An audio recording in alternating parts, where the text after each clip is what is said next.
Dreamscape presents Black Hearts and Painted Guns, a battalion's journey into Iraq's Triangle of Death by Kelly Eads and Daniel S. Morgan. Narrated by David Bendina. This book is dedicated to all those warriors and families who fought and died defending our beloved nation, especially to those from 2nd Battalion, 502nd Infantry Regiment, 101st Airborne, Air Assault. Your sacrifice and friendship will never be forgotten. And Alpha Company 2502, 101st Airborne, SFC Jonathan Tesser, SPC Justin Byler, PFC David Martin, and PFC Adam Johnson. KIA 10/31/2005. We few, we happy few. We band of brothers. Henry V, Act 4. William Shakespeare. Blessed are the peacemakers, for they shall be called sons of God. Matthew chapter 5, verse 9.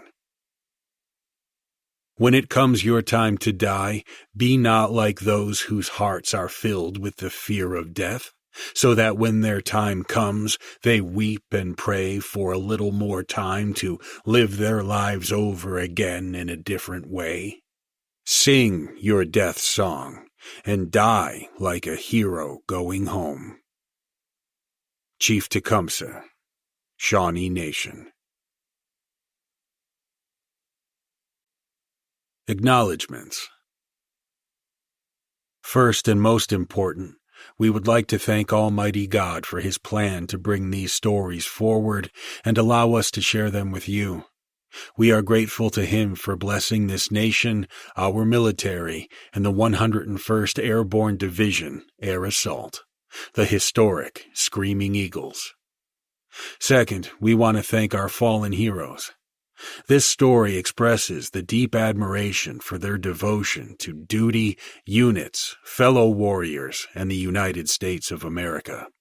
Their stories are not about politics. They are about a bond of commitment to each other during extreme situations beyond their control. Their call was to service and to each other. Their sacrifice deserves a story, so that both their families and friends can get a glimpse of what their loved ones endured in combat, but also understand how brave and loved they were by their leaders, subordinates, and peers. We were a band of brothers. For those of you who have lost a loved one during the global war on terror, our thoughts remain with you. We do not know God's plan, but one thing we can tell you is that we fought far away against evil to prevent terrorism from ever reaching America as it did on 9/11. We thank you for supporting and loving our troops. It was our honor to serve with them. Third, we want to thank the leadership of 2nd Battalion, 502nd Infantry Regiment for providing documents and insights for this book. Their patience and commitment to its writing was instrumental in helping tell the stories accurately, learning about other perspectives in battle, how the decisions were made by leaders, and helping us remember things that we, as authors, buried deep in our memory. We would like to recognize those who served with us, who provided intimate details, whether horrific, sad, or humorous, that helped bring these stories back to life. Captain Baldwin, Sergeant First Class Galaney, Staff Sergeant Morgan, Staff Sergeant Skrzyewski, Staff Sergeant Crispin, Staff Sergeant Gerard, Staff Sergeant Mora, Sergeant Calhoun, 3rd ID, Specialist Stock, Specialist Hersey, Specialist Sawyer, Specialist Stalk, and Specialist Ables. Their openness enabled us to recognize those who went far beyond expectations to serve this country and protect fellow soldiers. It has taken years for us to come to grips with writing portions of this book. The research and putting words on paper, although painful at times, helped refresh our own recollection of events that faded with time. Last but not least, we want to thank family and friends who encouraged us through tough times during war. Most war stories dismiss or ignore what we call the kitchen table battlefield. Families manage so much while their loved ones are deployed in combat. The efforts that families endure are not as glorious or exciting as combat stories, but they are the foundation of the well-being of any unit and their soldier. Our families have watched over us, often late at night, constantly on the computer trying to get facts and feelings onto paper. Without family and friends, this book would not have been possible. We also owe a shout-out to America's youth. Post 9/11, warriors volunteered and set aside an early part of their young adulthood to serve this country in war. No generation has been asked to serve in combat zones for such an extended period of time. Soldiers and their families had been on constant rotation since 2001 through 2021, when missions in Afghanistan and Iraq effectively ended. Regardless, this generation continues to adapt and deploy against emerging threats such as Russian aggression against Ukraine. They recognize the need to serve and step forward, which speaks volumes about their character and devotion to protect our nation. We believe that our nation's youth is not lost or misguided, like many say. They step up and fight when America needs them. They are the nation's sons and daughters. Americans, regardless of the generation, have fought and will fight at the highest caliber against all enemies. The famed 101st, known as the Band of Brothers, have fought day in and day out since World War II to ensure nothing less than victory and freedom of democracy around the world are maintained and attained. Our modern-day Screaming Eagles answered the call after the nation was attacked by terrorists on 9/11, put everything on the line to protect and preserve our sacred homeland, and performed as those in their lineage would demand and expect. Military Terms and Ranks. AAR, After Action Review. AO, Area of Operation. AQI, Al-Qaeda in Iraq. AQIZ, Zarqawi's close network of AQI cell members. BDA, Battlefield Damage Assessment. BFV, Bradley Fighting Vehicle. BIOP, Baghdad International Airport. BN, Battalion. BDE, Brigade. CAG, Combat Applications Group, Delta Force. CHALK, a group of airborne soldiers that deploy from one aircraft. CJTF, Command Joint Task Force. CO, Commanding Officer. CQB, Close Quarter Battle. CT, Counter-Terrorism. DIV, Div, Division. Dust 1, Duty Status Whereabouts Unknown. EFP, Energy Formed Projectile. EKIA, Enemy Killed in Action. EOD, Explosive Ordnance Device. ERT, Emergency Response Team. EFP, Explosively Formed Penetrator. FOB, FOB, Forward Operating Base. GWOT, Global War on Terror. HBIED, House-Borne Improvised Explosion Device. HEDP, High Explosive Dual Purpose Grenade.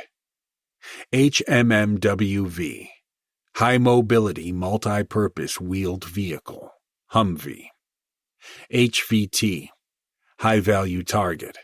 HQ, Headquarters. ID, Infantry Division. IED, Improvised Explosive Device. ISF, Iraqi Security Forces. ISIS, Islamic State of Iraq and Syria. ISR, Intelligence, Surveillance, Reconnaissance. JAM, Jaish al-Mahdi. KIA, Killed in Action. LD, Line of Departure. LOC, Line of Communication. LZ, Landing Zone. MAS, Muqtada al-Sadr. Medevac, Medical Evacuation. MOB, Man Overboard. MRE, Meal Ready to Eat. NCO, Non-Commissioned Officer. NCOIC, Non-Commissioned Officer in Charge. NFA, No Fire Area. OBL, Osama bin Laden. OP, Observation Post. PCC, Pre-Combat Check. PCI, Pre-Combat Inspection. PRC, Prick, Portable Radio Communications. PZ, Pickup Zone. QRF, Quick Reaction Force. RCIED, Remote Controlled Improvised Explosive Device. Recondo, Reconnaissance Commando and Doughboy. ROE, Rules of Engagement. RPG, Rocket-Propelled Grenade.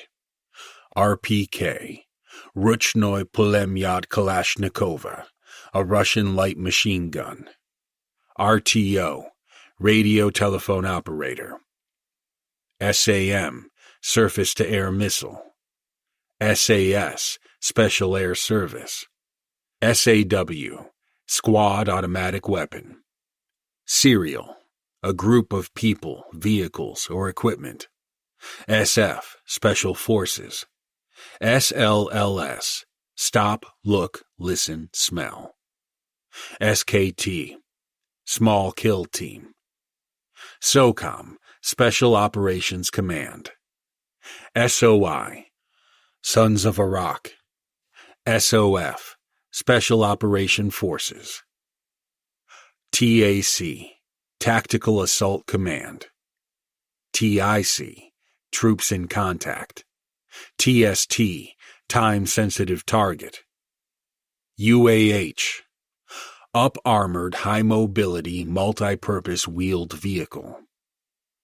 UAV, Unmanned Aerial Vehicle. VBIED, VBID, Vehicle-Borne Improvised Explosive Device. VOIED, Victim-Operated Improvised Explosive Device. WIA, Wounded in Action. XO, Executive Officer. Ranks: PVT, Private. PFC, Private First Class. SPC, Specialist. CPL, Corporal. SGT, Sergeant. SSG, Staff Sergeant. SFC, Sergeant First Class. 1SG, First Sergeant. SM, Sergeant Major. CSM, Command Sergeant Major. 1LT, First Lieutenant. 2LT, Second Lieutenant. CPT, Captain. MAJ, Major. LTC, Lieutenant Colonel. COL, Colonel. BG, Brigadier General. MG, Major General. LTG, Lieutenant General. GEN, General. Preface. This book describes the valor and selflessness of America's war fighters in 2nd Battalion, 502nd Infantry Regiment, 101st Airborne Division, Air Assault, or Strike Force.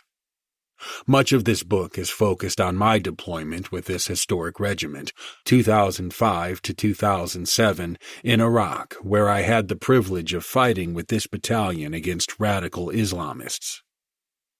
I hope that this book serves as a reminder to our fellow Americans, veterans, families, and leaders alike of who we were, what we felt, how we fought, and how we survived. I started to write this story as a personal tribute to my fellow Strike Force soldiers. It took some courage to revisit this time. In early 2020, I reconnected with recently retired Colonel Dan Morgan, who was our operations officer during my first deployment with the battalion in 2005 to 2006. Dan and I linked up through social media. It had been years since we had spoken with each other. As combat veterans with shared experiences, however, time is not a factor. We picked up our relationship like no time had passed between us. Dan asked how and what I was doing. He informed me that he felt he had failed himself and former soldiers by not staying in touch.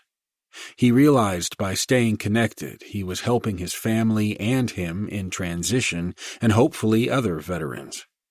I mentioned that I was gathering facts and writing a book about our deployment. Numerous soldiers had already assisted me in this task, but I knew there was much more to be told. He chimed in at the right time and right place, which resulted in a major boost in the details for the book. Dan was an aggressive combat officer who thrived in those combat environments. Little did he realize back then that combat became his personality and comfort zone. The Army deployed him back-to-back every other year for over 2 decades. He retired from the Army in 2018, and fate pulled us back together in 2020. We dove full force together into this book. I shared the rough manuscript with him. Dan had more 1-year-plus deployments than any other officer I knew, and had spent half of his children's lives in and out of combat. He is also an author and has been published on defense matters and leadership many times. He was generous in providing more details and the much-needed context from a battalion leadership perspective. His work made the book much stronger, so I asked him to co-author the book with me. The primary voice of the book is mine. Dan enters the story as himself, then a major and my operations officer during my first deployment. I have been able to portray him and his interactions with other leaders and the men due to his efforts to recreate the situations and conversations of the time. He drops out of the story for my other deployment to Iraq from the fall of 2007 to the winter of 2008, as he was deployed multiple times with other units. However, his help in researching and helping me get the details of the operations right was invaluable. Going to war and conducting violence to break your enemy's will to fight is like no other experience. The anxiety that builds up in you as a warrior is by turns frightening and exhilarating. Your whole life becomes vivid. As a leader, you need to know your soldiers and do everything you can to have the will to lead in combat to the best of your ability. You concern yourself with whether you trained your unit enough. Each day revolves around mission, your unit, and execution of controlled violence. On every mission, it's as if you are leaving everything you hold dear, realizing that you may not see your family again. You force yourself not to be overcome with emotions over this separation. It's tough, but as a leader, you must come to grips with it and lead with physical and moral courage. It is a complex psychological balance of character, grit, empathy, and fear. You are in a faraway land, in a strange culture, fighting an enemy who only wants to kill as many of your comrades in arms as possible, while at the same time you are holding together your unit under stress. Your warriors are human beings hunting and killing other human beings. Over time, you begin to realize that with the mission, you focus on winning on the battlefield because if you do not win, your warriors will die. Tactical, visible leadership that fearlessly shares the hardships on the battlefield with the soldiers is paramount to build trust and loyalty in the command unit. From our battalion commander, Lieutenant Colonel Rob Haycock, and down to the teams, our leaders possessed the physical courage needed to build trust and loyalty. True combat leaders give of themselves to plan, coordinate, and execute the mission to protect their unit. Nothing means more to unit success and well-being. America was at war for 2 decades in Afghanistan and Iraq, the longest war in our nation's history. This war took a toll on generations of warriors.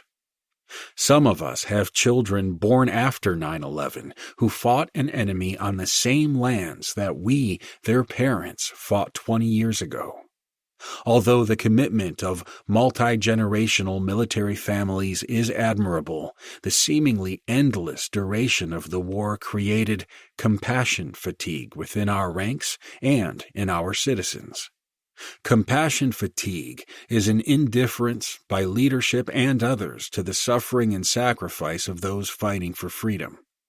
Since the early 2000s, America has watched thousands of news stories and read hundreds of accounts of combat. Numerous Hollywood movies have been produced depicting aspects of this war. Some of these movies are authentic and meaningful, but many more mostly glorify war. It is important for the media to make the public aware of the triumphs and horrors of war. Despite all the coverage, the effect of decades of war on the dedicated warriors themselves is not fully understood or as well known by society. Combat veterans and their families have to fight compassion fatigue and the separation from normalcy. Many have deployed and redeployed so many times that each time it gets harder to maintain belief in the mission. Many have deployed and redeployed so many times that each time it gets harder to maintain belief in the mission. Leaders struggle to motivate their warriors daily in combat. People say insanity is doing the same thing over and over but expecting a different result. Each deployment results in more committed warriors killed in action. Each fallen hero is a son, daughter, husband, wife, father, mother, brother, or sister. Over the years of war, each casualty leads to numbness of their service and a loss of perspective in the value of human life. Compassion fatigue basically leads to becoming disconnected to the suffering of others. We fought this every day in hostile terrain. The only thing that was predictable was that we would engage with the enemy and that we would suffer casualties at some point. It was just a question of how horrific and how many. During my 2 deployments, our battalion experienced thousands of improvised explosive device IED detonations and firefights. Some of these IED strikes were multiple 500-pound aviation bombs. We spent 3 months executing a counter-sniper fight that resulted in many fellow warriors being killed or wounded. We spent countless hours in blistering 120-degree heat while controlling roads and preventing enemy freedom of movement. We spent months hunting enemy mortar teams, financial supporters, hit squads, bomb makers, and terror cell leadership, while protecting the locals in such an ambiguous environment. This led to physical and emotional exhaustion with feelings of self-contempt, irritability, and outright hatred of the enemy and occasionally the local population. It is a story that needs to be told. In sharing the exploits and courage of the 252nd Strike Force, it is my hope that it can help fellow soldiers, families, and senior military and political leadership overcome the compassion fatigue that affects our military's well-being. As you read about the journey of the strike force men and women, you will recognize the bravery, selflessness, and camaraderie of these warriors, despite a harrowing number of combat incidents that occurred within a single infantry battalion. The title of the book derives from the way the enemy perceived our unit. The first portion of the title, Black Hearts, originated from a black cloth heart placed on the side of our helmets. The heart distinguished the 502nd Infantry Regiment from other units on the battlefield. This symbol has been used since World War II and is accompanied by other 101st Airborne insignia such as the Spade, Diamond, Rakkasan, Tory, and Club. Our exploits and aggressive nature would lead the enemy to identify us as the Black Hearts. The painted guns portion of the title comes from how the enemy described our scout platoon. The scout platoon painted and camouflaged their weapons to blend into the terrain in which they often conducted surveillance, reconnaissance, and ambush operations, patrolling deep into enemy territory, gathering intelligence, or targeting terror cell leadership. The enemy quickly identified this technique, and the name stuck.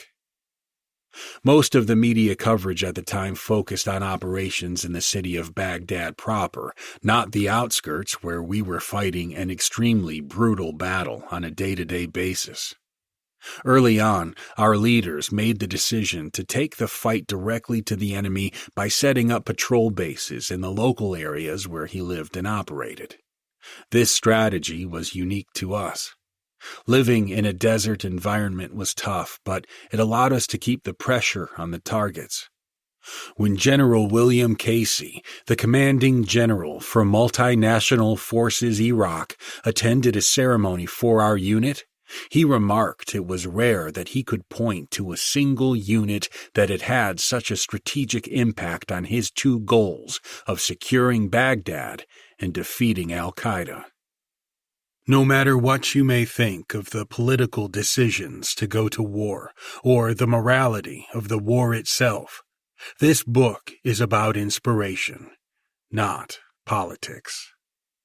The real-life men and women who are part of this story, as well as those who have served previously in the 101st Airborne, inspired us to write this book. Coupled with the sacrifices of our families, it is about the courage, bravery, and commitment of our tight-knit unit fighting a battle-tested, violent group of al-Qaeda fighters and other extremist groups during multiple deployments. K.E. Prologue. The explosion shattered the stillness of a sunny fall day, cutting the road in half just yards in front of our truck. Large pieces of the asphalt were plummeting from the sky like hail and bouncing off the trucks. It looked like a meteor shower out of some Hollywood movie. I could not locate my platoon leader, who had just been standing right where the IED had detonated. There is no way he could have survived that blast.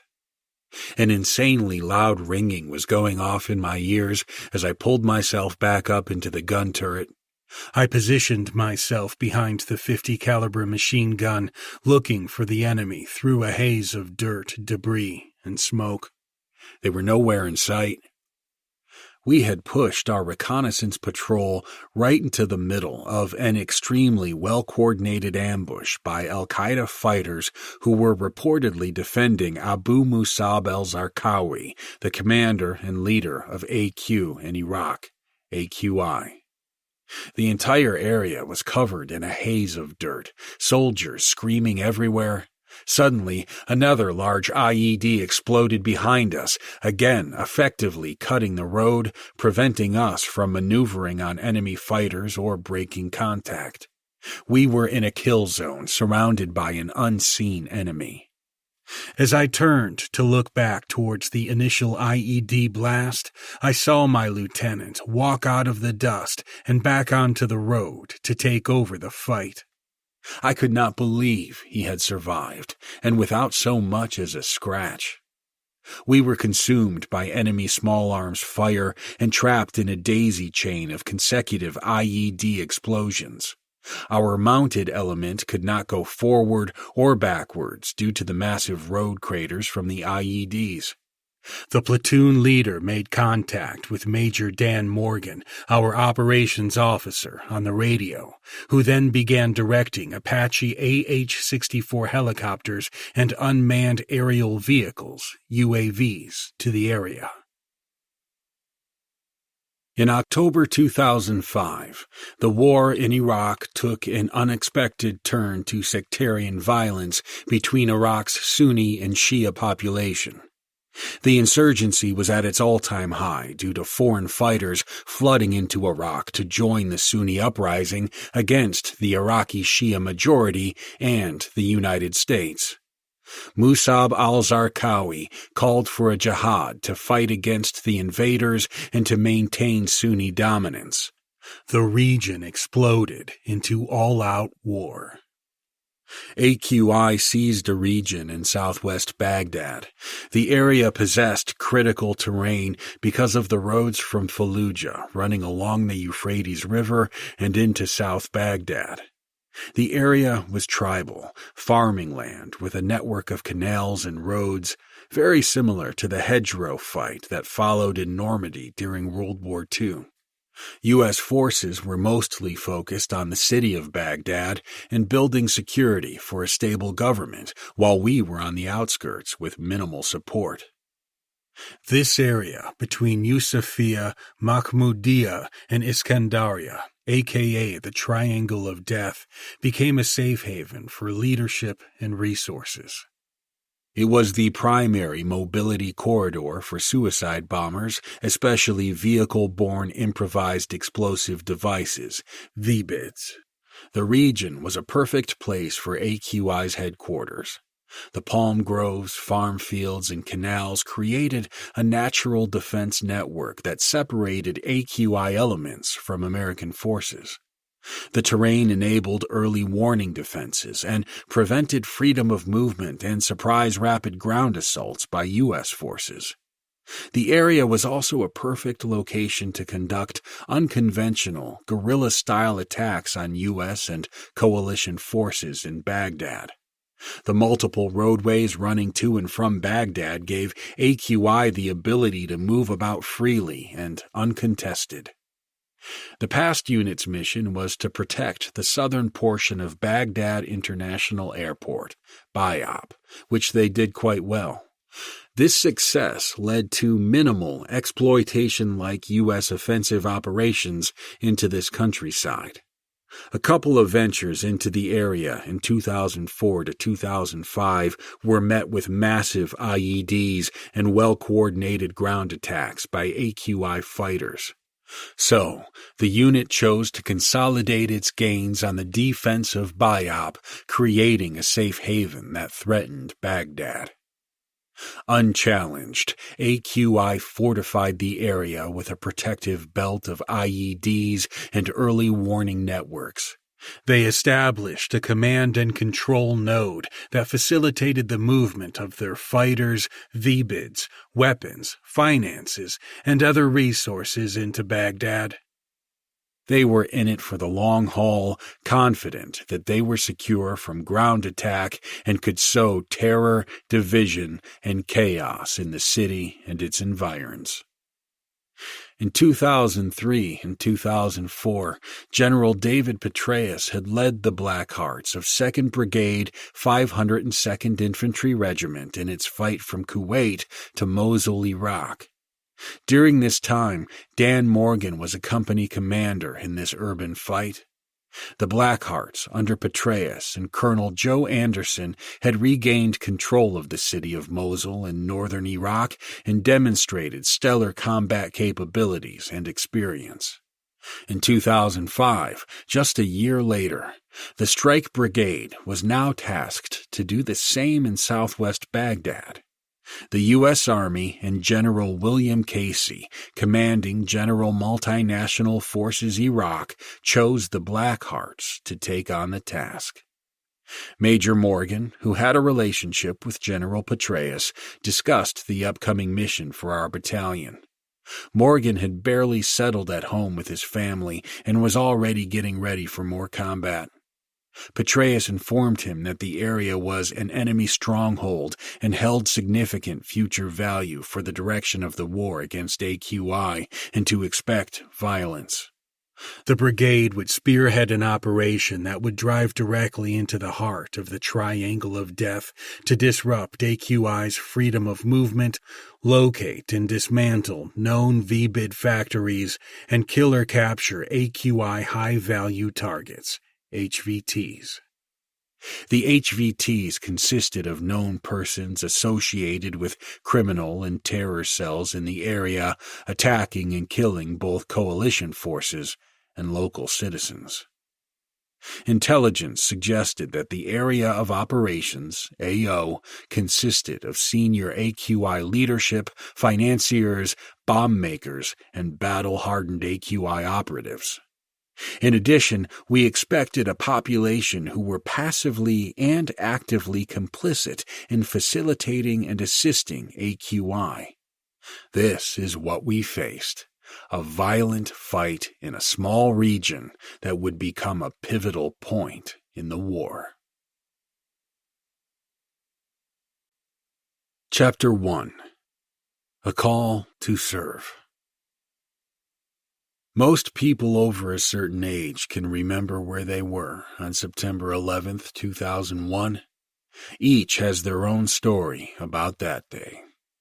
Almost 20 years later, it's practically a cliché to call 9/11 the day when everything changed, but for the thousands of men and women who decided to join the U.S. military after the attack, it really did change everything. Those who were active duty were trained and ready. New recruits needed to be prepared as soon as possible. America never expected that the war against a determined enemy in multiple theaters would turn out to be the longest conflict in our history.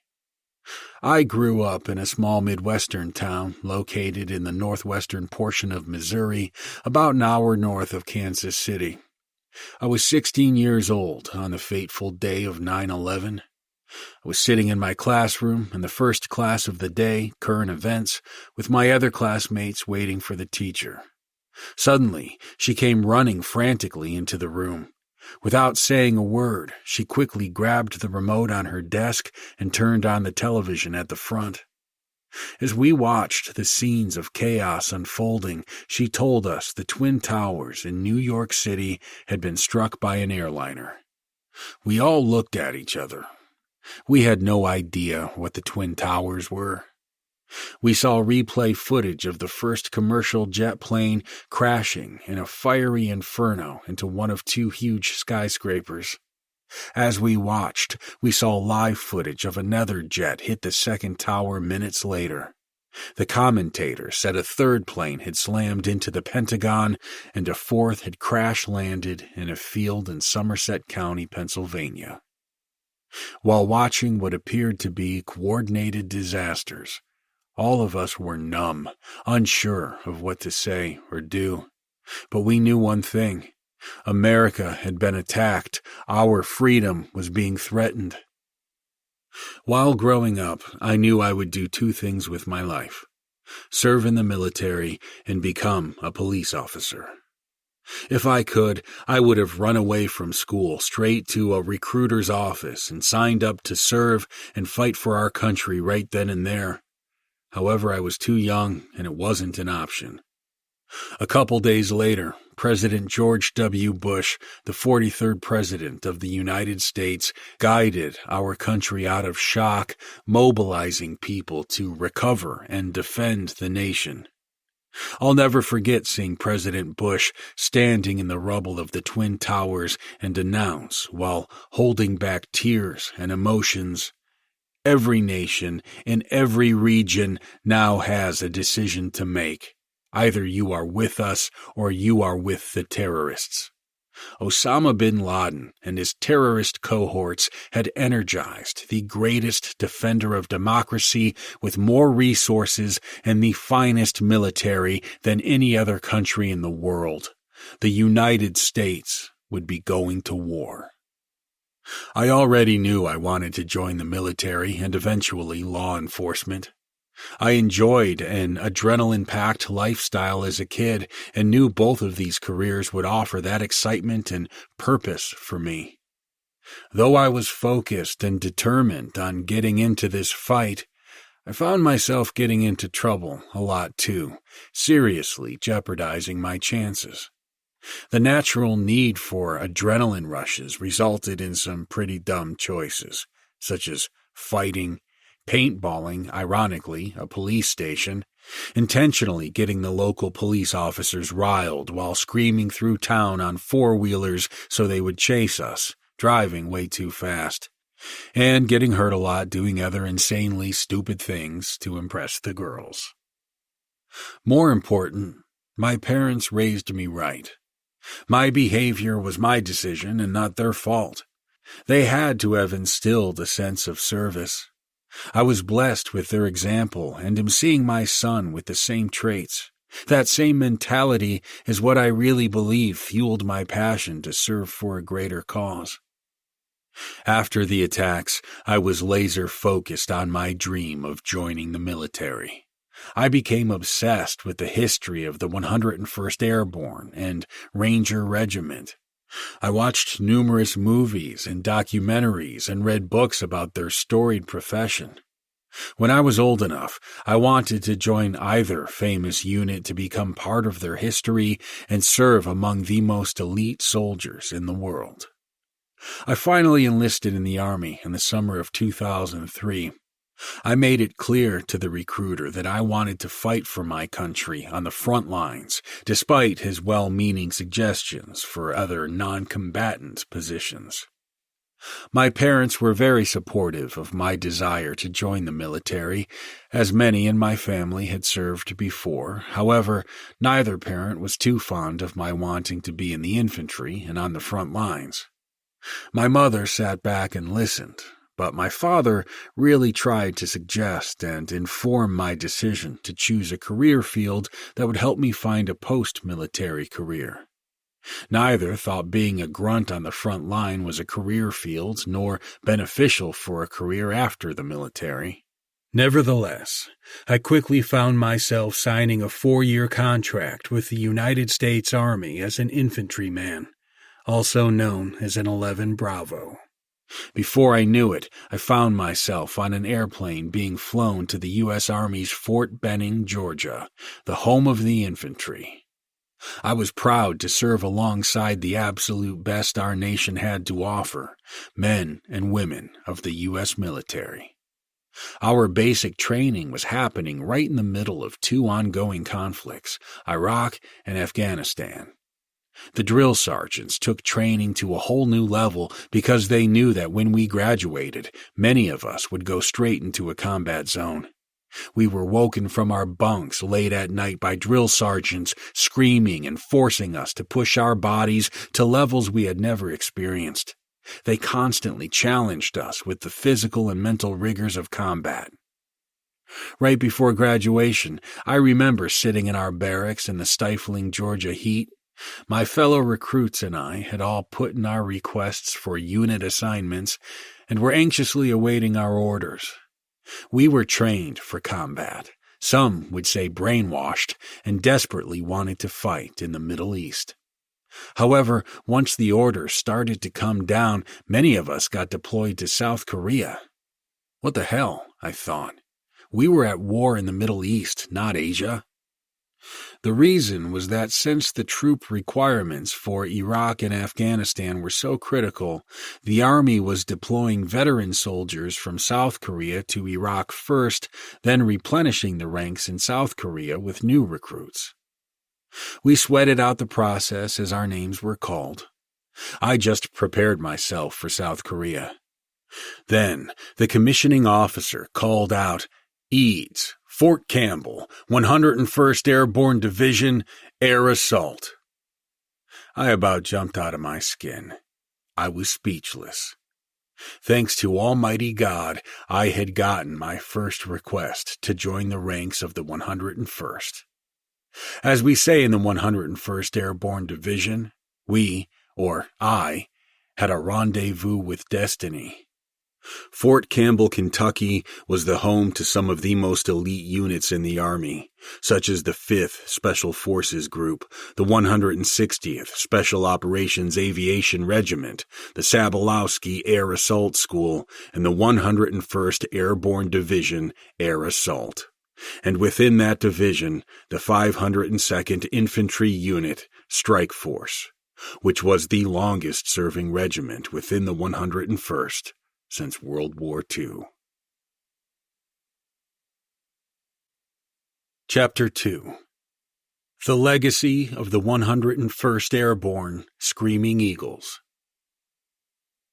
The 101st Airborne Division, Air Assault, embodies the character and values of America's commitment to freedom. The 101st is considered the most lethal and tactically mobile unit in America's military arsenal. Its history on the battlefield is legendary. The division was activated on August 16, 1942, at Camp Claiborne, Louisiana. In his first address to the 101st soldiers, General William C. Lee said that though the division had no history, it did have a rendezvous with destiny, and the division would be called on for the most extreme, challenging, and immediate missions. On June 6, 1944, D-Day, the Screaming Eagles became the first American unit to set foot in occupied France on the Cotentin Peninsula during Operation Overlord. Screaming Eagle soldiers jumped into Normandy just a couple hours prior to the main landings. More than 50,000 paratroopers jumped from the C-47 Skytrains.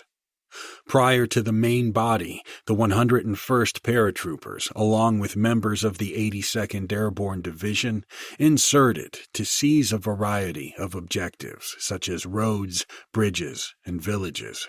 Basically, this meant that the Screaming Eagles needed to jump in at night before dawn and set the conditions to help the landing forces assault onto the beaches and then into the Normandy hinterland. During the operation, on June 6, one brave commander, Lieutenant Colonel Cole, leading 3rd Battalion, 502nd Infantry, parachuted and hit the ground and assembled approximately 75 men out of his 500-plus soldiers. The rest had been injured, captured, or lost. He then went on to capture an area just behind Utah Beach, where he and his men awaited the landing of the 4th Infantry Division. After completing their first mission, Cole's battalion was re-established and utilized to attack Carentan, a German stronghold. While moving towards the objective, the 502nd sustained major friendly force casualties from Allied bombing runs. Upon reaching the outskirts of Carentan, Cole encountered heavy German firepower. Knowing Carentan had to be taken, he ordered his men to fix bayonets and assault the German positions.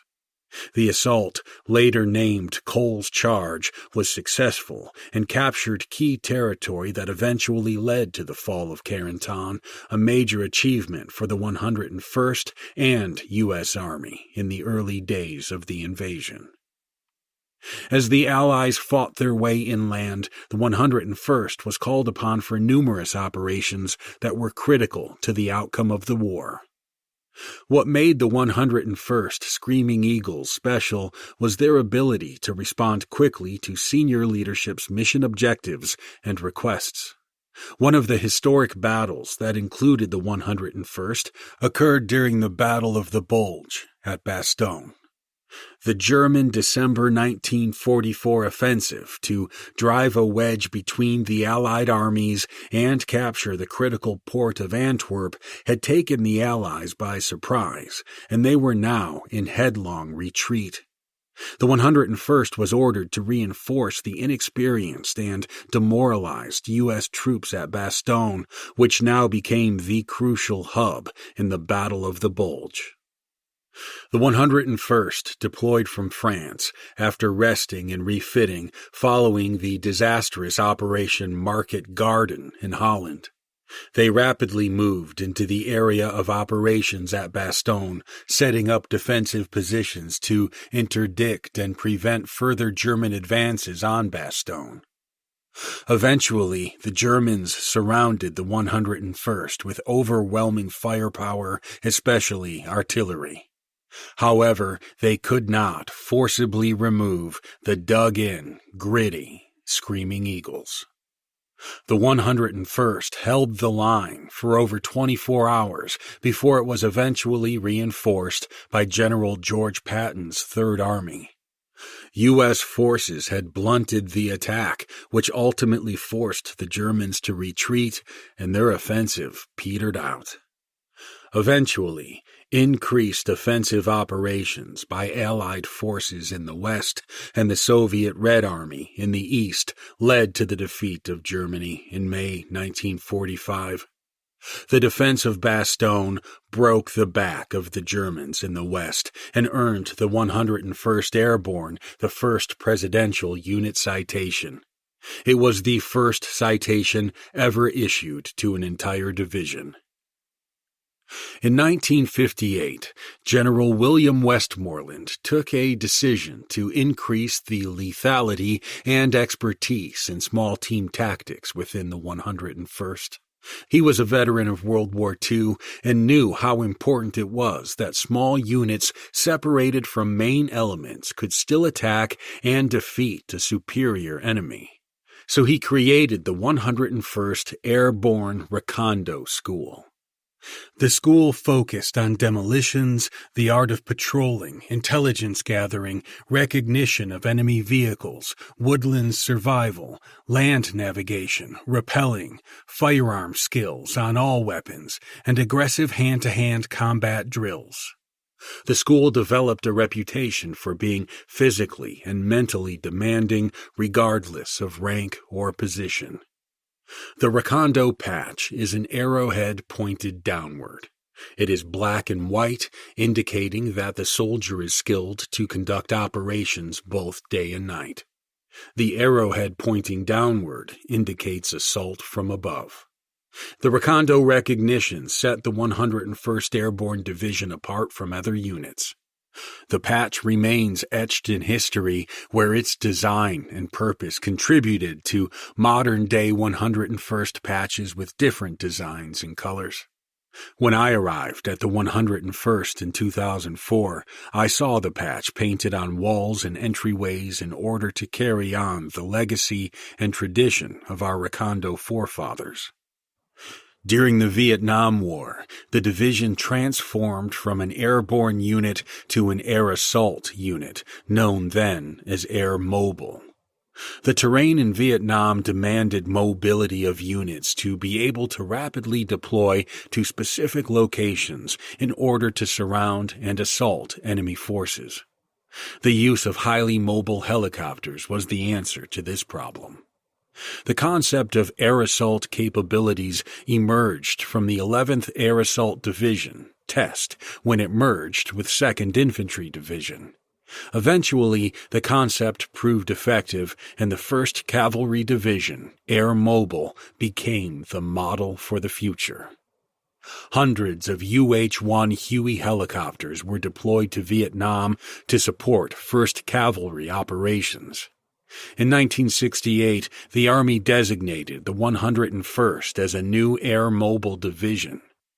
Over the following years in Vietnam, the 101st Airborne earned the nickname Chicken Men from the North Vietnamese because of the Screaming Eagle insignia. Reportedly, enemy commanders warned their units to avoid the Chicken Men because they were likely to lose any combat engagement with them. At the end of the Vietnam War, the 101st was the only division to stay active as air assault. It was also widely known as having so many aircraft assigned to the division that it alone was the 7th largest air force in the world. Following Vietnam, The 101st was to recover as part of the new all-volunteer force by recruiting new talent, modernizing its tanks, weapons, and helicopters, and training for major ground combat operations. On August 2, 1990, Saddam Hussein of Iraq invaded Kuwait, compromising the country's national sovereignty and territorial integrity. The U.S. could not allow a flagrant violation of international law, especially against its allies and partners.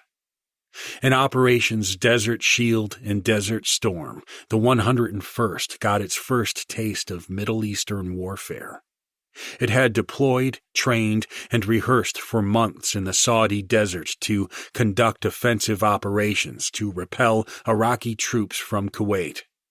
This was the first time the division had been called upon since Vietnam, and they were ready to flex their muscles.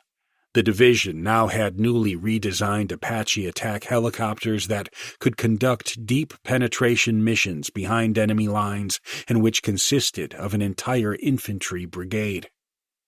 On January 17, 1991, at 0238, 8 Apache helicopters from the 101st Aviation Regiment, led by General Dick Cody, a future commanding general of the 101st, crossed into Iraq and fired the war's first shots against radar sites near the border. The attack caught the Iraqi military completely off guard and paved the way for an opening from Kuwait to Baghdad for the large air and ground campaign.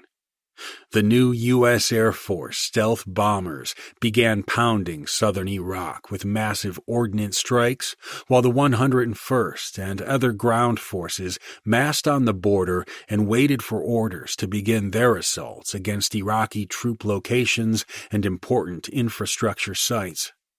The Screaming Eagles, along with other ground infantry and armored forces, were then ordered to commence offensive operations, cut off Iraqi supply routes to Kuwait, and advance up the Euphrates River Valley south of Baghdad. The 101st conducted the largest air assault operation in the world at the time. More than 60 UH-60 Blackhawks, 30 CH-47 Chinooks, and numerous Cobra and Apache helicopters assaulted north and past Iraqi positions. Reports show that many Iraqi units and soldiers, upon seeing such an overwhelming force, simply dropped their weapons and fled. The division earned another nickname, the Lightning of Desert Storm, due to its speed and strike capabilities deep into Iraqi territory. The Strike Brigade carried on its legacy as a unit of the 101st Screaming Eagles and set conditions for follow-on forces. Chapter 3. Training for War. In 2004, I met Captain Dan Morgan at Fort Campbell, along with the other vets of the unit who had just returned after fighting in Mosul during the 2003 and 2004 invasion into Iraq. A large number of experienced soldiers had left the unit. They had been stop-lossed prior to the 2003 invasion and forced to extend their contract for the war. The Army had implemented the Stop-Loss, Stop-Movement program, which required many veterans to deploy to combat. Now, in 2004, after the invasion, some of these guys were blasting out the door to go home and return to civilian life. New and inexperienced soldiers, such as me, were filling in the gaps. Dan came from a military family and had been stationed all over the world. What made him different from other officers was that he came up from the ranks and didn't attend West Point. Although now a commissioned officer, Dan barely graduated high school. He played sports and got in fights. He spent a couple nights in jail to calm down. He actually had to perform community service to get his high school diploma. Like me, he committed to serve his country and enlisted as soon as he was old enough. Dan had found a passion where he could be in a team with a focus and mission. Promoted to captain, he commanded a company in another battalion during the Iraqi invasion. Soon afterward, the battalion commander, Lieutenant Colonel Rob Haycock, assigned him as his operations officer for the deployment and promoted him to major.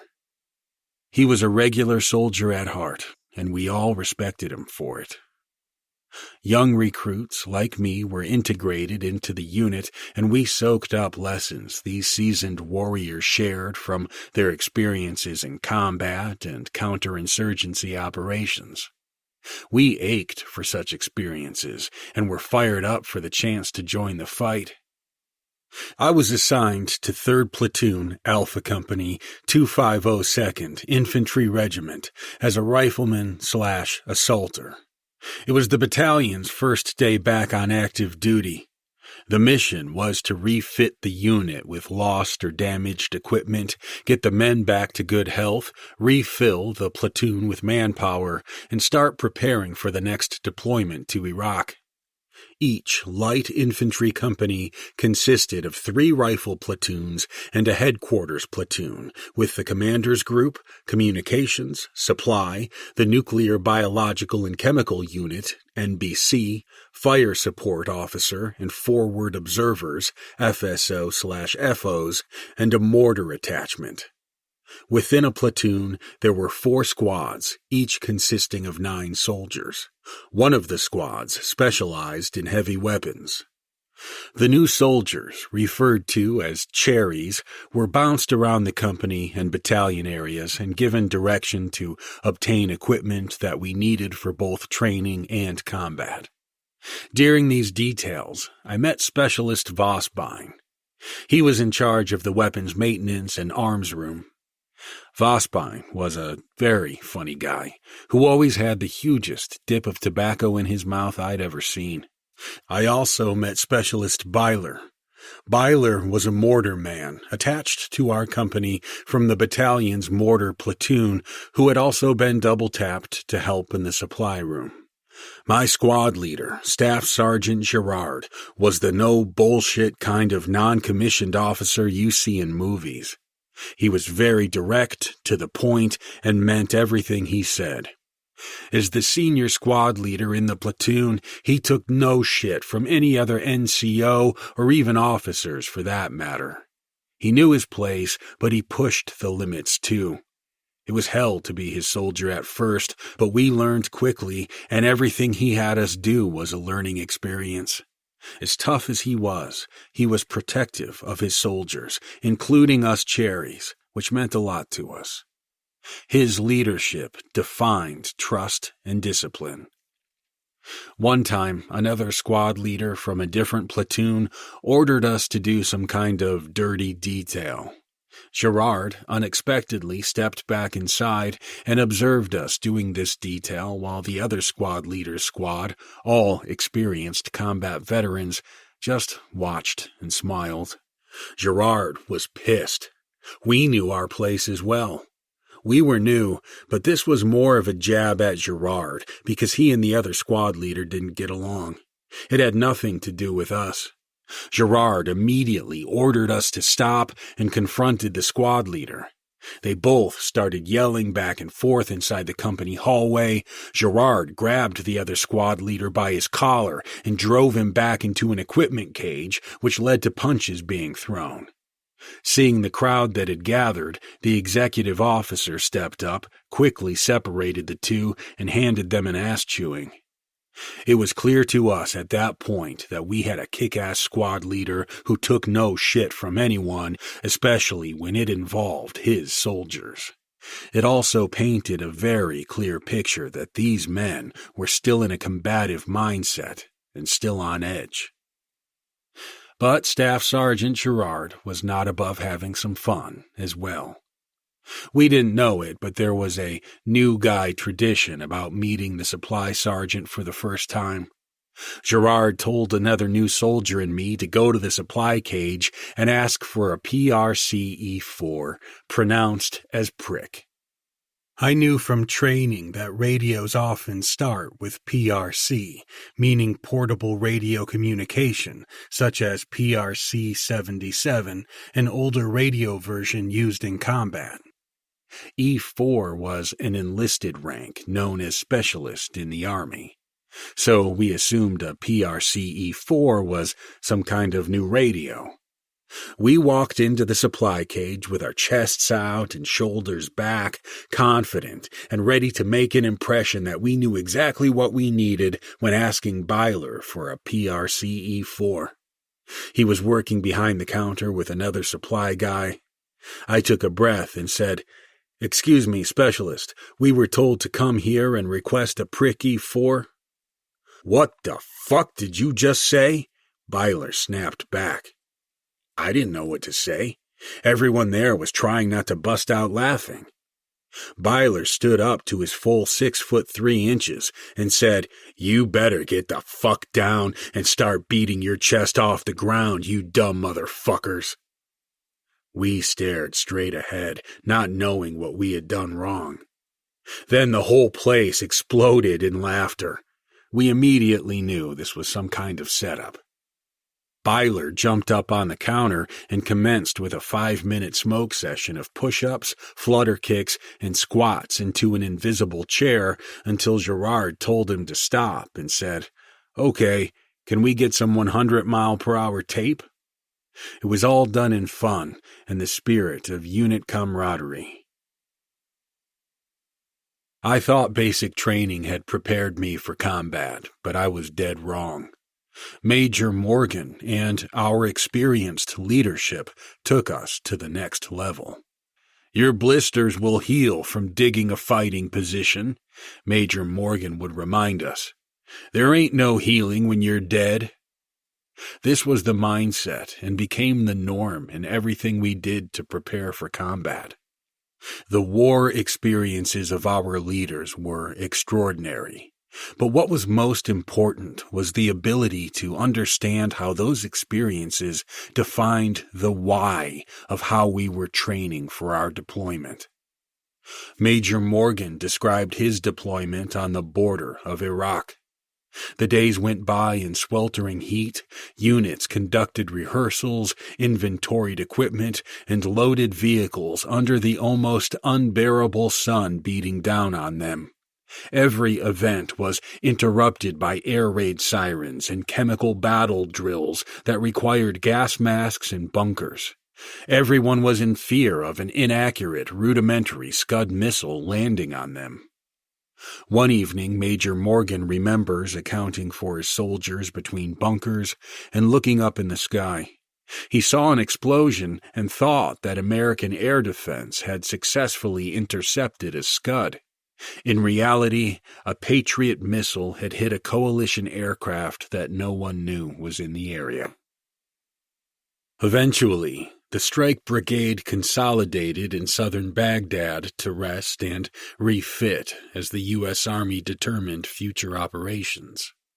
Major Morgan, then a company commander, remembered a particular mission that provided a forewarning that this invasion was opening a bigger can of worms than they thought.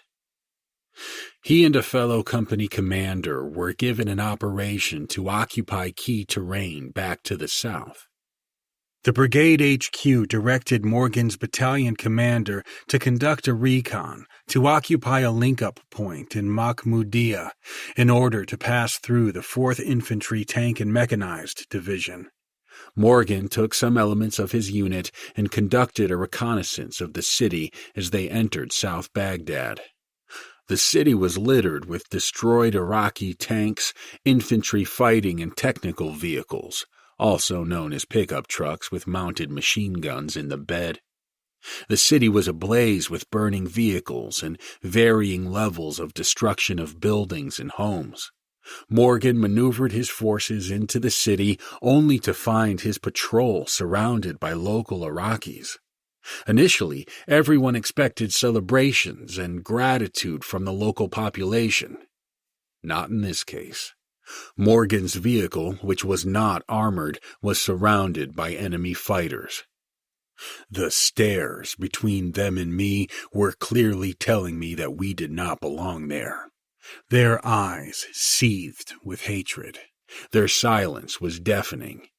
I thought we were going to have to fight to the death at any moment.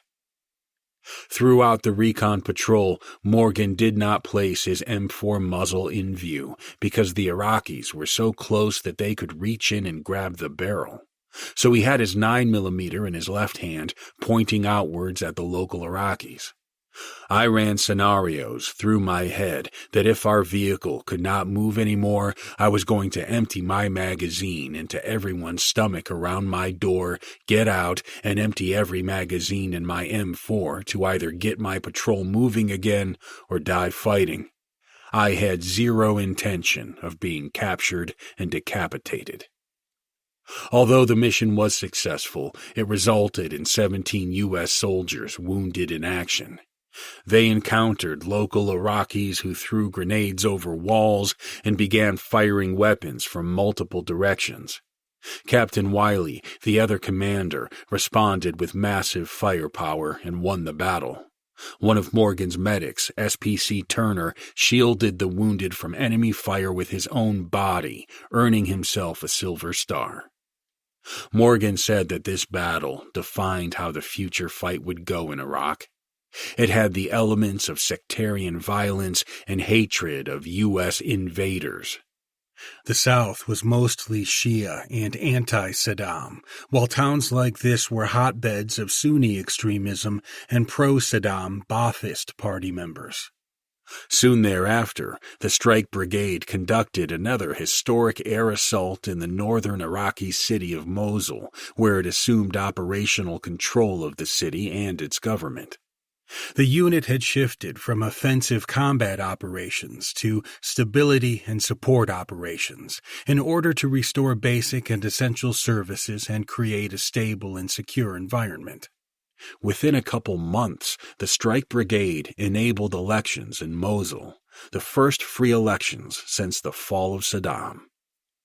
Over the next 9 months, the 502nd continued to provide security and services to Iraqi civilians. But success is always fleeting, especially in war. Major Morgan reminisced about how he and his platoon leaders and sergeants realized this was the case. One day he was returning from a patrol as another patrol from his company was heading to a hospital to engage with a key local leader and hand out toys to young Iraqi children.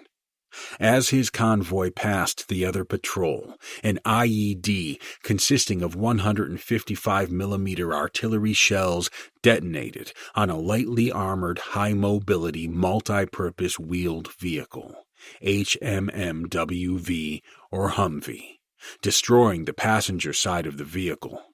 It was a cargo vehicle that had soldiers in the back. The soldiers fell out of the cargo truck, staggering about the road and shooting wildly at the enemy. Major Morgan's vehicle was on the opposite side of the cargo truck, but the explosion was strong enough that it ripped the canvas material off the driver's side door.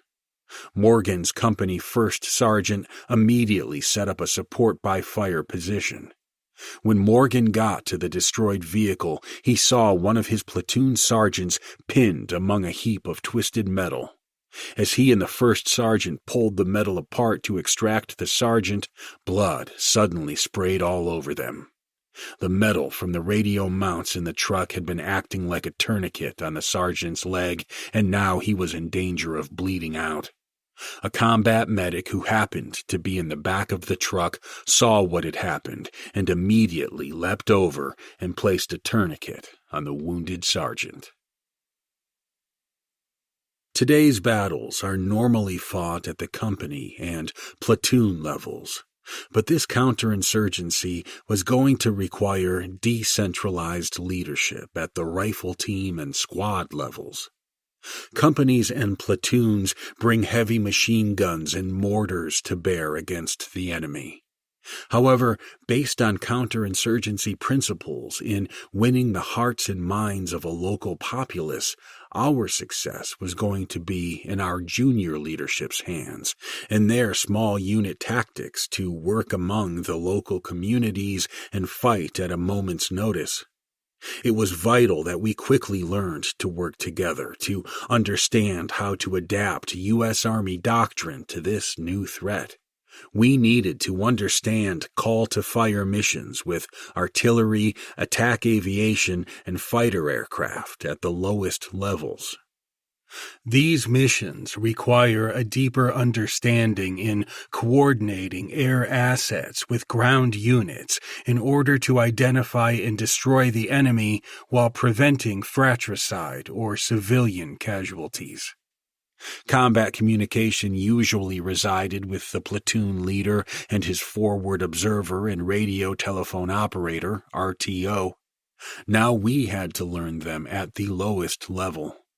Lieutenant Colonel Haycock demanded that Major Morgan and the company commanders had proficiency in everything down to the lowest level. The fact that we would be deployed in smaller teams required more training skills, and Haycock and Morgan knew that proficiency in skills would be critical in winning a combat engagement. The privates, specialists, and corporals of the Iraqi invasion were now sergeants and staff sergeants based on their success and the time in their previous ranks. The training got more realistic and intense as the months passed, based on our combat veterans' experiences from the last deployment. We started to grow together as a small unit, and it could be seen in our tactics, discipline, candor, and cohesion. Tactics and techniques in our battle drills became second nature. We added complexity to the situations, such as civilians on the battlefield, suicide bombers, updated intelligence en route to an objective, and mass casualties. We began to operate well while responding fluidly to whatever the commander threw at us. The training was chaotic and intense at times, but so was our downtime. On one particular evening, I recall biting off more than I could chew. We had recently returned to the barracks after a long couple of training days in the field and had started our usual weekend routine of barbecuing, drinking, and laughing about who knows what.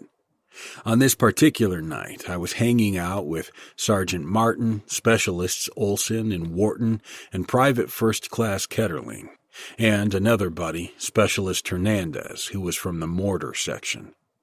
After putting a little too many down, the conversation shifted to old traditions where a cherry got tied into a chair, damn near naked, and placed in the middle of the unit quad, the parade field, surrounded by the headquarters, barracks, and dining facilities. As the conversation continued into the night, I could see that something was going on, and I was clearly not part of the conversation anymore. Battle buddies or not, I was not going to the center of the field naked without a fight. I told them that if they tried to put me out there, someone would lose an ear, eyeball, or pair of nuts. Well, the alcohol took over, and my ability to defend myself quickly disappeared. They made their move, and the fight was on. Before I knew it, all 6 of us were tangling and fighting in the center of a barracks room.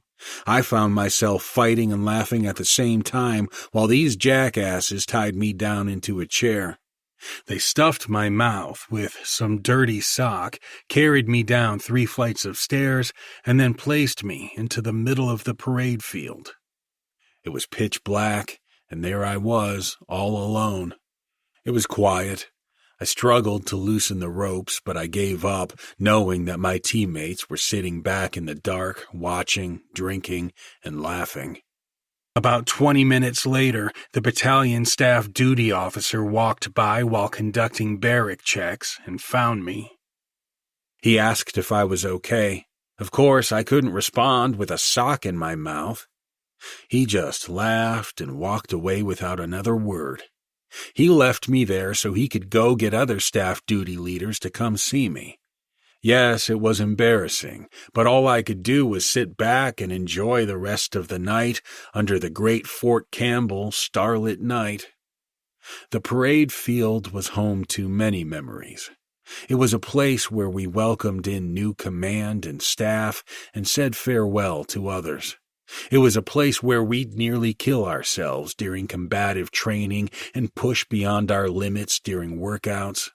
It was also a place where some of the craziest parties I'd ever seen or heard of would occur. It was never unusual to see pockets of soldiers sitting around a fire near their barracks or by the parade field drinking some beers and relaxing. This area is where we bonded after long days and weeks of training. One such evening led to a small group of 1st and 2nd Battalion soldiers getting into an alcohol-fueled argument about which battalion was better. We were young, full of piss and vinegar, and primed for a fight. Things got heated, and a few of us started throwing punches. In a short amount of time, there were a couple dozen soldiers fighting in the middle of that great parade field. The military police, MPs, arrived in force and began throwing gas canisters into the crowd to disperse us from what they thought was a riot versus a bunch of soldiers letting off steam.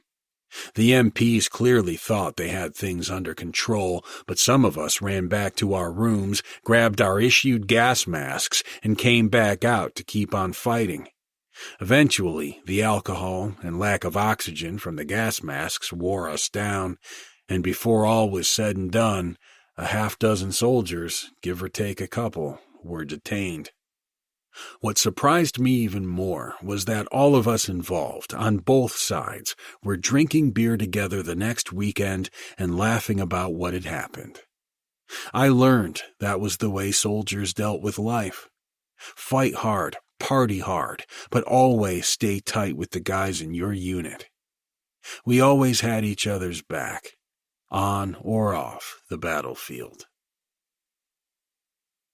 In the fall of 2004, Alpha Company had a change of command. Captain Howard Donaldson took command of the company. The Ranger tab on his left shoulder proved he had the grit and experience to lead us, but his true character spoke to us more. Captain Donaldson was a smart, humble, but driven leader.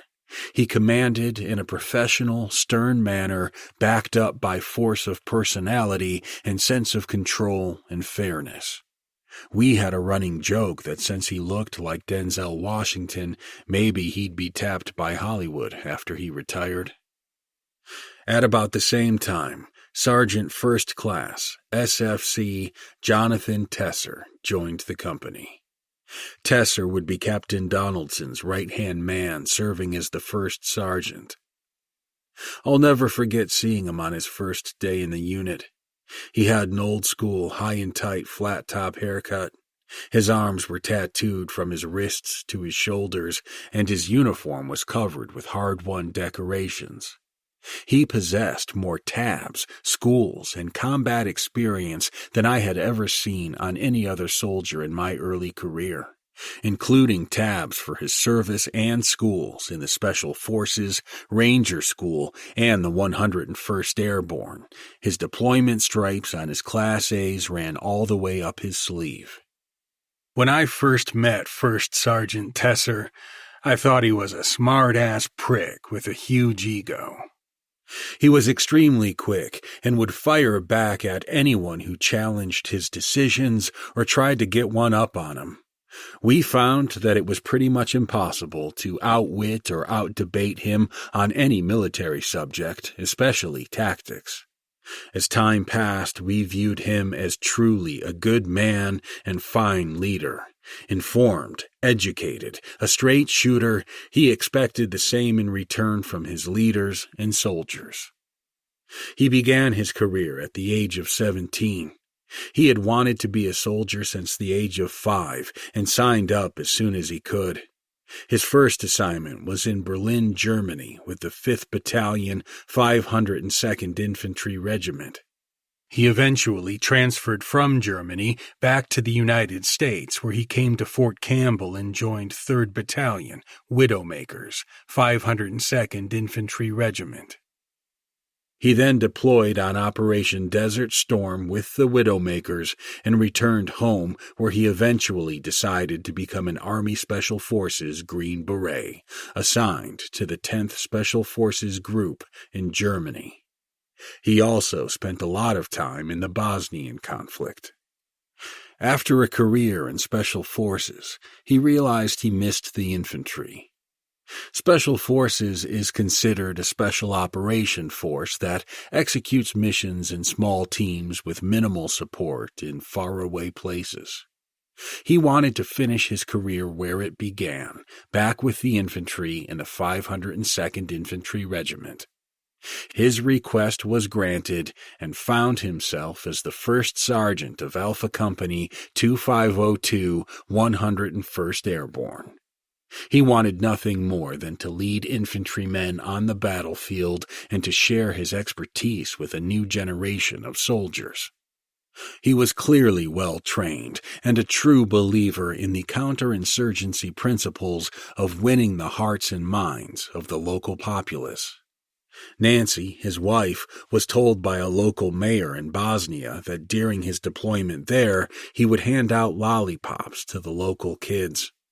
When the kids saw him on patrol or out helping the local Bosnian community, they'd always run to him and ask for candy. He was a great match for our company commander, and we knew we were in good hands. Captain Donaldson and First Sergeant Tesser formed the new command team tasked to prepare us for our next rendezvous with destiny. They infused their leadership philosophies in us, increasing tenfold our trust, grit, commitment, and overall combat effectiveness. What stood out to me more than anything else was the fact that investing in their soldiers was priority number one. From battalion leadership and down, they truly believed in making us better soldiers, fathers, and people in general. They wanted us to be lethal and successful on the battlefield, but also gentle and compassionate. It is a very difficult task to instill, but they did it. They were also very open to our opinions or suggestions, even at the lowest level. They may not have agreed with what we had to say, but generally speaking, we had a say in many operations, and that was huge. If we had a suggestion on a new piece of equipment that made sense, they'd say buy it. If we had input on an operation that seemed to be a great idea or easier and safer manner, they'd say let's do it. It made us feel as if we had some ownership in the plan and the success of the unit. It was a battalion-wide expectation.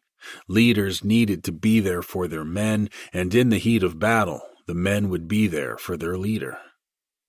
Thanks to their passion and experience, we were physically and mentally ready for combat. In my opinion, we had the best company-level command team in the battalion. As leaders, they didn't make a big show wearing all their badges and awards, but the well-deserved tabs on their uniforms not only gave us confidence in their experience and leadership, but also set an example for us younger guys to work hard towards achieving some of those same career milestones in the fight for country. Our battalion command Sergeant Major, CSM Frogner, and Major Morgan had known each other for decades. They had served together as platoon leader and platoon sergeant. They were in the unit in Vicenza, Italy, and deployed to Bosnia together. They were part of the command team during the last deployment in Iraq, and now back together for this one as well. CSM Frogner was as tough as they come.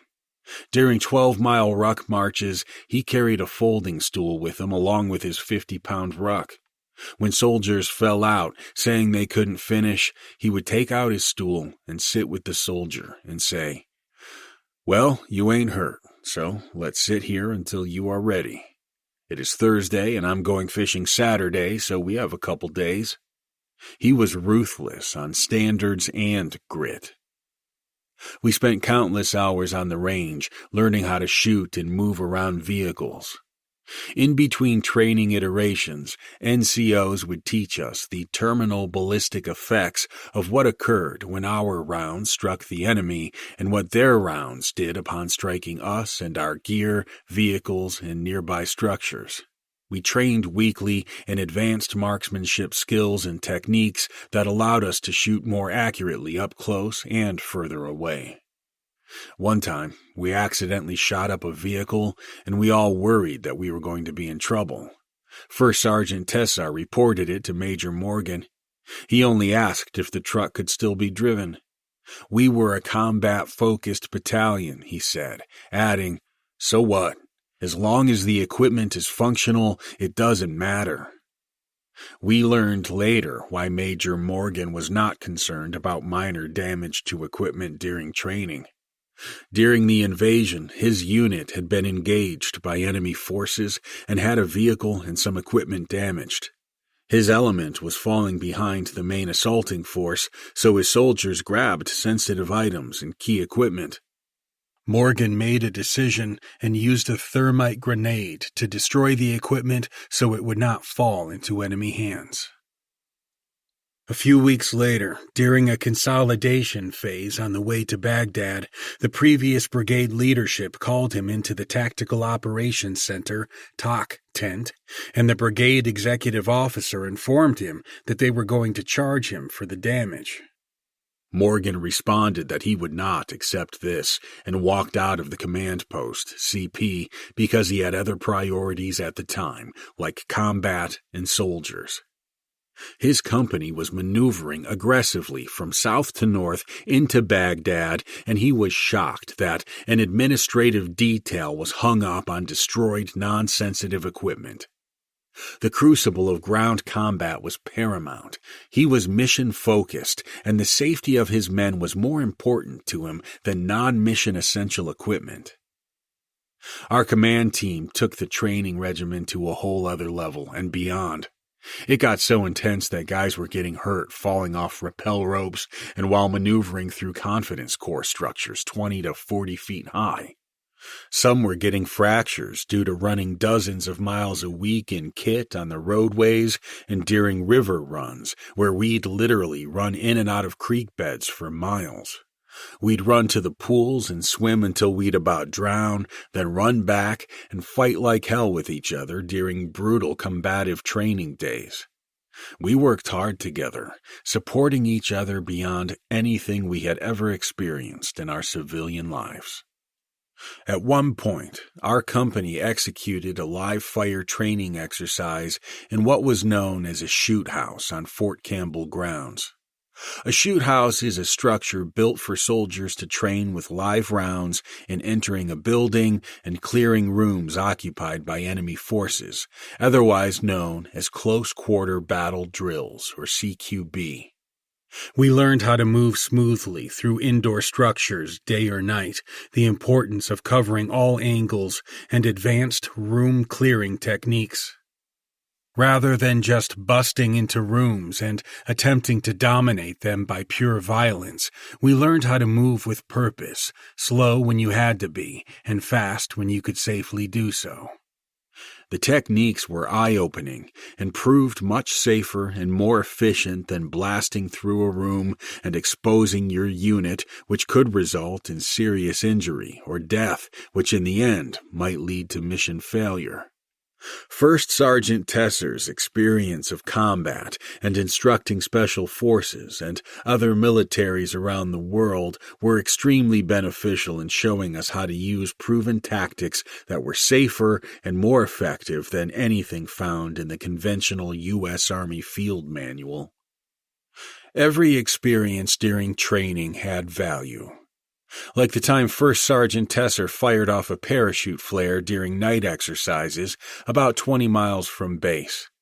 It came down about 200 to 300 yards north of our site and set a large field on fire. The flickering flames spread quickly and grew so bright that the glow from the flames reflected off the clouds above. It was surreal. Our training exercise stopped as we considered options on how to stop it.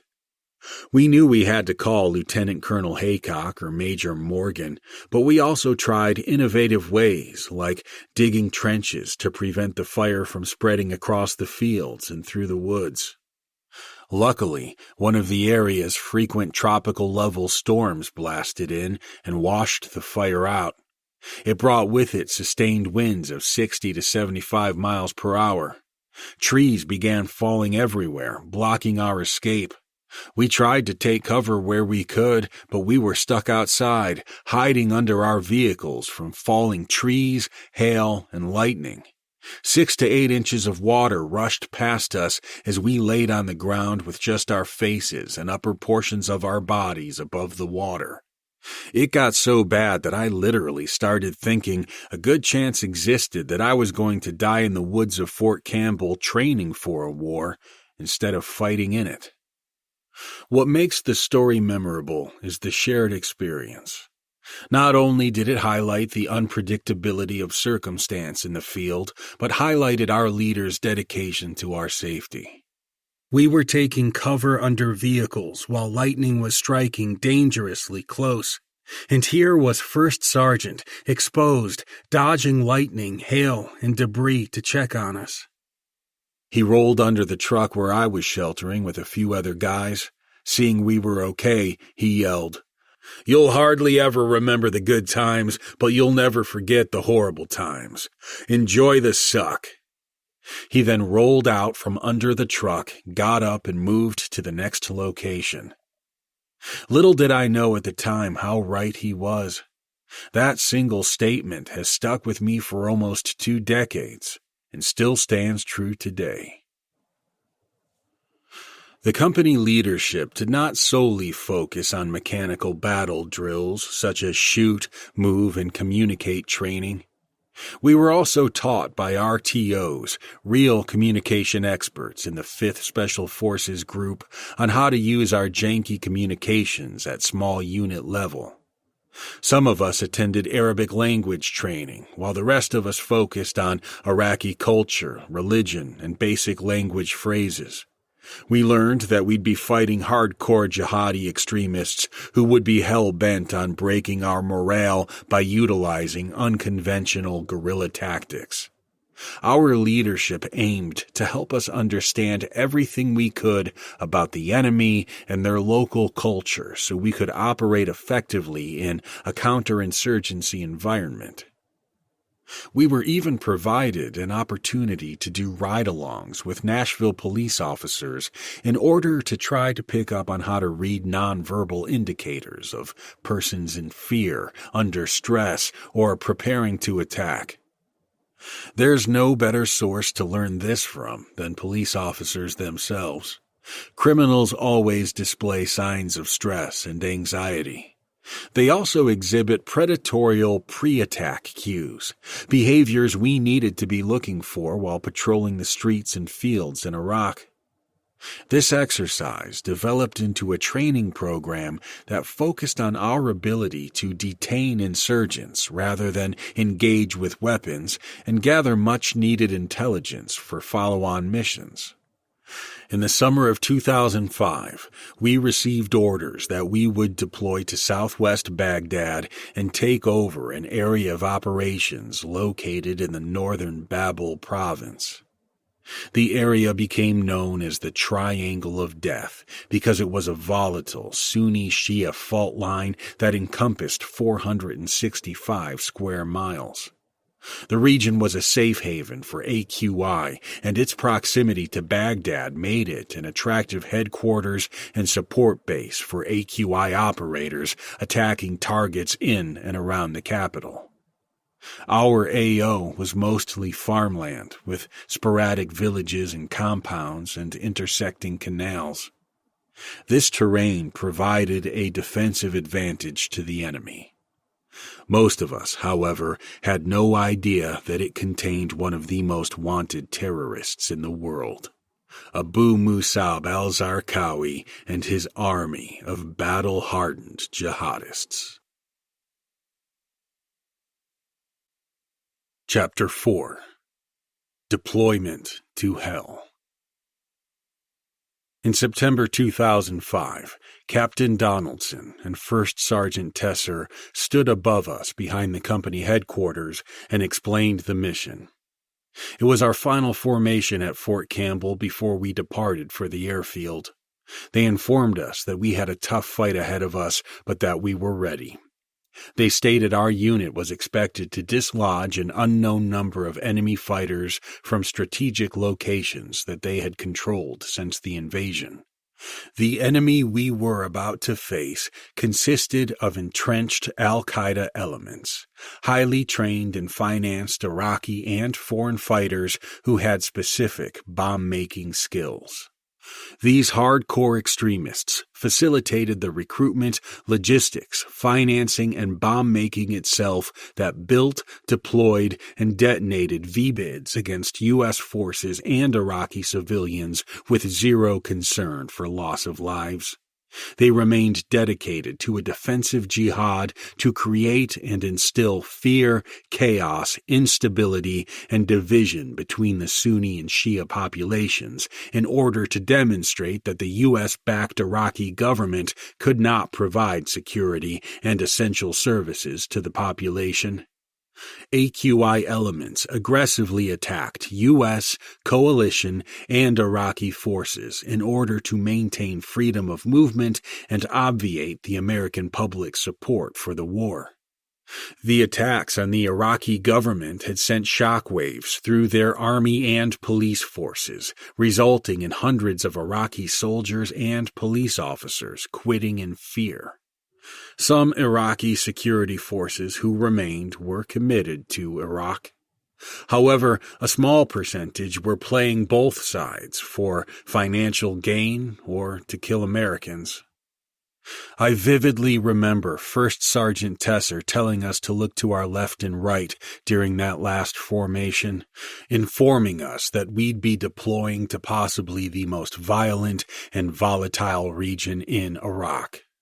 He said that some of us may get wounded and some possibly killed.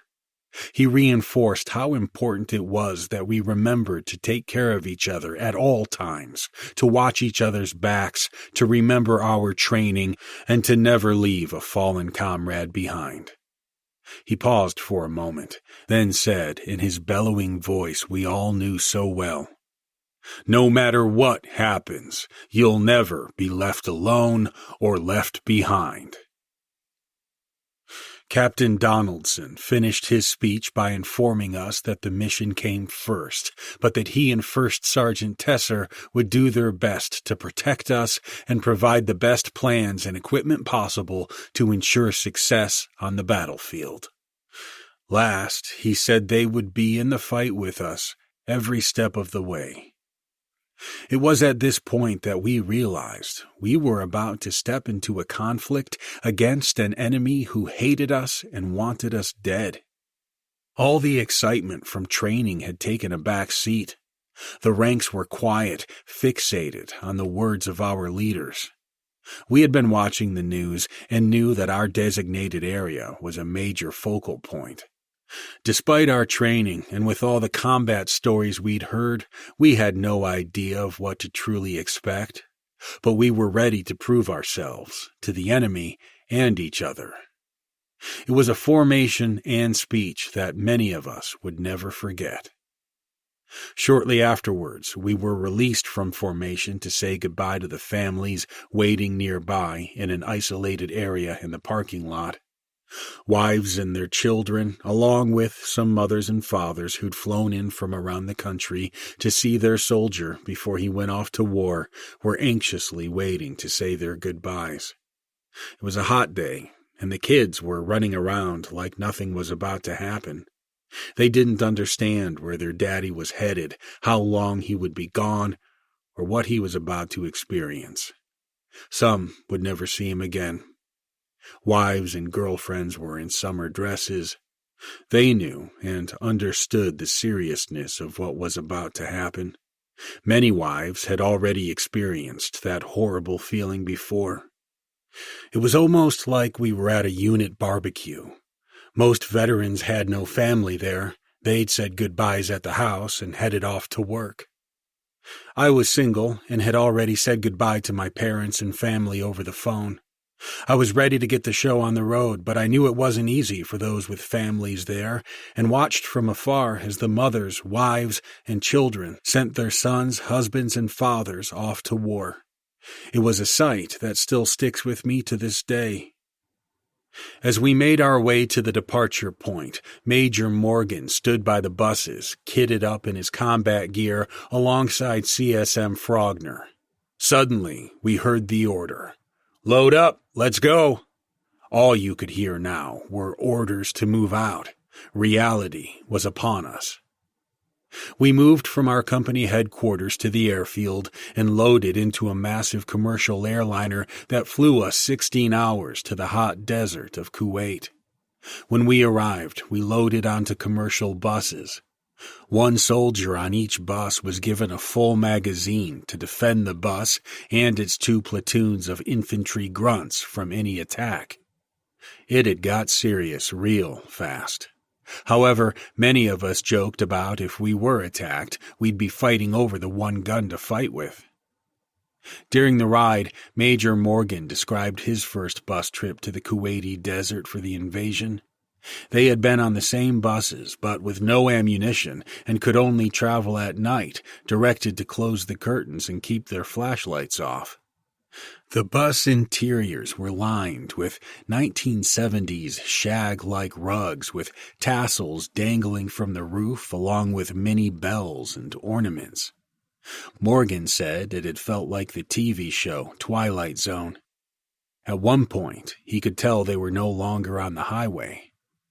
I peeled back one of the curtains on the side and saw all the other buses within a couple feet of each other jostling for the lead bus position. I was like, what the fuck, man? He said he couldn't help but think of the old movie Ben-Hur and the chariot scene, except this time it was Kuwaiti Arabs and buses heading to war. He remarked how he had thought he was going to die in a flaming collision of buses, and that would be his legacy. We all laughed. Soldiers have to have a unique sense of humor regarding death. It helps them cope. Once we arrived at the staging area, our leaders updated us on the new tactics, techniques, and procedures that were being employed by terror groups in Iraq. Over the next 2 weeks, we refined our battle skills. We got more training in searching for and finding explosive devices. We even did rollover and exit drills in helicopter and vehicle simulators. We confirmed our weapon system for accuracy and functionality. We trained in the hottest part of the day to acclimatize to the weather and terrain and had to rearrange our kits. During this time, many of us also made sure things were in line with the man upstairs. On a late starry night in September with a hot breeze, we loaded into Lockheed C-130 Hercules transport planes for the short trip to Baghdad International Airport, BIAP. The Air Force loadmasters informed us that BIAP was a hot zone due to enemy threats of shooting down American planes as they landed or took off. This meant that we would fly directly above BIAP and enter a tight downward spiral to avoid enemy fire. As we neared Baghdad, the aircraft started its spiral descent for a couple minutes, then landed hard, screeching to a halt. The aircraft ramp opened, and we were hit with the unique smell of Iraq, a country at war. It was a combination of burning diesel, feces, farm fields laden with livestock shit, and chemicals from fire pits, a smell that stays with you forever. While exiting the aircraft and waiting on the tarmac, mortar rounds struck the base to the northwest. Sirens went off across BIAP, indicating an attack. The mortar rounds were nowhere close to us, but they confirmed that we were now in an active combat zone. We quickly learned that this was a common tactic by the insurgents to bombard the airport with mortars or rockets while an aircraft landed in the hopes of damaging equipment or hitting U.S. personnel. We quickly shuffled off the asphalt towards a bunker, each of us carrying 100 pounds of gear. Welcome to Iraq. The next couple of weeks consisted of administrative tasks as the outgoing unit handed over their equipment and updated us on the combat situation. It was frustrating as hell. As screaming eagles, we wanted to take the fight to the enemy. However, we learned that before we did, we needed to inspect all the equipment and vehicles from the outgoing unit. We could not own the fight without owning the equipment. We met with our Army National Guard counterparts at every level from battalion commander to rifleman. These warriors appeared battered, tired, and clearly ready to get the hell out of the area and assume their new mission in Kuwait. The most important part of this transition, known as right seat, left seat rides, was the intelligence handover at the battalion and company level. The outgoing unit explained that they had attempted several times to push southwest to the Euphrates River in order to demonstrate presence in the area with hopes of squeezing enemy fighters out. The operation had resulted in complex enemy ambushes initiated by massive, deeply buried IEDs. Following the IED ambush, the enemy would lay down a heavy volume of fire, sometimes with mortars, from numerous angles to wound or kill as many soldiers as possible. Visibly shaken from his experiences, the outgoing commander offered some sound tactical advice. He stressed that since we were the 101st Airborne, we needed to use our aviation assets to avoid the roads and only attack high-confidence targets of opportunity. However, our battalion had a different plan. Lieutenant Colonel Haycock and Major Morgan told him that we would use our air assets when needed, but we were going to fight up close and personal and on the ground. We aimed to meet the enemy on their turf and remove their freedom of movement while building relations with the local populace. Unfortunately, the outgoing leadership had refused to conduct any operations past a certain boundary line. This strategy had allowed the enemy to create the safe haven known as the Triangle of Death, from which they rained down unprecedented chaos and violence on Baghdad. Our plan would require us to conduct a movement-to-contact operation into enemy territory, seize key terrain, and win over the local populace. Intelligence assets would inform our forward movement while simultaneously identifying high-value targets, HVTs. It would be a complex counterinsurgency operation consisting of fire and maneuver, stability operations, and killer capture missions. The biggest risk to our soldiers would be the movement down open asphalt and dirt roads.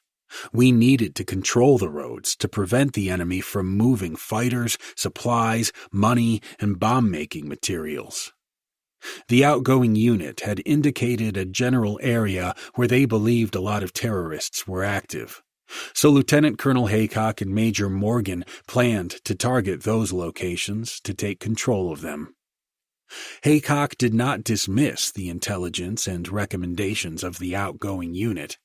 However, the battalion still had a mission, and it could not be accomplished by doing the same thing for the next year. Counterinsurgency operations would be the primary means to win this fight, which would require us to live among the locals while hunting down the enemy. The main concern was that the battalion could not simply drive straight into the enemy stronghold because no one had a clear understanding of the people, enemy locations and activities, and terrain, meaning canals, roads, farmlands, and such like. Haycock wanted to probe the enemy safe haven from different directions to gain better situational understanding. The thrust of the plan was to encircle the suspected enemy safe haven by maneuvering Charlie Company on the right flank to the west as a decoy. We needed to confirm enemy presence in the area and the degree of freedom of movement north of the suspected enemy safe haven in the Triangle of Death. Bravo Company would maneuver north of Charlie Company as a screening force to gain intelligence and provide early warning of enemy movement from the north into the enemy stronghold. Haycock and Morgan believed local population in the north was more amenable to our presence and would cooperate with us by providing information. Our third element, Headquarters Company, HHC, and Delta Company would penetrate southwest down the center of our AO that was also considered safe for U.S. forces, with the purpose of establishing a battalion command and control tactical outpost codenamed Patrol Base Lion's Den. My unit, Alpha Company, would maneuver to the south on the left flank of HHC to locate the enemy and gain intelligence. When operations commenced, the battalion hoped to deceive the enemy that we were attacking the enemy from east to west, so Alpha Company could maneuver slowly and deliberately north-south behind the enemy, eventually encircling their safe haven. Once the area was encircled and secure, we could then focus our intelligence assets, influence the local population, and destroy the enemy from within. The previous unit was a mechanized infantry unit, so they mostly traveled in large armored vehicles such as Bradley fighting vehicles, BFVs, and M1A1 Abrams tanks. Initially, these vehicles had been able to withstand IED attacks. However, the enemy then developed bigger and more sophisticated IEDs that rendered our best armored vehicles vulnerable. Casualties had mounted, control of the AO deteriorated. Now, U.S. forces needed a different strategy. First Sergeant Tesser and the other company leaders, along with Major Morgan and command leadership, had developed updated tactics based on new equipment and experience from the invasion. Morgan's previous unit had experienced multiple IED attacks and complex ambushes. We came up with a clearing strategy to travel down the roads more safely. The tactic was simple. Get out of the vehicle and look for the bombs before they hit you. It sounded terrifying at first, but it made sense. While we understood that we would be more exposed to IEDs, mortars, and gunfire while walking, it enabled us to spot an IED or its components before it exploded. This allowed us to either defuse or avoid them. As long as we were far enough apart from each other, we could isolate any one casualty and protect the rest of the convoy. We would create a V formation that put the vehicles at the back of the V, while we spanned out looking for devices, detonation wires, triggermen, snipers, or other signs of enemy activity. We acknowledged the risk and would take turns volunteering to walk up front. We all wanted to serve and protect each other. Unfortunately, many of our soldiers were killed or wounded during such patrols. There was a phenomenal spirit in the Screaming Eagle. Sure, it could be frightening walking on point, but despite the threat, our courageous men would walk into potential danger every day to ensure the rest would survive. This speaks highly of our unit and what we were willing to sacrifice. The IED scout walking up front needed to focus on every detail, both on and off the road. We accepted whatever fate God had in store for us. The 120-degree Iraqi heat for a U.S. soldier carrying 30 to 50 pounds of ammunition, water, communication devices, signal jamming technology, a weapon, and a Kevlar vest was relentless. It never seemed to end. It seemed to get hotter as you maneuvered under the harsh sun, sapping the life out of you. The patrols were painstakingly slow and required multiple stops where we had to take a knee or lay down in the road to lower our profile, only to get back up again within seconds or minutes. We developed an acute awareness of the IED signs, such as disturbed dirt or fresh asphalt, wires, and local persons exhibiting suspicious and unique behavior. Once an IED was spotted, our explosive ordnance disposal (EOD) experts would either disable it or blow it in place. Most of the IEDs in early 2005 were command wire detonated, meaning a triggerman was hiding nearby and waiting for us to travel into his kill zone before initiating the device. These IEDs could be buried underground or hidden on the side of the road, attached to a copper wire running from the IED to the triggerman. Our formation would help us find the wire or even the triggerman at times before anyone on the road entered the kill zone. Later, the enemy buried large bombs, including 500-pound aviation bombs, deep under the dirt or asphalt and used augers to drill even deeper to cover the detonation wires. These were hard to find and absolutely devastating to any military armored vehicle. The IED search technique simply consisted of two soldiers walking off the road on either side and out in the fields in front of the trucks, approximately 50 meters or as the terrain permitted for observation and communication. Then, two more soldiers would walk in front of the trucks just off the road behind the guys in the field. Sadly, despite our technique and constant adaptations, we would fail on occasions, and many brave warriors suffered the ultimate sacrifice. It took extraordinary discipline in this heat, and for 12-plus months. The enemy counteraction to our formation would lead to cell phone or radio-activated IEDs that were not exposed to the eye and much more difficult to locate. These became known as remote-controlled IEDs, RCIEDs. The enemy would conceal a small antenna or wire to protrude slightly out of the road or dirt in order to get a signal. This new device required us to walk closer to likely IED locations, substantially increasing the odds of losing legs or arms or being completely vaporized. There were plenty of occasions where one of us stepped on an antenna and froze, waiting for the split-second flash, loud boom, and then chaos. When it did not happen, the soldier was guaranteed to yell, "Fuck!" That was always followed by relieved laughter, and later, a lot of pulling cotton back out of our ass cheeks, because we were scared as shit at the time. Some of the most lethal IEDs were victim-operated IEDs, VOIEDs, and house-borne IEDs, HBIEDs. Since we were on foot and slowly taking over their terrain, the enemy smartly decided to place these IEDs where they believed we would patrol off the road, take routine breaks, meet with the locals, cross choke points, and even near or in homes or schools. Some were detonated when a soldier or truck touched a pressure plate buried just below the surface. Some used thermal and motion sensors that detonated when a soldier or vehicle interrupted the laser beam stretched across a road or an entrance to a building. These IEDs, sadly, also led to many civilian casualties, including women and children. Sometimes the enemy would purposefully leave indicators of their presence, such as suspicious items or known AQI propaganda, in order to draw us into a building.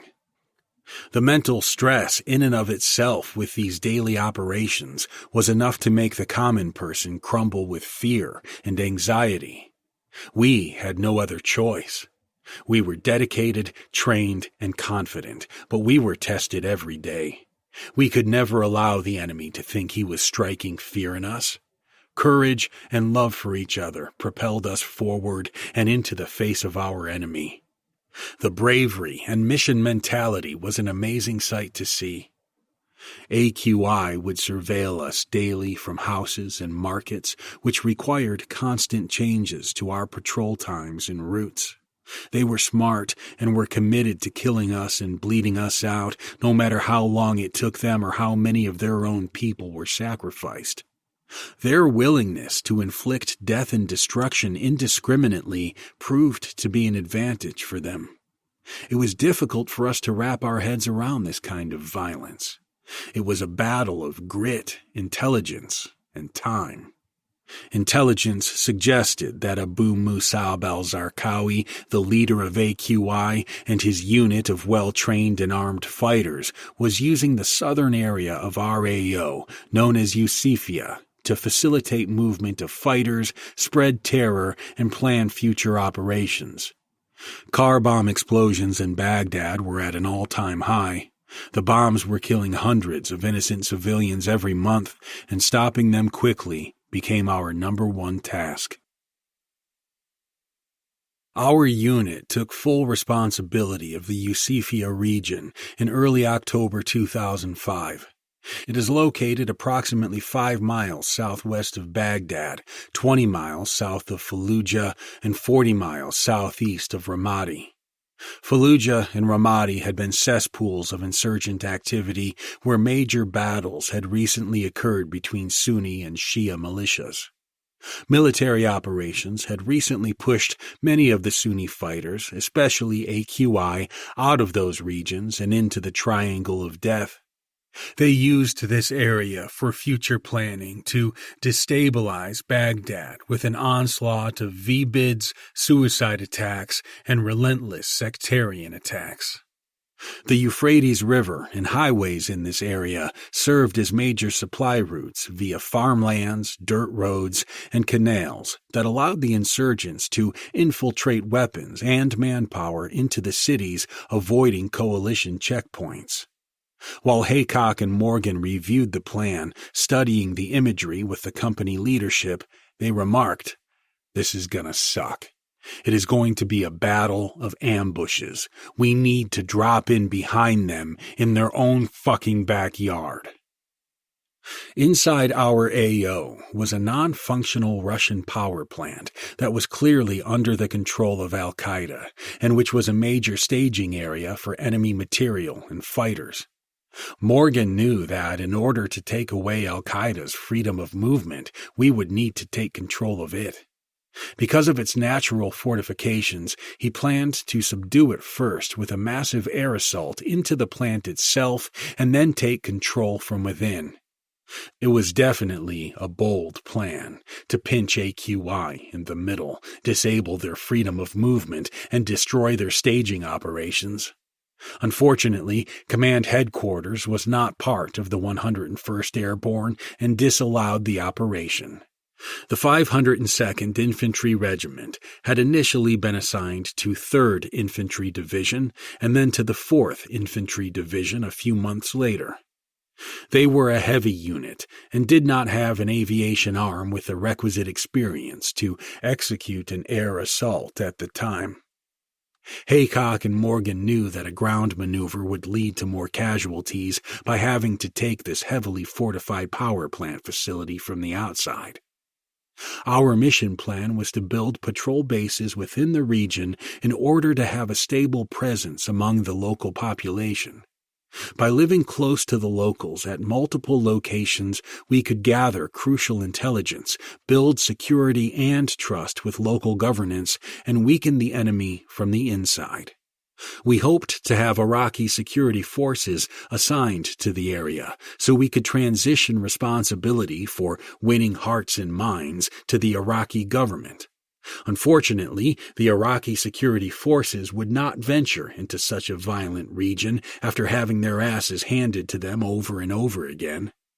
We would be on our own in a wary and hostile community. Fear of Zarqawi and his foreign fighters and their hatred of American infidels were deeply entrenched in the local population. The stifling Iraqi summer heat was second only to the searing hatred we saw in their eyes. Many of us newbies were shocked at how these people viewed Americans. Iraqi hatred penetrated your soul and burned through you. You knew a crosshair was on you everywhere you went. Our patrols were to immediately probe into areas of the Triangle of Death that the National Guard unit had avoided over the past year. Mounted patrols consisted of 3 to 4 up-armored, high-mobility, multi-purpose wheeled vehicles, UAHs, consisting of a driver, 3 seated soldiers who could dismount, patrol, fight, or make contact with the locals, and a gunner who manned a machine gun in the turret. Each patrol generally totaled 9 to 12 dismounts. Companies would rotate their platoons in and out Forward Operating Base, FOB, Stryker, located in the southern portion of BIOP, into the AO on a nonstop basis. The goal for our battalion was to build an overwhelming presence of troops, constantly pushing further into the AO to force the enemy to fight us. We needed to force combat so that we could occupy terrain owned by them and gather intelligence for future operations by collecting items from their bodies or extracting information from them if still alive.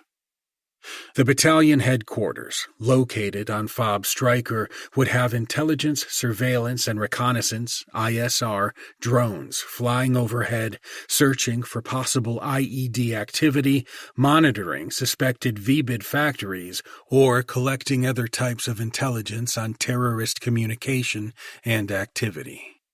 ISR was an extremely effective and relatively new technology that was growing at a rapid pace.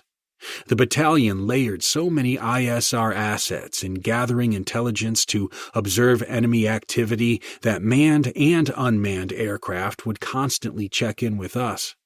All day and night we would hear chattering on the radios between the headquarters and ISR from the eyes and ears in the skies.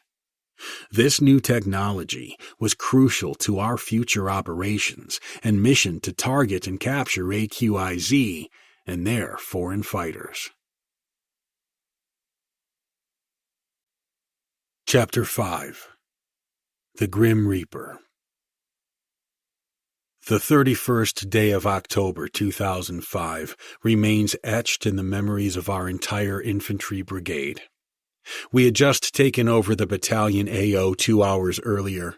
Company commanders, supply sergeants, and platoon leaders had accounted for millions of dollars of equipment from the outgoing National Guard unit. Sergeants had been running patrols with the outgoing leaders in order to learn the routes and key pieces of terrain and details of the local Iraqi tribal leaders. Today, we owned the battlefield and had at least 12 months to go. On this particular morning, the battalion intelligence section had received intelligence that the enemy had emplaced 3 IEDs along what was called Route Motorhead, which had earned its name years prior to our arrival. No one really knows how it originated, but we guessed it came from the rock band Motorhead. Motorhead ran north-south and dead-ended into an east-west canal that had a parallel dirt road. On the western side of the road were 6 other east-west roads that were pretty evenly spaced out down the length of the road. On the eastern side of Motorhead, a north-south canal prevented our vehicles' freedom of movement to the east. The terrain provided excellent positional advantage to the enemy. They could hit our patrols from the east, then escape on foot into the canal where our vehicles could not pursue them. The northern portion of the road was fairly straight, which gave the enemy multiple vantage points for early warning to their IED cells upon seeing U.S. forces enter the battle space. The southern portion of the road had plenty of S-curves, which created dead space or blind spots for them to attack us in excellent kill zones. We were blind until we came around the curve. This route was full of craters from previous IED explosions. The only way to maneuver down this road was either on foot or pushing the vehicles at high speed to swerve around the holes like an Olympic slalom skier.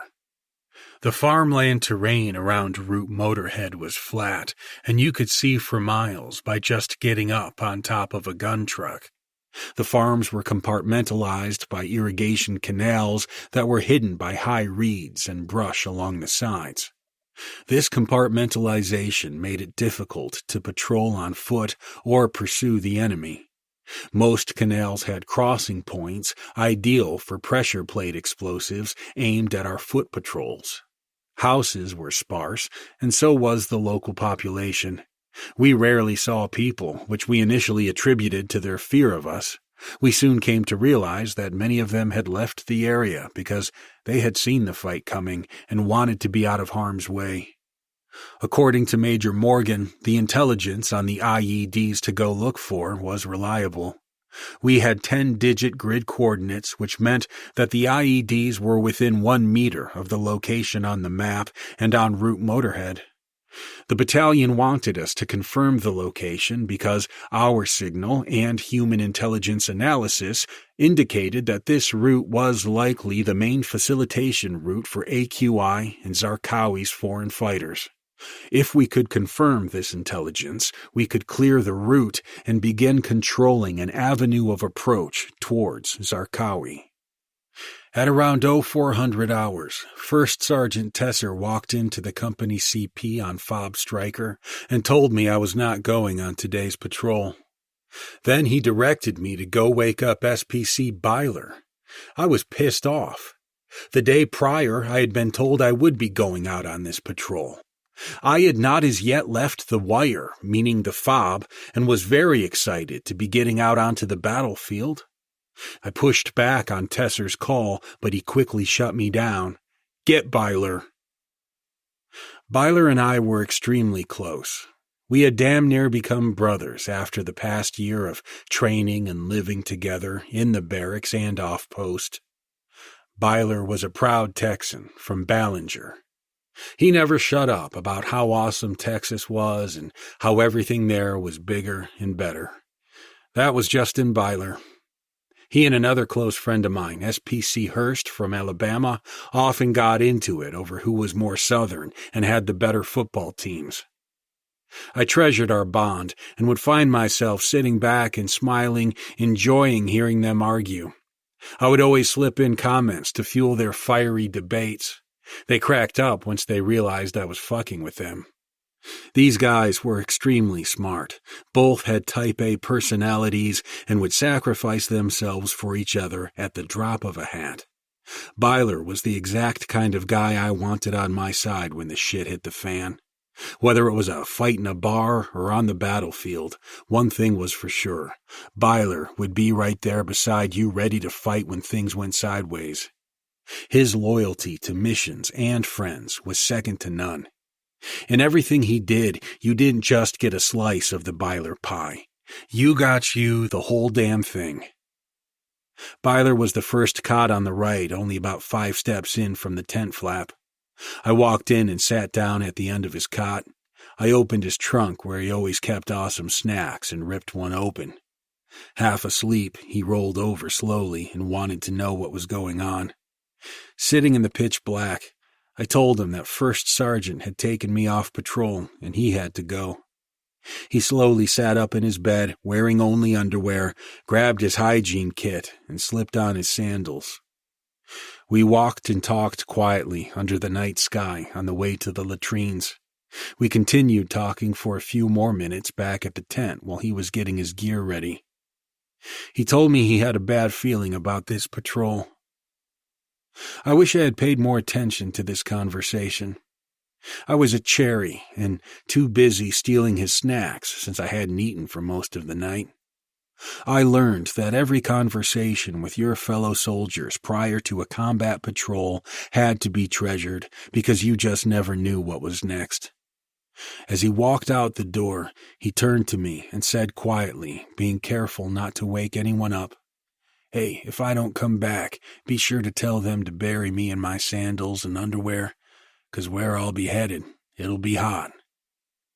I told him to shut the fuck up, but called dibs on his treasure trove of treats in the trunk if he didn't return. He lumbered out of the tent into the starlit night with a chuckle and his huge Texas smile. That was Byler, always breaking the ice with a joke. Looking back, I feel like I should have known, but I was too inexperienced at the time. Why did Byler make that comment? Was it just the sarcastic humor that warriors have in combat to deal with the impending threat of death? I'll never know or understand. But when I think about that morning before sunrise, I wonder if there may have been some kind of spiritual presence somehow giving me a sense of Byler's fate. First Sergeant Tesser and the patrol leader, Sergeant First Class SFC Galaney, the acting platoon sergeant of 2nd Platoon, gathered the patrol together and prepared to push down Route Motorhead to confirm the location of the IEDs. The UAHs were staged and ready. NCOs conducted pre-combat inspections of their soldiers, weapons, ammunition, and equipment. It was the first push south down the long north-south route into no man's land. Nerves and tensions were high, knowing that massive IEDs were buried in the road with triggermen on constant watch, waiting to attack passing patrols. Enemy contact was guaranteed that far south. The patrol assembled around the lead truck and discussed the plan. Then SFC Galaney yelled, "Lock and load!" Fully kitted warriors climbed into their trucks at pre-dawn to meet the enemy in what would probably be our company's first fight against AQI. Sergeant Tesser was overwatching the patrol from the second truck from the front. This is normally where the senior leader could best control the formation. He wanted to go along with the first few patrols to give confidence to his soldiers and ensure that his junior leaders gained experience the best way possible. Byler was Tesser's driver. PFC David Martin manned the gun up top in the turret, while PFC Adam Johnson was riding in the rear to be used as a dismount/assaulter. The UAHs were fully enclosed, with heavy armor on the sides, rear, and front. Based on the increasing IED attacks since the invasion, our UAHs had bulletproof glass and reactive armor on the doors, designed to minimize the effect of rocket-propelled grenade, RPG, attacks. However, the bottom of the vehicle was the weak point.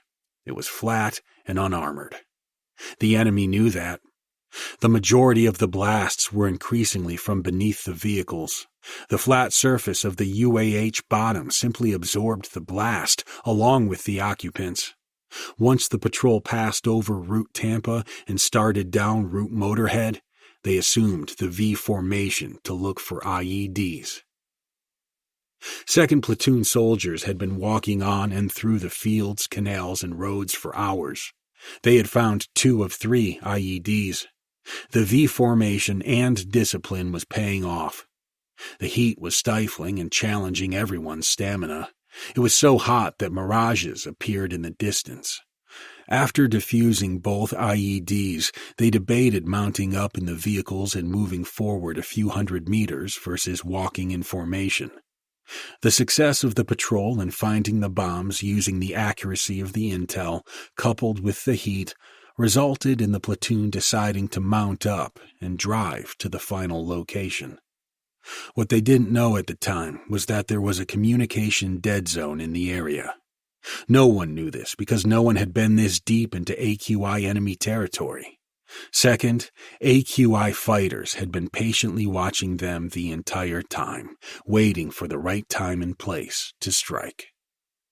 The patrol jumped back into their trucks and followed First Sergeant Tesser, who picked up speed and maneuvered around the front truck to take the lead position.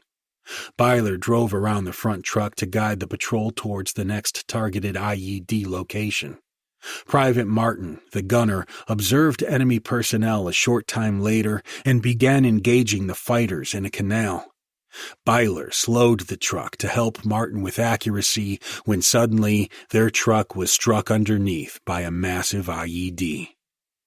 Everything to the front disappeared in a violent, volcanic-like eruption of dirt and asphalt. The blast was so powerful that it bent the UAH in half, lighting it on fire and throwing it into the air as if the rules of gravity did not exist. The explosion ripped open the doors and immediately ejected SPC Byler into a nearby reed line on the driver's side of the truck. Private Martin was thrown into a nearby field on the passenger side of the truck. Both Byler and Martin were killed instantly. First Sergeant Tesser and Johnson sustained major trauma with life-threatening injuries. The vehicle was burning so hot that ammunition and explosives inside the truck started exploding, sending pieces of metal and ammunition in all directions. SFC Galaney immediately took control of the patrol and set up a defensive posture.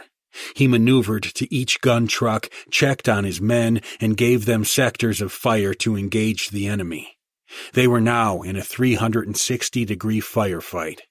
Galaney and his other NCOs, Staff Sergeant Thomas, Staff Sergeant Maloney, Sergeant Allen, and SPC Hammer, without hesitation, bailed out of their vehicles into the barrage of incoming rounds, returning fire as they selflessly raced towards the wreckage in order to save any survivors.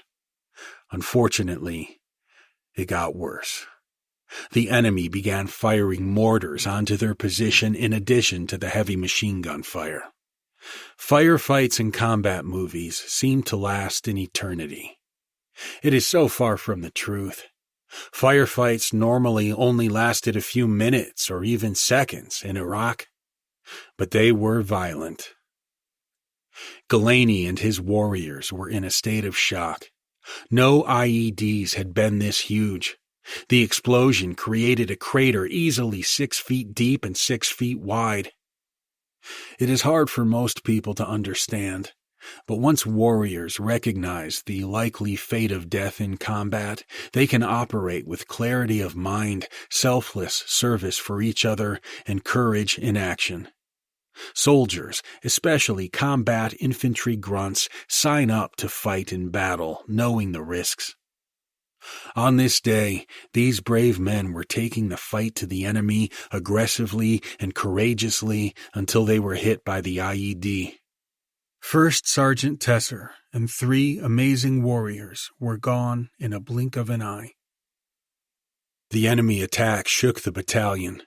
Outside of a couple officers and sergeants, no one had any combat experience. The battalion TOC on Fob Stryker did not know how to process Galaney's information flow over the radio. Soldiers and young officers were screaming, "What do we do? What the fuck happened? Who was killed?" Discipline was lost, which did not help the soldiers on the ground under attack who were trying to fight and control the chaos under fire with KIAs all around them. Fortunately, Sergeant Major Crabtree, Morgan's Operation Sergeant Major, and Major Morgan came into the TOC and took over the radios. Morgan directed SFC Hunter, the TOC NCO in charge, NCOIC, to gather up the staff officers so they could manage information flow. Morgan learned that there were 4 KIAs, that the patrol had stopped receiving effective fire and was able to establish security around the blast site. He took over radio control with Galaney on the ground and calmed everyone in the TOC. Morgan and Crabtree immediately requested direct support from attack aviation in order to extend Galaney's eyes and ears on the ground.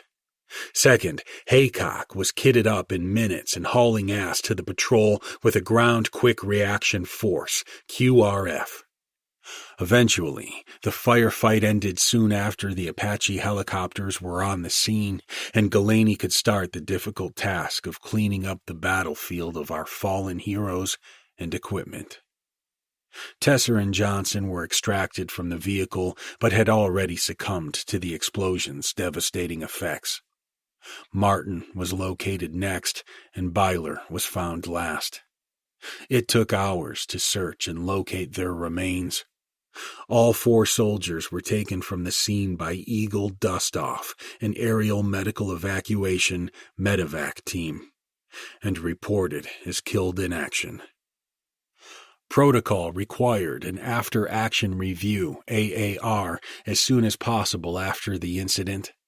This AAR determined that the patrol's Blue Force Tracker, BFT, a computer-generated map linked to Global Positioning Satellites, GPS, to identify a unit's vehicle location on the ground, was lagging by approximately 800 meters due to a temporary communication dead space. This meant that Tesser's vehicle was actually over the massive IED they were looking for, not 800 meters east or short of the IED like they thought.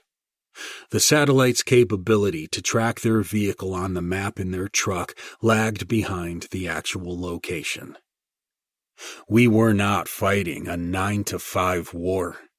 Haycock and Morgan immediately seized on the mantra that we are not going to drive to work every day. From now on, all patrols packed 2 to 3 days' worth of operational supplies in order to maintain pressure on the enemy and establish a sustained physical presence among the local population instead of rushing back to base after the operation was completed.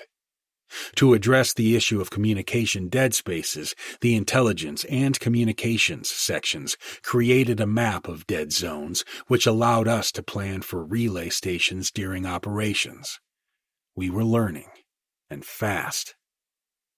The battalion HQ required us to not only conduct the medical evacuation, but account for and retrieve all U.S. salvageable equipment off the battlefield to make sure that the enemy did not gain any intelligence or special equipment. Major Morgan stated, "We are not leaving anything or anyone on the ground that gives the enemy a sense of victory. All that people will see is that someone blew a hole in the local population's road." We remained on site until we had cleared the battlefield. It was hard to do, but it was the right thing to do. The task at hand, however, did not take away any thoughts, memories, anger, hurt, or emotions. We were shocked over the power and violence of the explosion. What we did not say to each other was the thought that any one of us could be next. Among the debris, we found Byler's rifle, but not his personally purchased M4 carbine rifle bipods. This tore at my soul because I felt that we'd left a piece of his identity on the battlefield. I felt like I had failed him. Months later, one of our patrols stumbled across the bipods in the middle of a nearby field once the foliage had died back. I kept them, and years later I mailed them to Byler's brother in Texas as a keepsake from his heroic brother. The battalion directed Delta Company, commanded by Captain Crane, a compassionate, witty, tactical genius, to assume control over our AO for a few days. The battalion commander wanted our company to grieve and formally memorialize our fallen heroes. A couple days went by, then we buried our emotions and got back to work.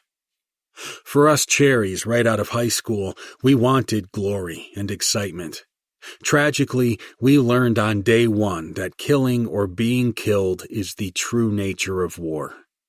We had trained and rehearsed for this, had discussed the morality of killing, but we never truly reflected on being killed and how to balance the psychological contrast between the three: kill or be killed or not to kill.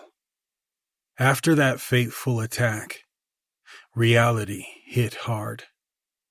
Devotion to mission and the bonds we shared would drive us to fight the enemy to the death and allow us to accept our fate.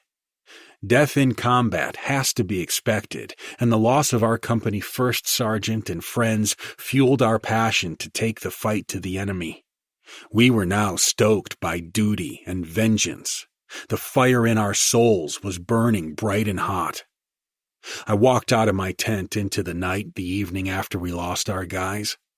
I remember looking up at the sky and all the stars. Iraq has no ambient light, so the stars light up like they are on fire. There were millions of them. I could not grasp the irony of war, that after so much violence, nature and life continued with such beauty. It made no sense. I sat down on a concrete barrier and reflected about what Tesser had told me a couple days before the fateful patrol. We were walking back to our tent in the cold, dark October night. I saw Tesser's warm breath meeting the cold, brisk air. He looked up at the stars, seemingly speaking to himself, and said that he had a really bad feeling about this deployment and wanted to get right with God.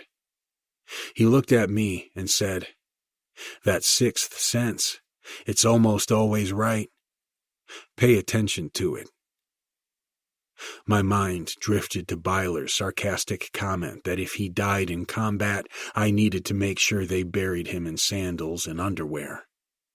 I laughed quietly and dropped my head onto my chest, remembering how Byler had lived and how I needed to celebrate his life. Suddenly, an overwhelming feeling of despair overcame me. Family popped into my mind. I was deeply disturbed knowing that all 4 families back in the States were about to receive the worst news of their lives.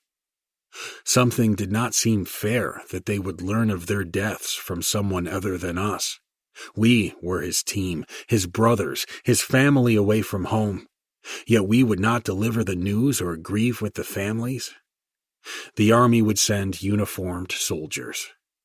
As a matter of fact, the battalion shut down all communication back to the States for a few days to prevent anyone from saying anything that might get back to the family until they could be officially notified.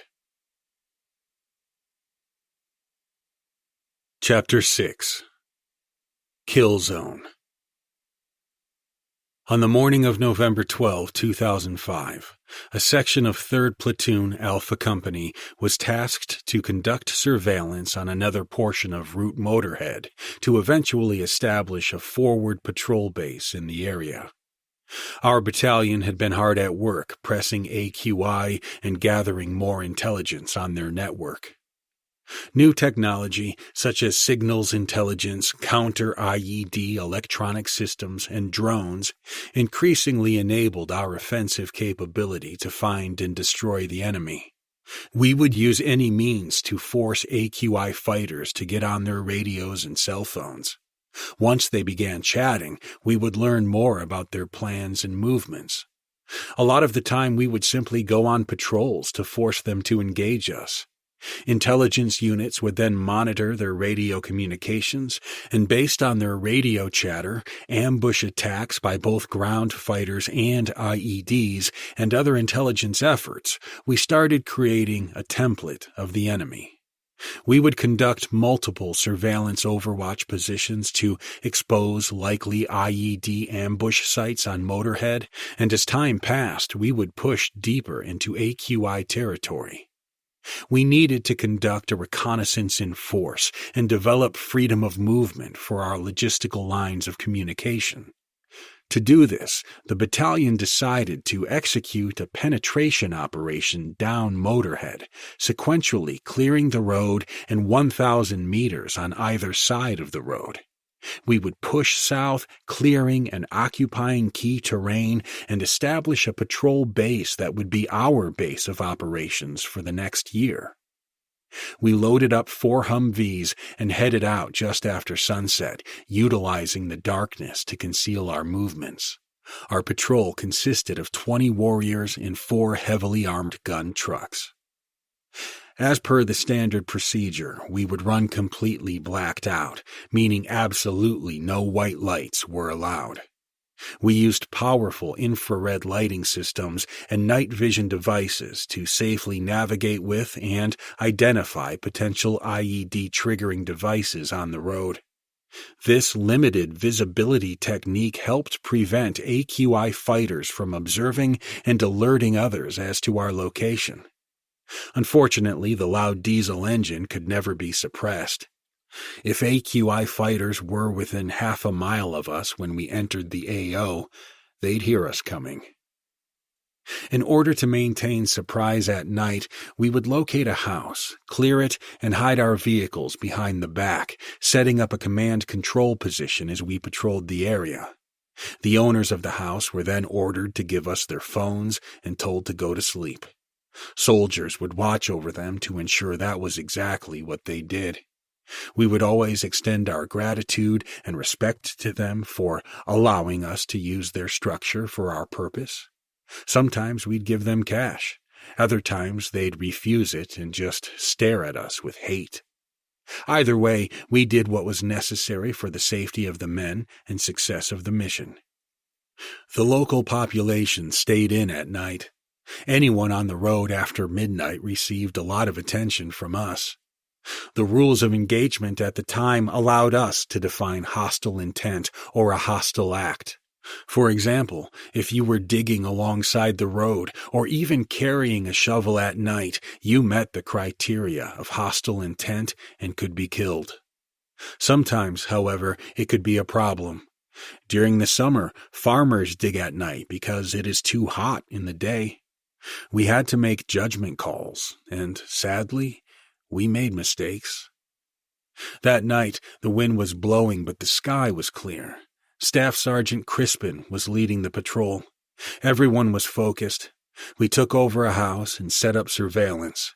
About halfway through the night, Corporal Zamora observed a subject walking towards the road from an open field to the west. He had what appeared to be a shovel in his hands. We passed the information up by radio to company and battalion headquarters. The preferred method would have been to allow him to dig, let him leave the location, and call in air assets to follow his movements from the air. Then we could develop the intel picture for future operations. However, HQ informed us that there were no air assets in the area that night. Without air assets, it was up to us to either kill or capture him to avoid him alerting any terror cell nearby. We also wanted to gather intelligence from the items he might have been carrying. Corporal Zamora was the designated marksman and carried an enhanced M14 carbine.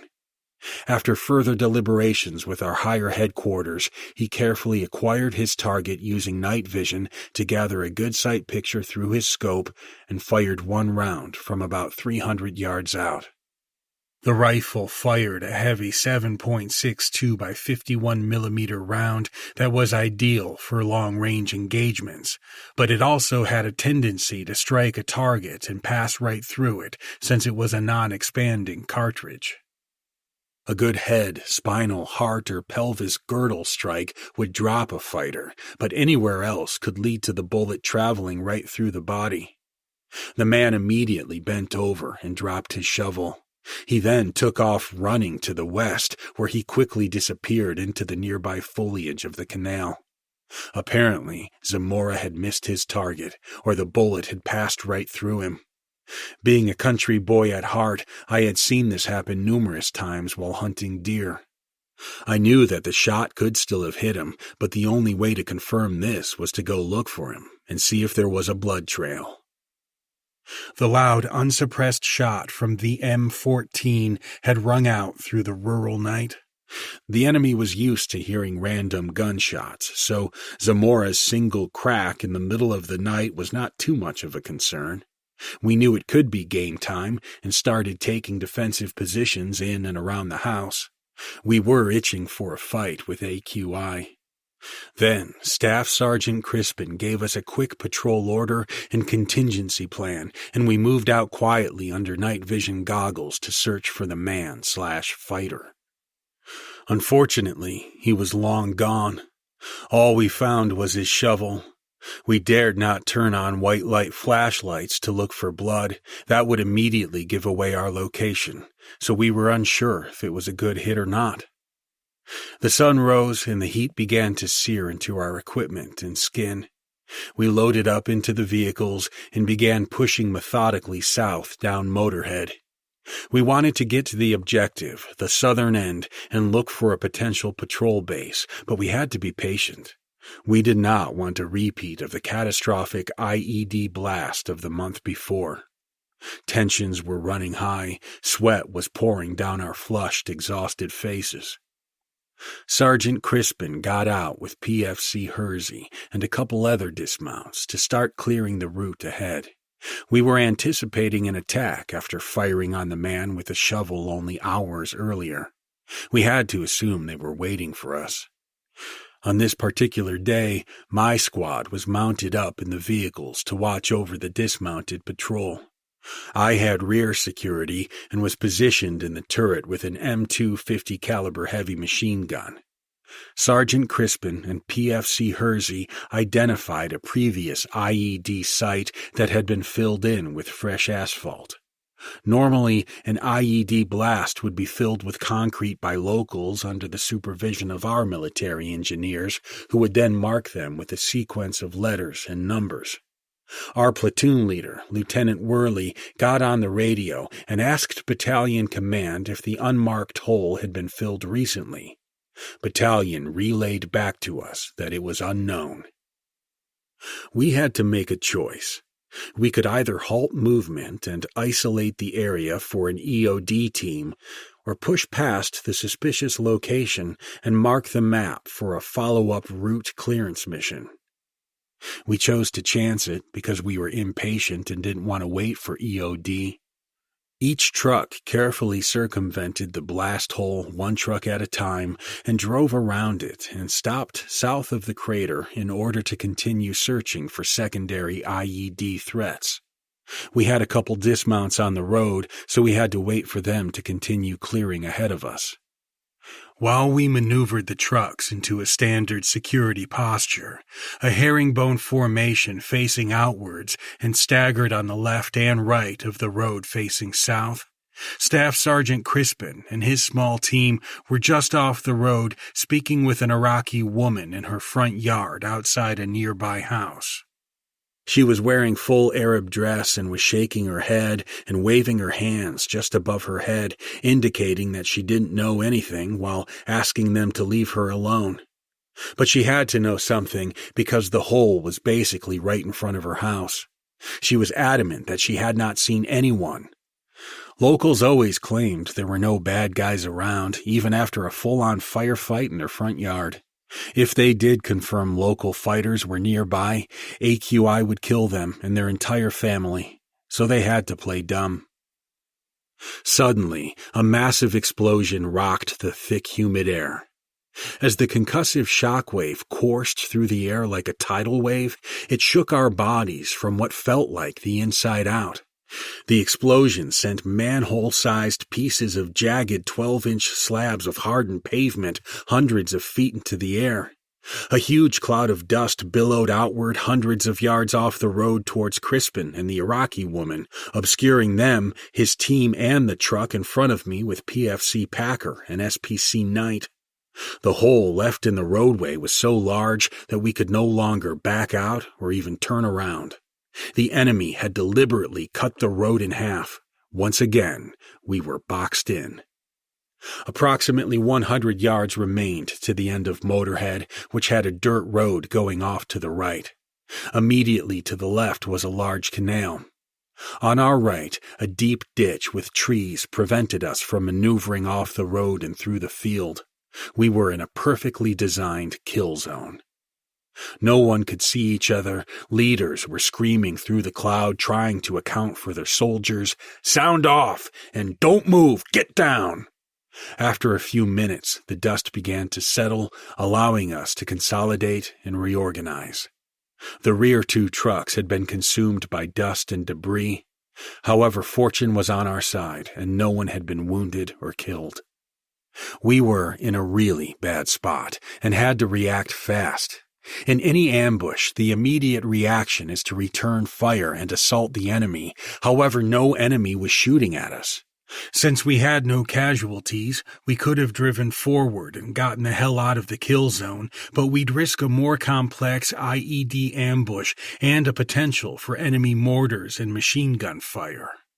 We chose to stay where we were and expand our security zone. Sergeant Crispin's team found additional command wires that led towards the road in front of the lead truck and farther south.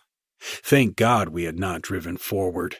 Crispin and PFC Ayala broke off from the main element and immediately began pulling wires up off the ground and cutting them. This was a dangerous move and normally not recommended, but they made the decision to take the risk to protect all of us while completely exposing themselves to potential enemy fire. The team rapidly traced the wires back to the trigger point in a nearby reed line.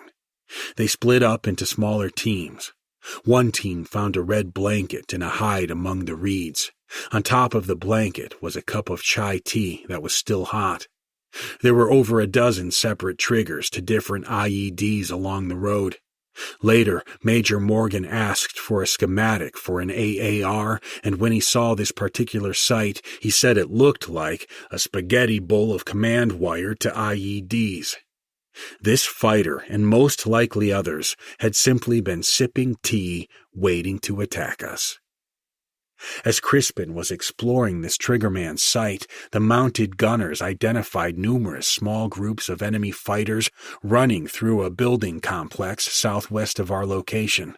They were moving fast, wearing the typical AQI garb of Adidas-type jogging pants, balaclavas, and load-bearing vests.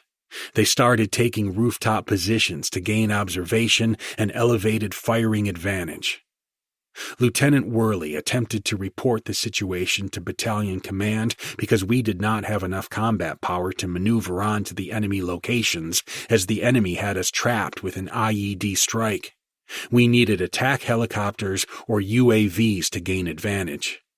The terrain of canals and reeds obscured and prevented our gun trucks from being able to provide effective fire against the enemy locations. However, the lieutenant couldn't get through. We were in another unidentified communications dead zone.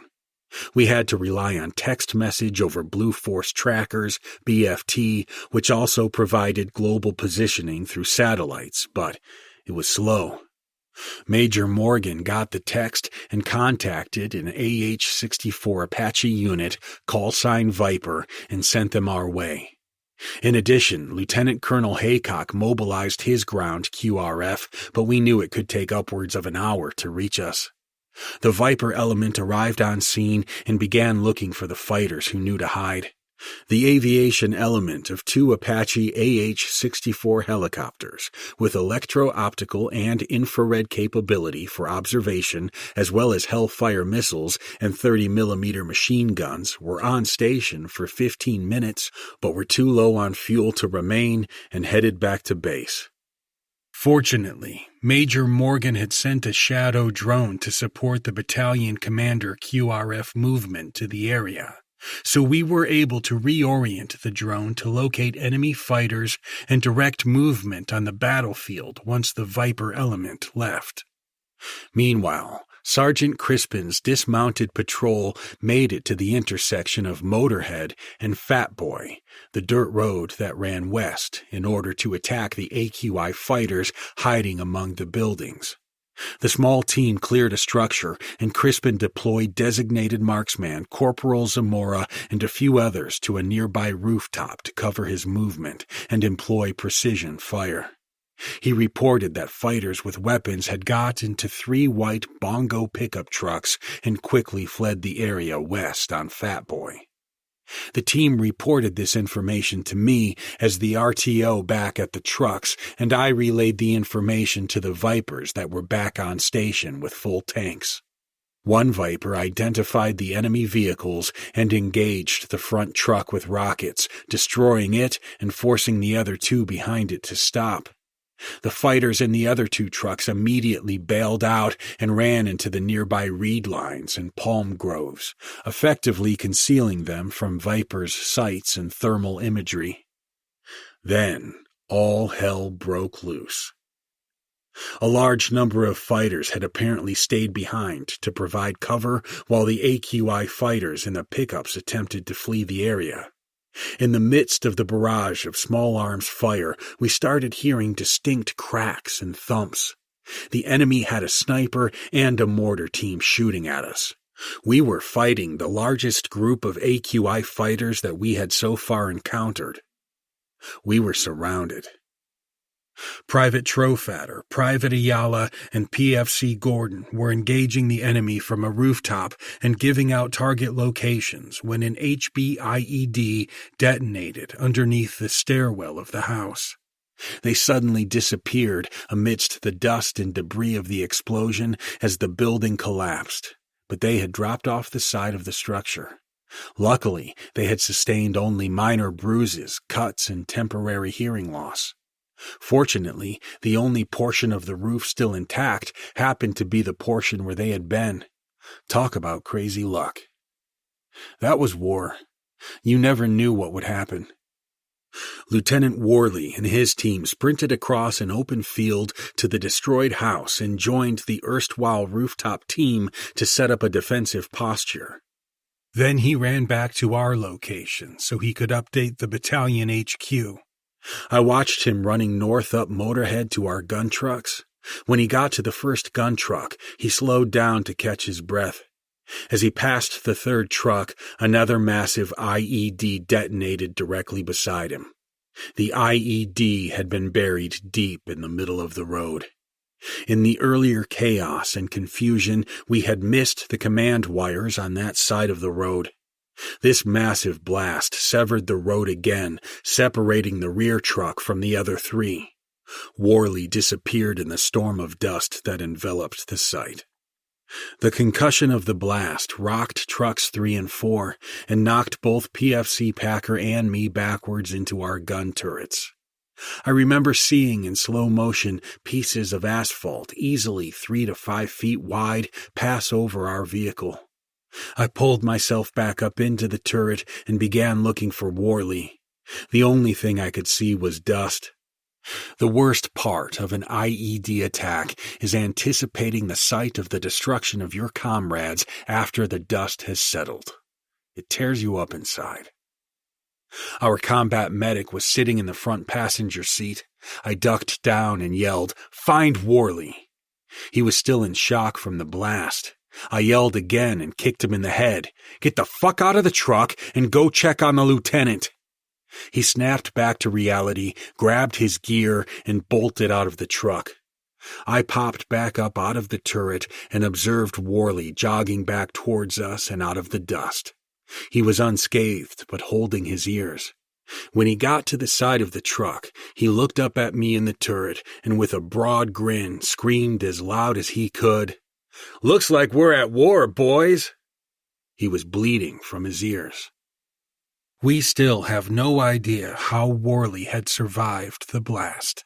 It was a goddamn miracle, given the size of the explosion. Worley had me inform Battalion through Viper that we were fully immersed in battle and needed more combat power. The QRF was en route. The fight had become a 360-degree battle. The IEDs had blocked our vehicular movement, so we needed to defend ourselves until the QRF arrived. Despite the patchy dead zone, as the RTO, I knew I had to dismount and construct a field-expedient directional antenna to force radio waves directly towards Battalion HQ and hope they'd get our full transmissions. It was only a matter of time until Viper had to leave again, and we needed a secure, guaranteed line of communications with HQ. Our ability to transmit and receive was still poor.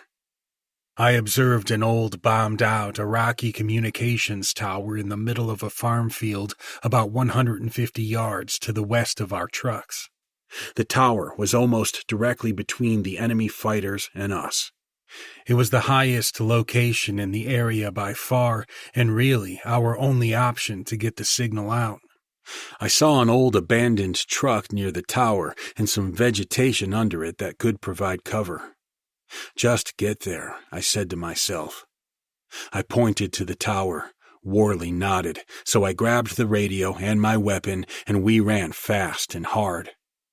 About halfway across the field, bullets began whizzing over us and kicking gravel and dirt up in our path. I was used to enemy fire hitting our trucks, but bullets tracking me on foot was new to me. Adrenaline immediately surged through our veins as we ran faster and harder than ever before.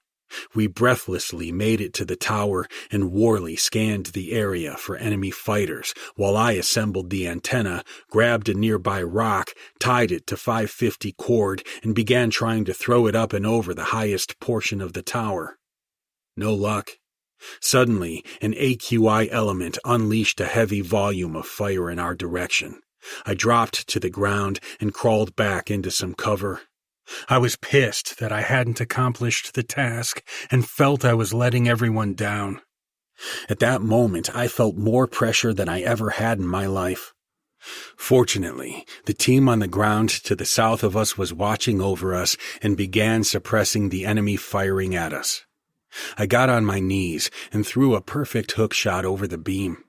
I quickly got the radio up and running and began speaking clearly with Major Morgan. Between transmissions, Worley and I engaged the enemy fighters, who were now in an interlocking sector of fire between Crispin's team and us. The two Apaches that were still on station were hammering the enemy in multiple locations.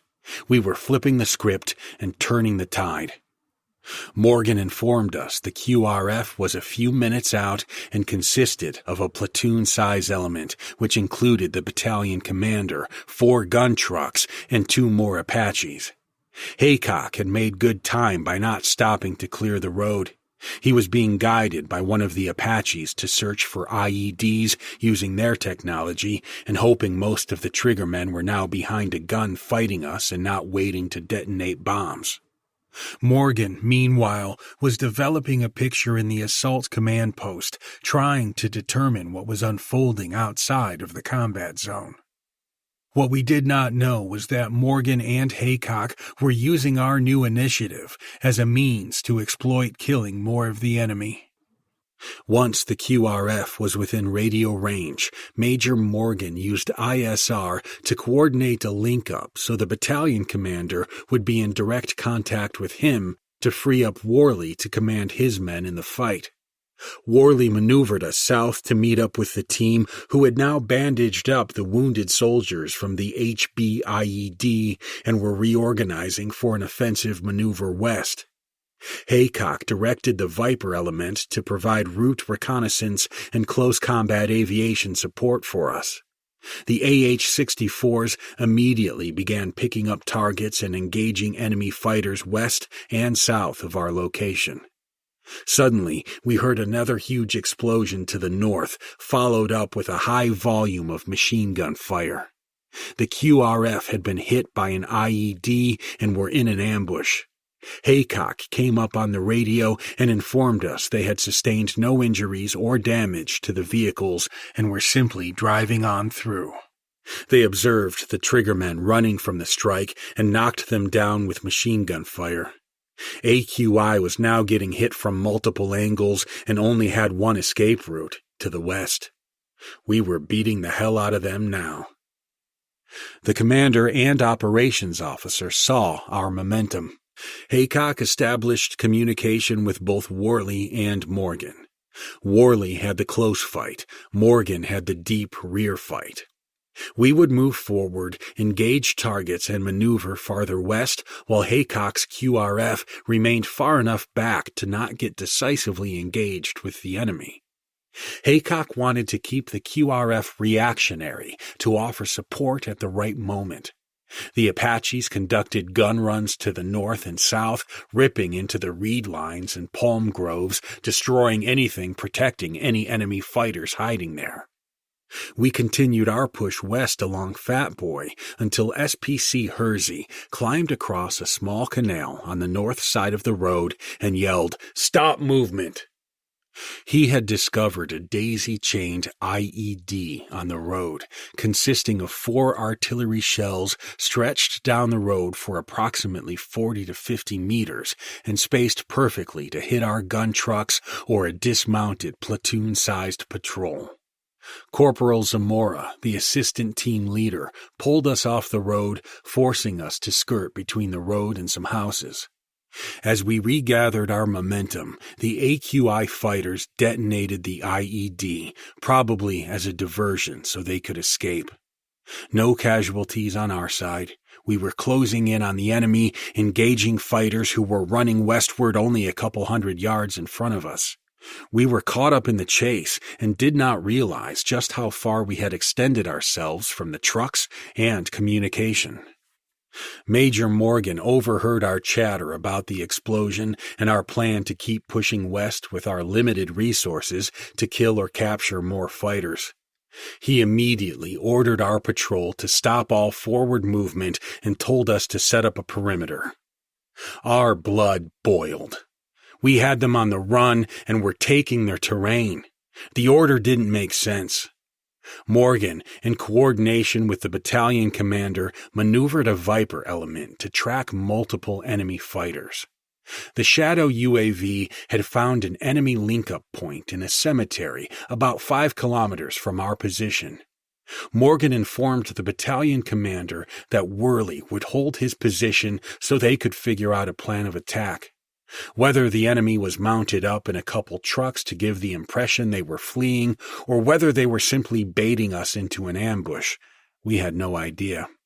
Morgan used the drone to guide the battalion commander's QRF south, directly towards the enemy position.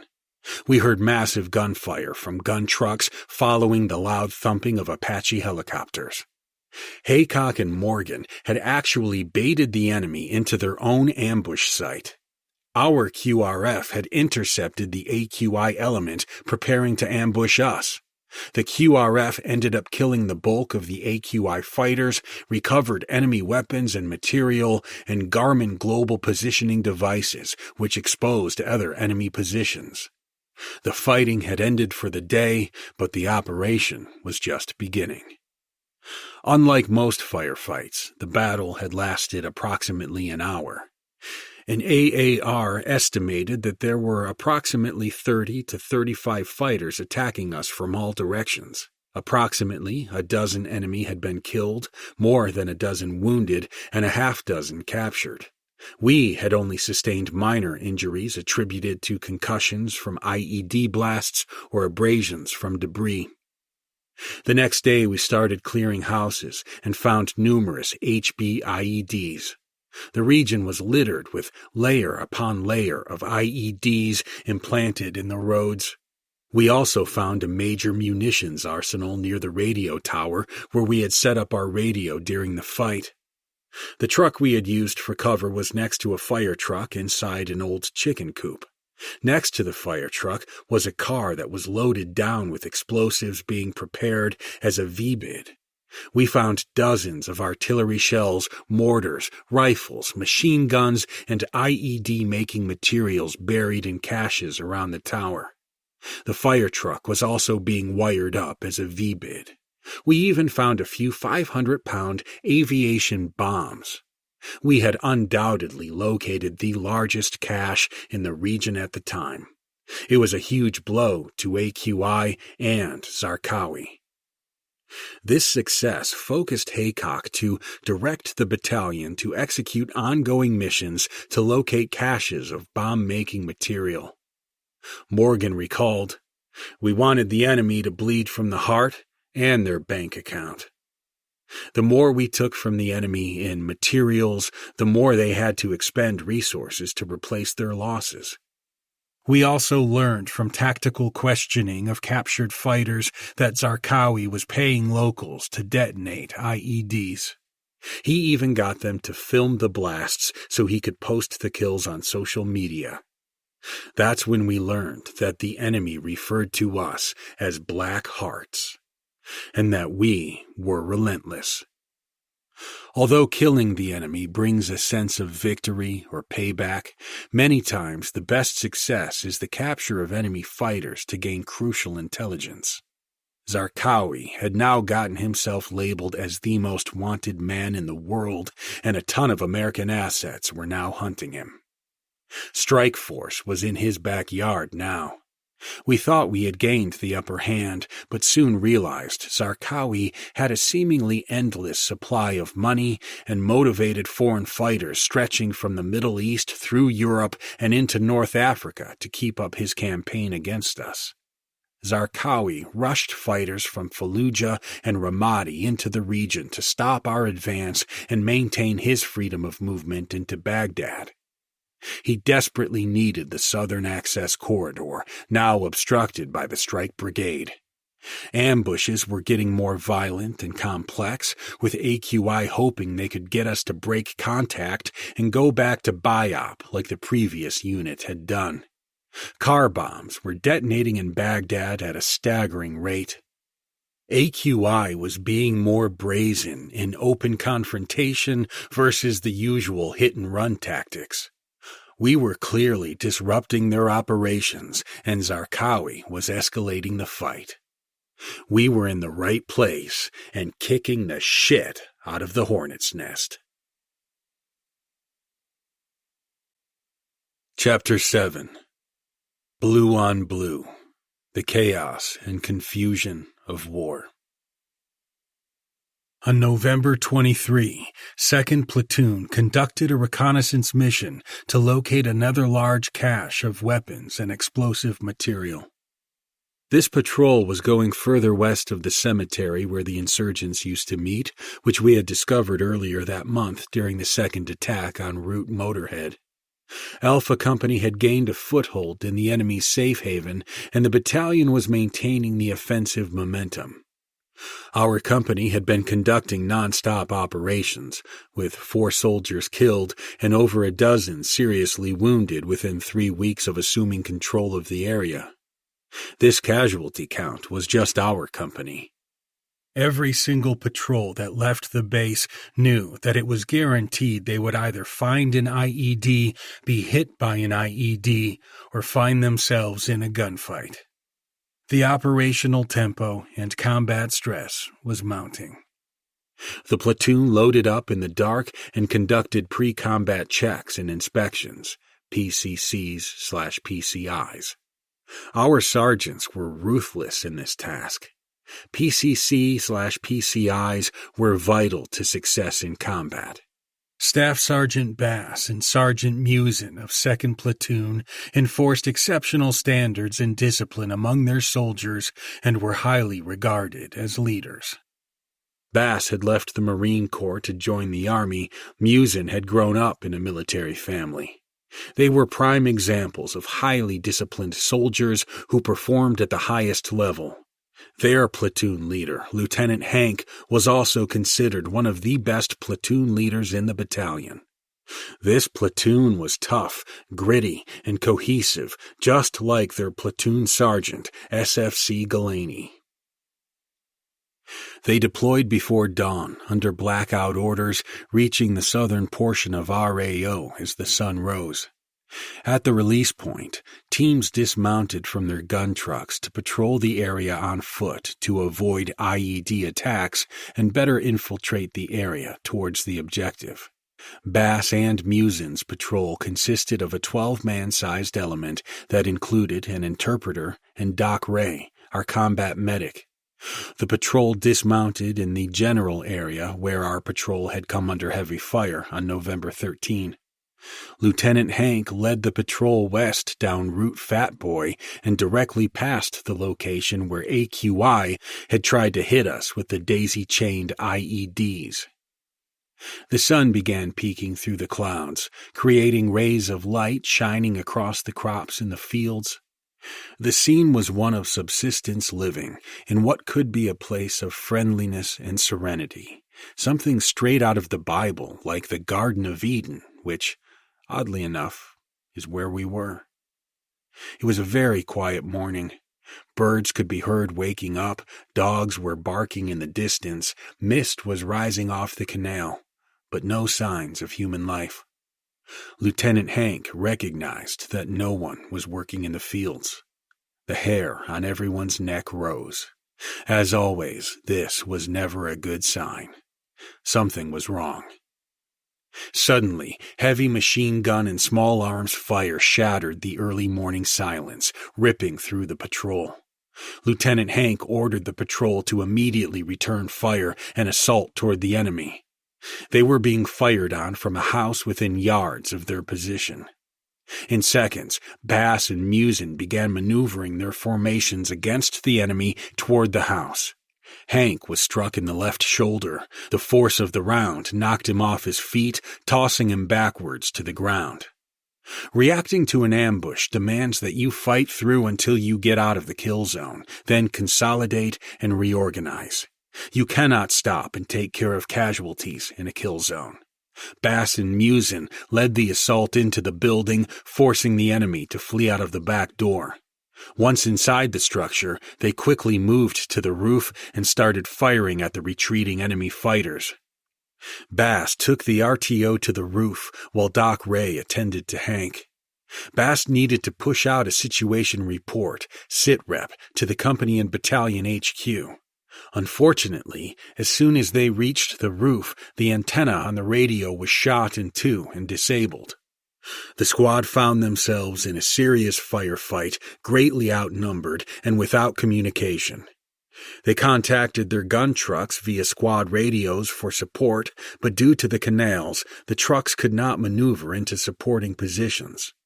All the soldiers back at the trucks could do was relay back to HQ and inform them that troops were in contact, then sit and hope their men returned while listening to the intense gunfight. Some of the soldiers in the trucks started planning a rescue mission that would have consisted of 4 of them teaming up. But Bass and Musin, although outnumbered, were calm and controlling the fight. They were confident attack aviation wasn't far off and did not think a last resort effort of a rescue from their mounted unit was as yet needed. Such a rescue would mean that only 4 guys would be left to defend the 4 trucks. Bass realized they needed to gain fire superiority. The goal was to inflict a few casualties, forcing AQI to flee or bound backwards to care for their casualties. SPC Abels, a rifleman in the squad, and Bass slowed down their rate of fire and began to knock down numerous enemy fighters by systematically targeting and eliminating the most serious threats. Hank was in bad shape and needed to be evacuated. Abels noticed a blue pickup truck outside the building. "Let's take that truck." "Negative," Bass said. "We don't have the keys." "I'll check it out." Abels climbed down from the roof and ran out of the building, exposing himself to enemy fire. He busted the driver's side window open with his M4, and under fire he hot-wired the truck and yelled for the rest of the patrol, who placed Hank in the back of the truck along with Abels, Doc Ray, and the Iraqi interpreter. Doc Ray and the interpreter took turns maintaining pressure on Hank's gunshot wound. Musin took the wheel while Bass returned fire from the passenger window. Musin floored the gas pedal as the patrol returned fire from all directions. They then headed east to a road intersection back toward the gun trucks. Just east of the ambush, 3rd Platoon was conducting a reconnaissance patrol to identify potential locations for a patrol base. The platoon could hear gunfire, but they did not know what was unfolding to their west. Due to the lost communications in 2nd Platoon, 3rd Platoon had no idea that 2nd Platoon was out in the AO and under attack. They started slowly rolling west towards the gunfight, trying to identify who was firing on whom. Suddenly, one of the platoon gunners from the 3rd Platoon yelled, "Blue bongo truck coming at us fast, about 1,000 meters. Weapons!" They had no idea that the blue bongo truck contained men from the 2nd Platoon patrol. All 3rd Platoon knew was they were in enemy territory, a firefight had just occurred, and a blue bongo pickup truck, known for being V-bids, was racing towards them with silhouetted people who appeared to have rifles. The order was given to engage the truck.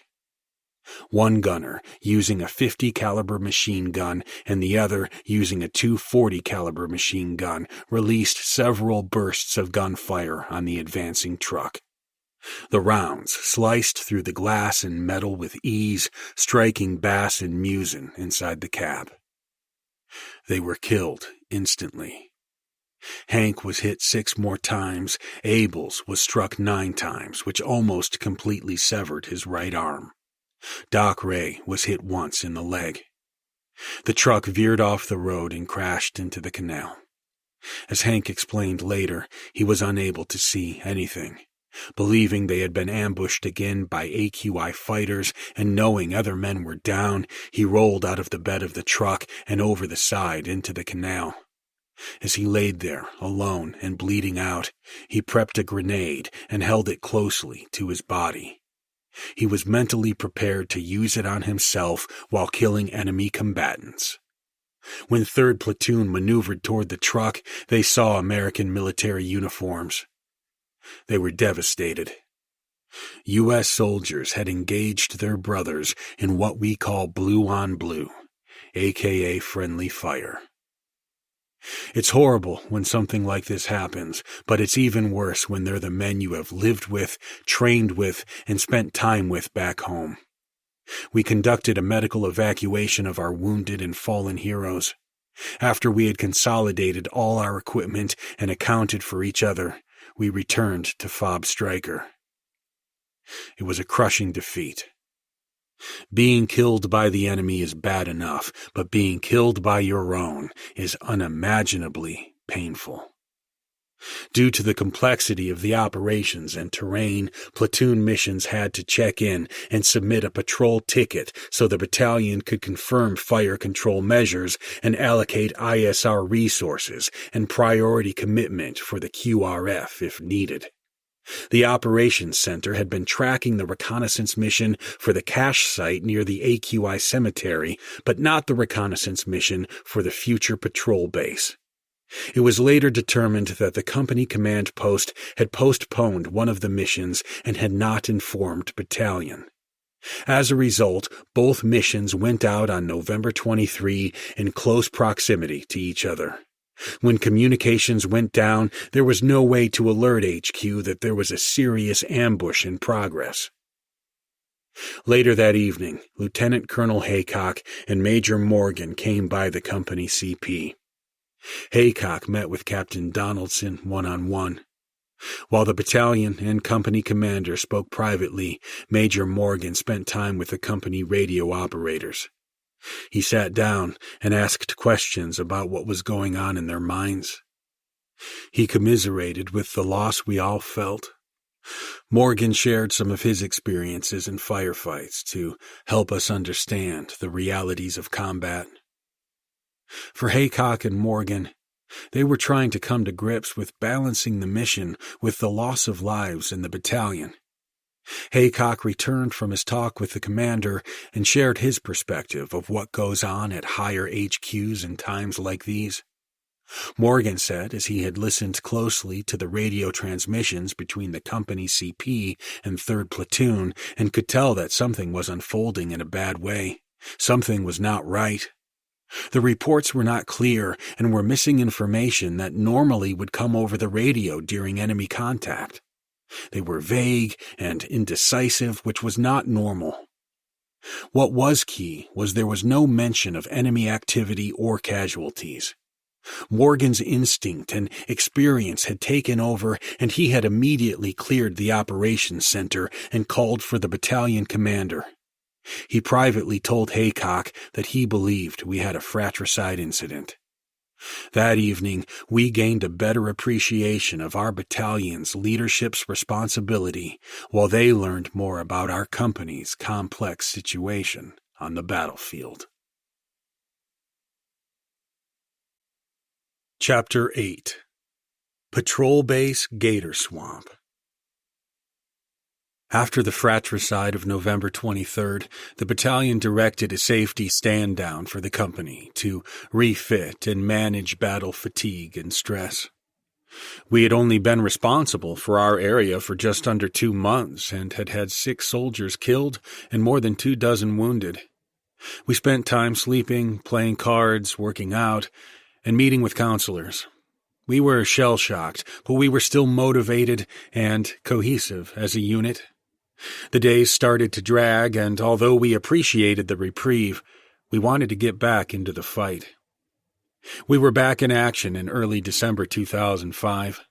The company mounted up and commenced operations back down Motorhead. We needed to find a patrol base to have a 24/7 presence and manage our operational tempo better. The patrol leaders received specific requirements. The patrol base needed 1. Observation positions for early warning, 2. Clear fields of fire, 3. Ingress and egress routes, 4. A hardened structure with elevated positions, and 5. To be large enough for 6 to 8 UAHs and up to 50 warriors. During our 2 weeks stand-down, the company and battalion leadership analyzed all the intelligence from past operations and incoming intelligence from local and national reconnaissance assets over our area. The intelligence officer determined that we needed to do a specific bridge reconnaissance while looking for a patrol base because it was the only crossing point that would allow us to get after the enemy farther south. Due to thick vegetation cover, ISR aircraft and other air support could not find it. The bridge was a key terrain feature being used by AQI to cross the canal network to infiltrate north to Baghdad and attack us.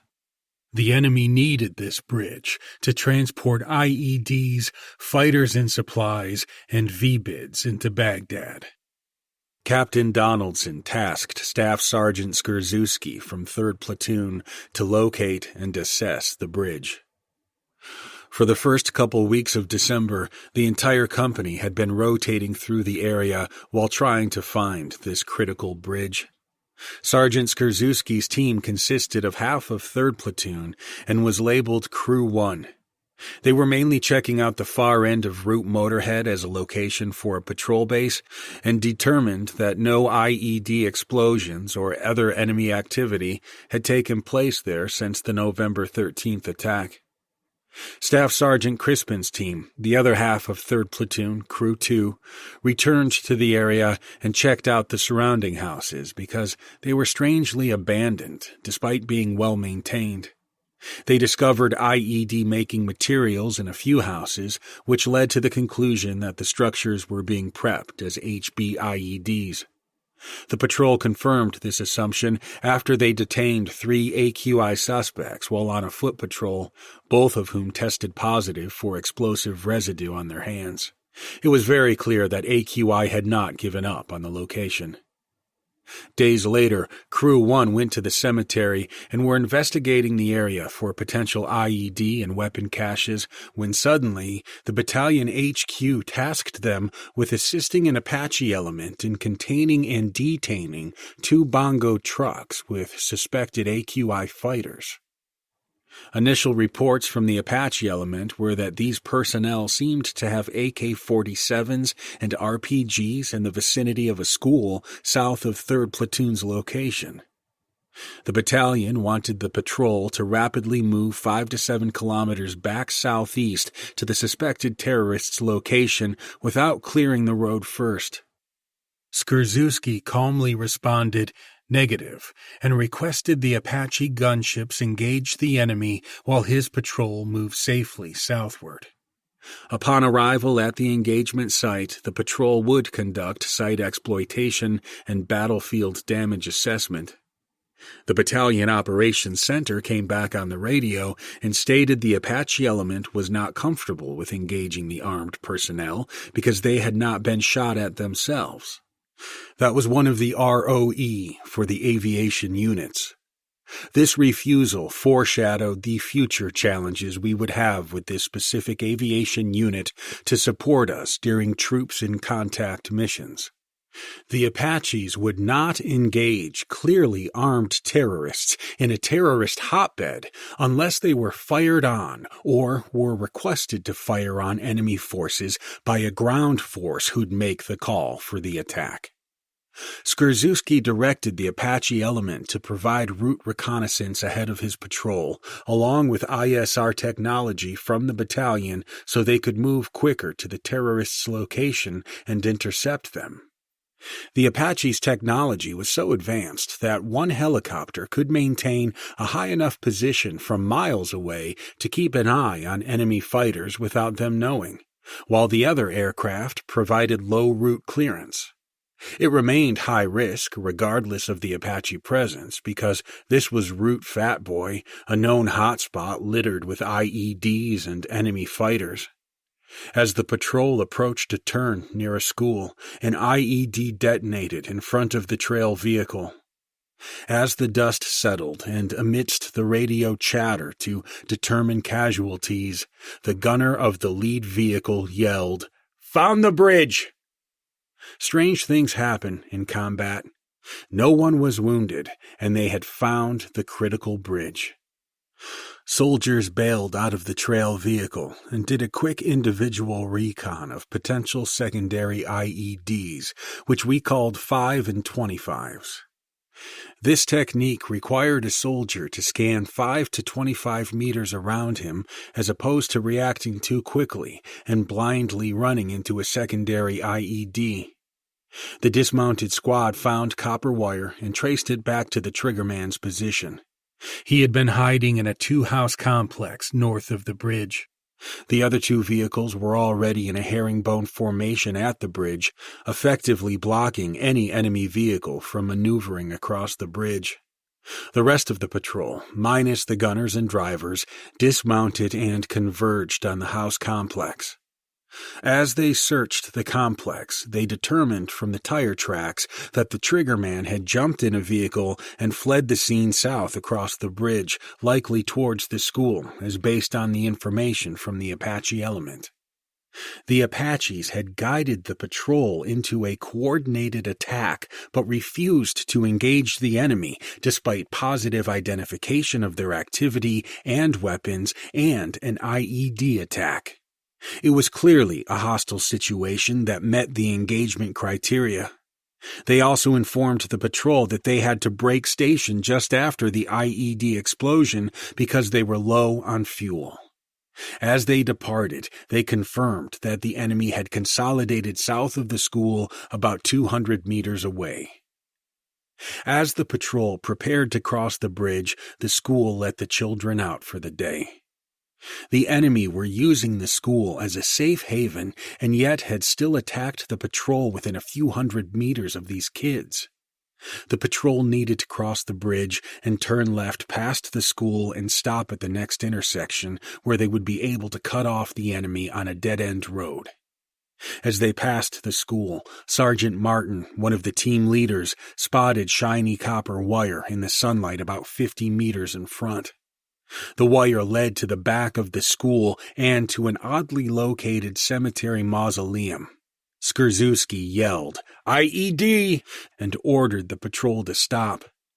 Sergeant First Class Walker, the patrol leader, directed the platoon to cordon the area and directed Sergeant Skrzyuski to clear the school for enemy personnel before moving forward.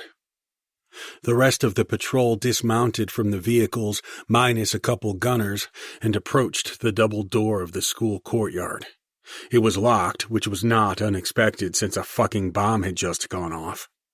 SFC Walker floored the gas pedal of the gun truck and rammed the flimsy wooden door.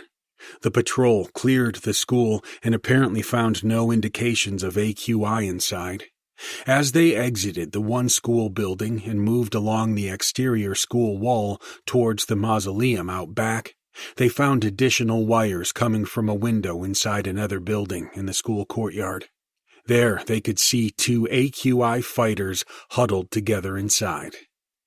Sergeant Martin had the interpreter inform the two fighters that they had nowhere to go and needed to surrender or they would start throwing grenades into the room. The two enemy personnel surrendered and slowly came out of the structure, dropped their AK-47s, ammo bandoliers, and the detonator to the IED. The interpreter pointed out that one of the guys was not Iraqi, but a foreign fighter from Saudi Arabia. After taking the pair into custody, the patrol consolidated and moved back to the house complex on the northern side of the bridge and set up a defense perimeter.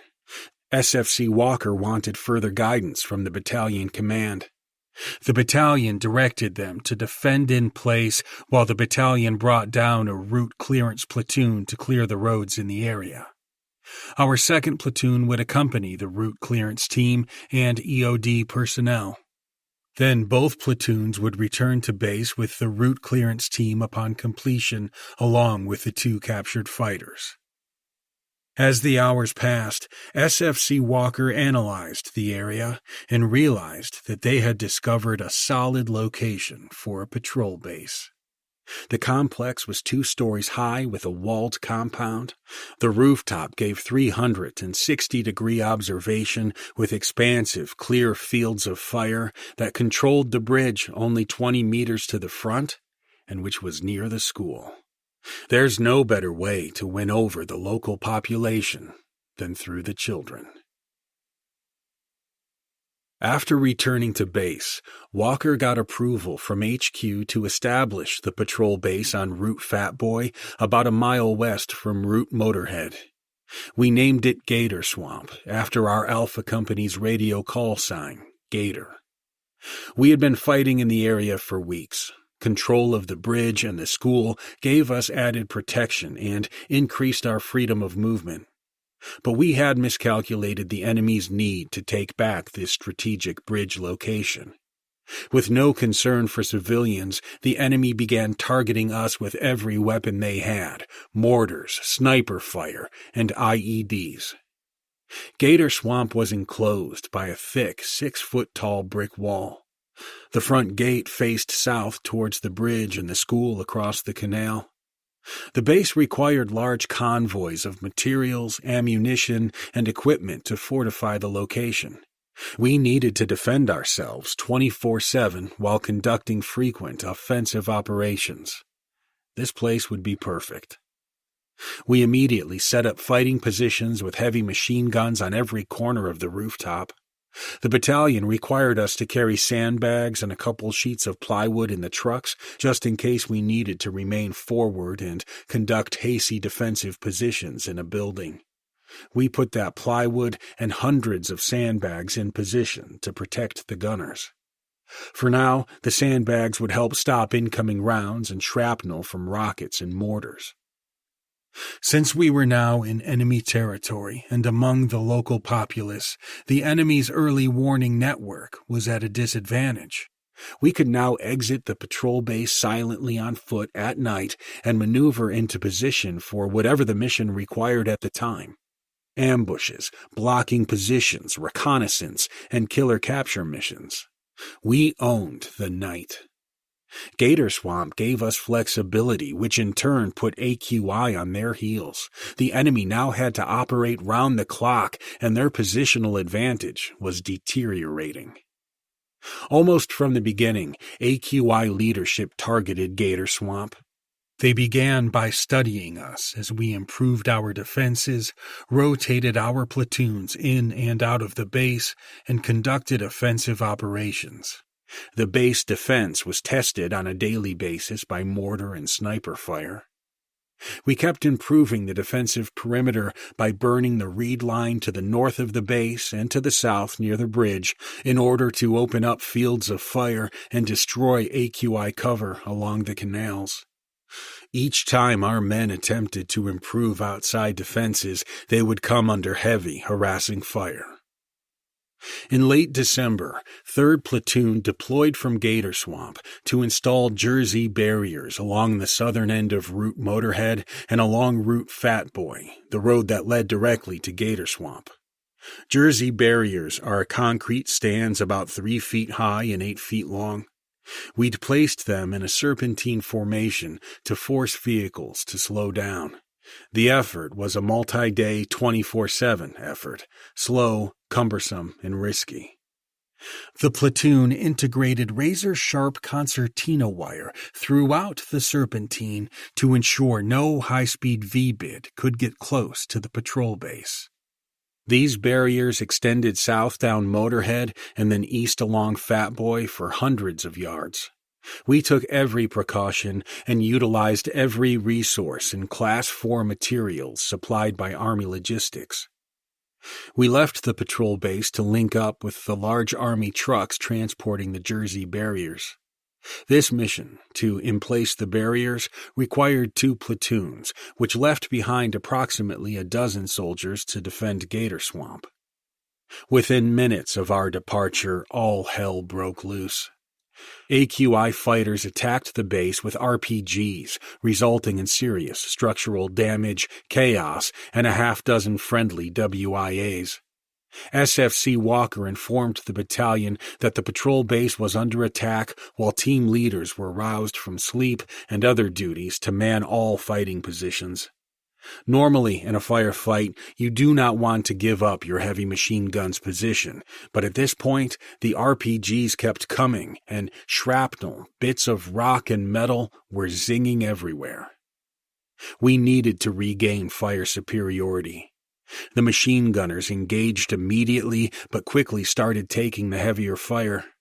Calls for ammo rang out in between heavy volumes of fire from our machine guns. Dust and dirt saturated the inside of the base structure.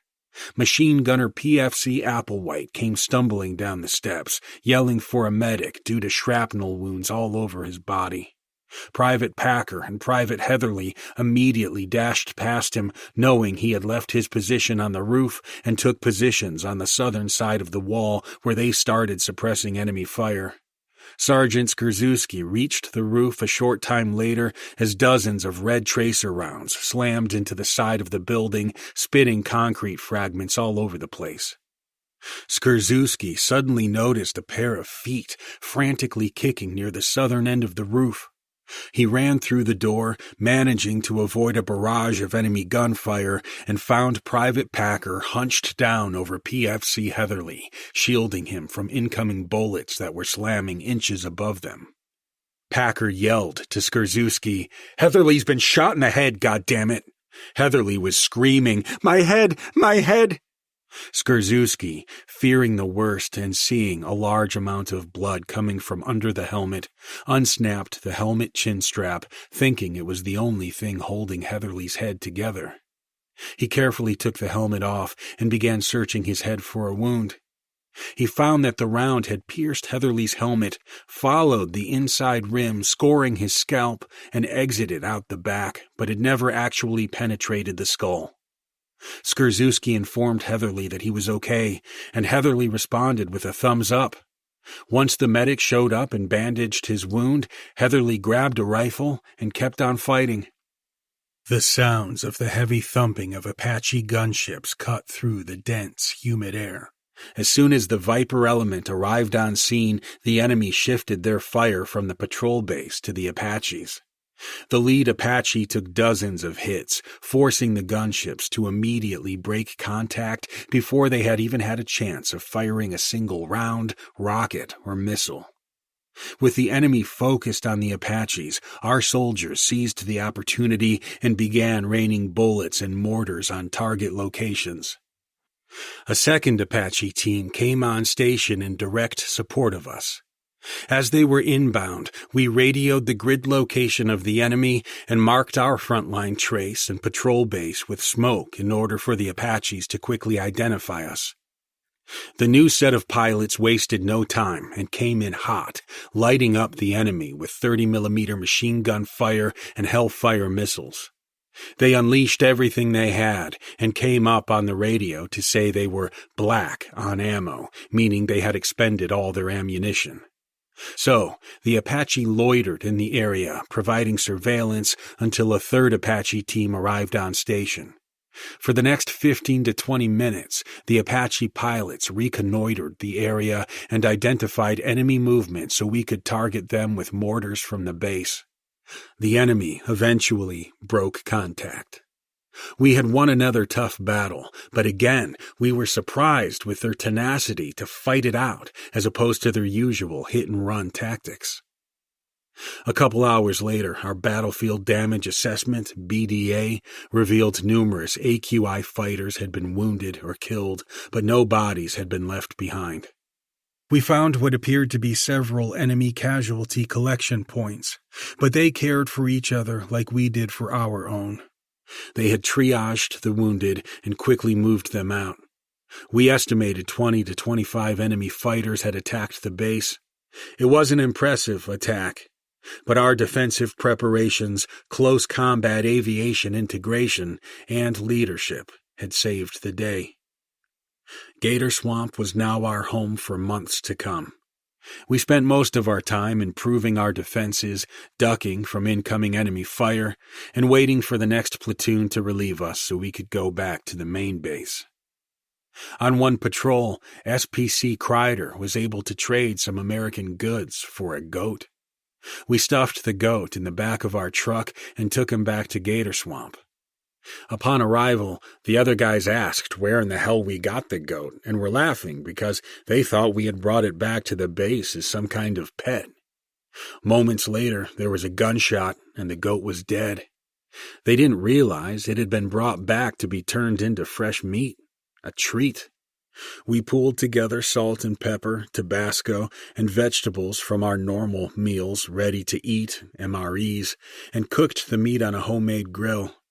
It turned into one of the most memorable meals ever because it provided a brief respite from combat where we felt like we were home at a backyard barbecue. It wasn't long until the next platoon was en route to relieve us. Every 2 to 3 weeks we rotated platoons, so one platoon could go back to Fob Stryker at BIOP to shower, work out, and call home. We always did relief in place and supply drops at night, but it was always risky because it required a lot of movement and, if not careful, predictability for the enemy. It was much easier at night to conceal our approach and decrease the possibility of a helicopter getting shot down, especially with troops on board. As soon as we got word that relief was coming, we prepared our gear and readied to switch out platoons. We left a small group on the roof for security, while the rest of us moved to the LZ, located in a large open field just outside the walls of base and laid in a ditch for our rides to show up. We could hear 2 or 3 Blackhawks flying above the tree line headed our way. In front of them was one large CH-47 carrying personnel and sling-loading a large pallet of supplies on a heavy cable below it that would sustain the soldiers in the base for a couple of days. The CH-47 approached the LZ from the south. It was pitch dark. What the pilot must not have seen or known was that there were power lines that ran east-west right in front of the patrol base. As the pilot approached, he flew the sling load right through the power lines. I was surprised that this had occurred because it was well known that these power lines existed based on past flights and resupply missions. The entire helicopter turned bright green through our night vision, and its blades glowed with electricity. We had all stepped up out of the ditch, preparing to load the Blackhawks once they landed. They were now on approach, but after seeing the CH-47 hit the lines, we dove back into the ditch, thinking the massive helicopter was about to explode or crash. Thankfully, the electrical charge disappeared just as quickly as it had appeared, and the giant aircraft dropped off our supplies. The pilot controlled the aircraft like nothing had happened. Shortly afterward, we boarded the Blackhawks and were en route for a real shower, some better shitty food, and contact with families back home. As we approached the airfield, we noticed a slight glow through our night vision, and as we got closer, saw that the chow hall was on fire. Then we noticed our tents, which were only a couple 100 feet away from the chow hall, had burned to the ground as well. Hot ash had blown onto the tents. All of our sentimental items shipped to us from family and friends were gone. So much for resting and refitting. The fight continued. In January 2006, we returned to Patrol Base Gator Swamp for the rest of the tour. We continued to defend against enemy fire. We went on night patrols to flush out and engage the enemy and clear the roads. We were inspired that the Iraqi government had finally committed Iraqi army forces to support us by manning security checkpoints along Motorhead. During a brisk, sunny winter's day, a massive convoy departed Fob Stryker to clear Route Motorhead and establish the permanent security checkpoints to keep it safe from enemy activity. It was a massive show of coalition combat power. The convoy was spearheaded by a Husky IED-seeking vehicle, which had a ground-penetrating radar to identify buried IEDs under asphalt or dirt. Captain Donaldson commanded the convoy from the second truck in the convoy, with me in the turret and Sergeant Vosbein driving. We turned off Motorhead and were heading west on the asphalt road when trucks to the rear started taking sniper fire. We pulled over to allow the rest of the convoy to drive on by and went back to check on the soldiers being fired on. No one was hurt, so we drove on to catch up with the convoy. While driving, we observed some freshly laid concrete in the middle of the road. The convoy, for some reason, had driven around it and had not reported anything suspicious. Captain Donaldson ordered us to halt, and I got out on foot to search around the suspicious filled-in hole. Sergeant Vosbein jumped up into the gunner position to replace me as I grabbed my rifle and slowly walked up the side of the road towards the suspicious pad of concrete. The pad had no U.S. markings. I couldn't believe our EODs hadn't checked on it. I walked all the way up to it and even stood on top of it. Nothing seemed out of place. If they had wanted to kill us, what a great opportunity for them with me literally standing on top of it. Suddenly, I was ordered to mount up. It had apparently been decided to clear the suspicious site on the way back with the radar on the engineer trucks. A few hours later, on the way back to Fob Stryker to drop off the other combat units and the Husky vehicle, I was now located near the front of the convoy, again behind my gun, scanning for any possible triggermen or other threats. We drove by the suspicious hole, which had now been passed twice by radar-searching trucks and EOD. As I scanned for possible enemy locations, a massive explosion went off behind me. I looked back to see a huge, open-bed armored personnel carrier the size of a neighborhood garbage truck flipping effortlessly through the air, then crashing down. Iraqi soldiers being transported in the open bed were thrown through the air 3 or 4 stories high.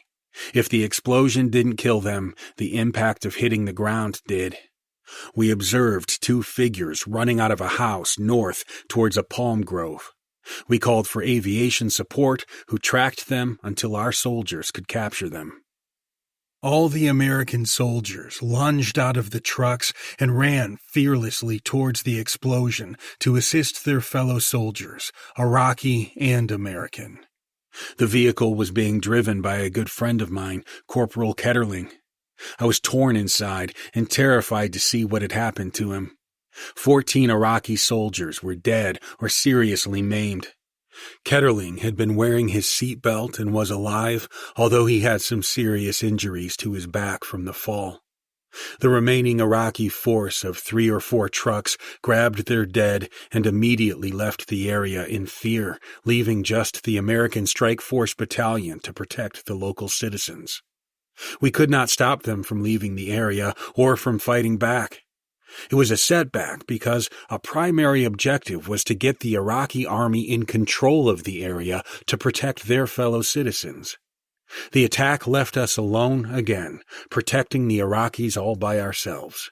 We had sustained a massive IED attack right when we thought we had gained control over the roads and surrounding terrain.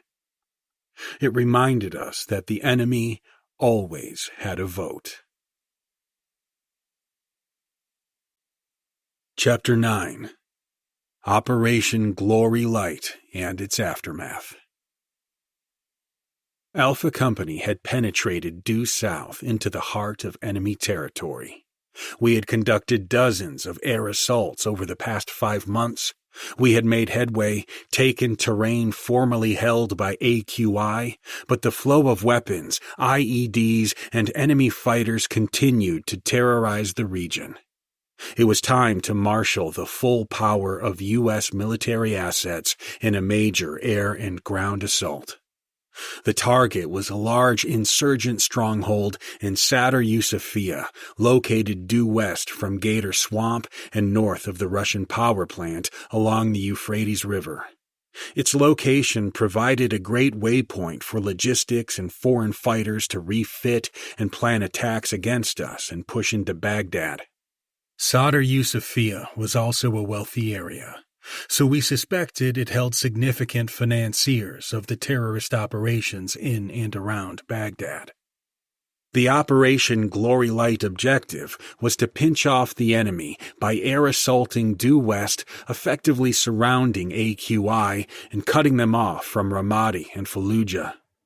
AQI fighters used both the roadways along the Euphrates River and the river itself to maneuver men, suicide bombers, money, and weapons. It gave them an option of avoiding roads and U.S. checkpoints. We aimed to take the area by surprise and to leave U.S. and Iraqi troops in place as we had done with Gator Swamp. This time, the main effort was spearheaded by our sister company, Charlie Company of 250 commanded by Captain Vigilante. We were about to commence one of the largest operations since the invasion of Iraq.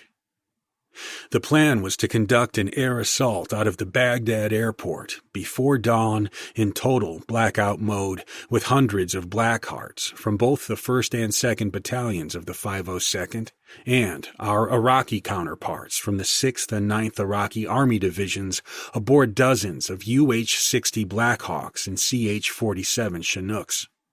Battalion ISR assets would have an eye on the target AO prior to our arrival, while Viper attack helicopters would guide and cover our movement on the way in. At the tail end was a simultaneous ground assault convoy consisting of IED locating vehicles, M1 Abrams tanks, and BFVs, which would clear Route Caprice, the main avenue from Bayap into Sadr Yusufia, and which would provide a massive amount of firepower if needed, paving the way for all logistical equipment to follow. It was awesome. In the early morning hours of March 2, 2006, I was standing by on the tarmac of Bayap, waiting for the order to load into a Black Hawk, the birds. It was an awe-inspiring scene. There's something about helicopters and night operations that create a sense of anticipation and excitement.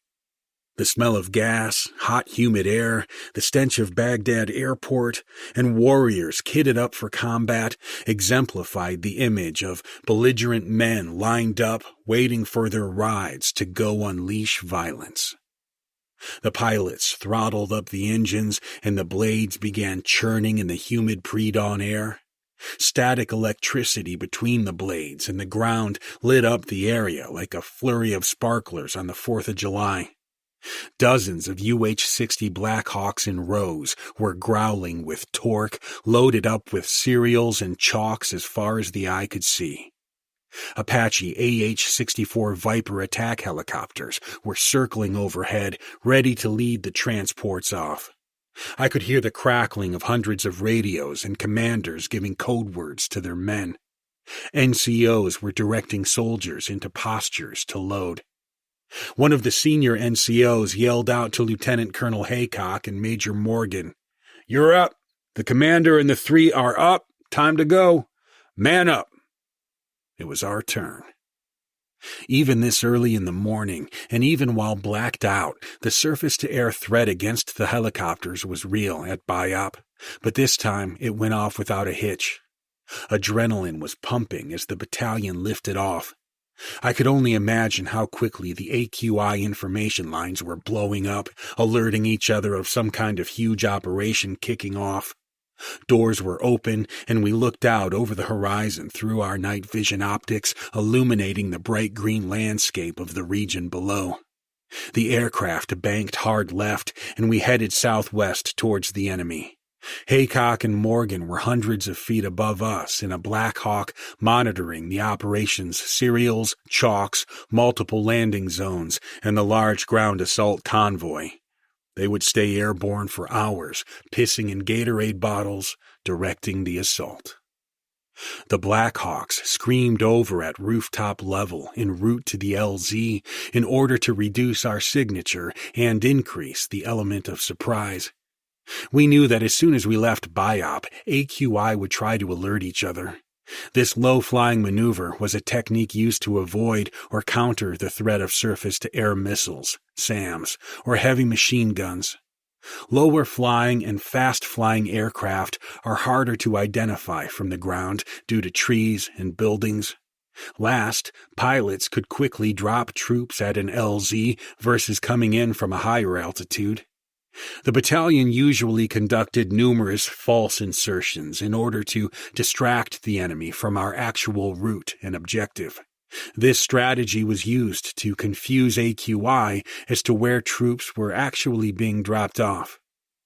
We were 1 minute away from our final approach to the LZ when the pilots began rapid chaffing countermeasures.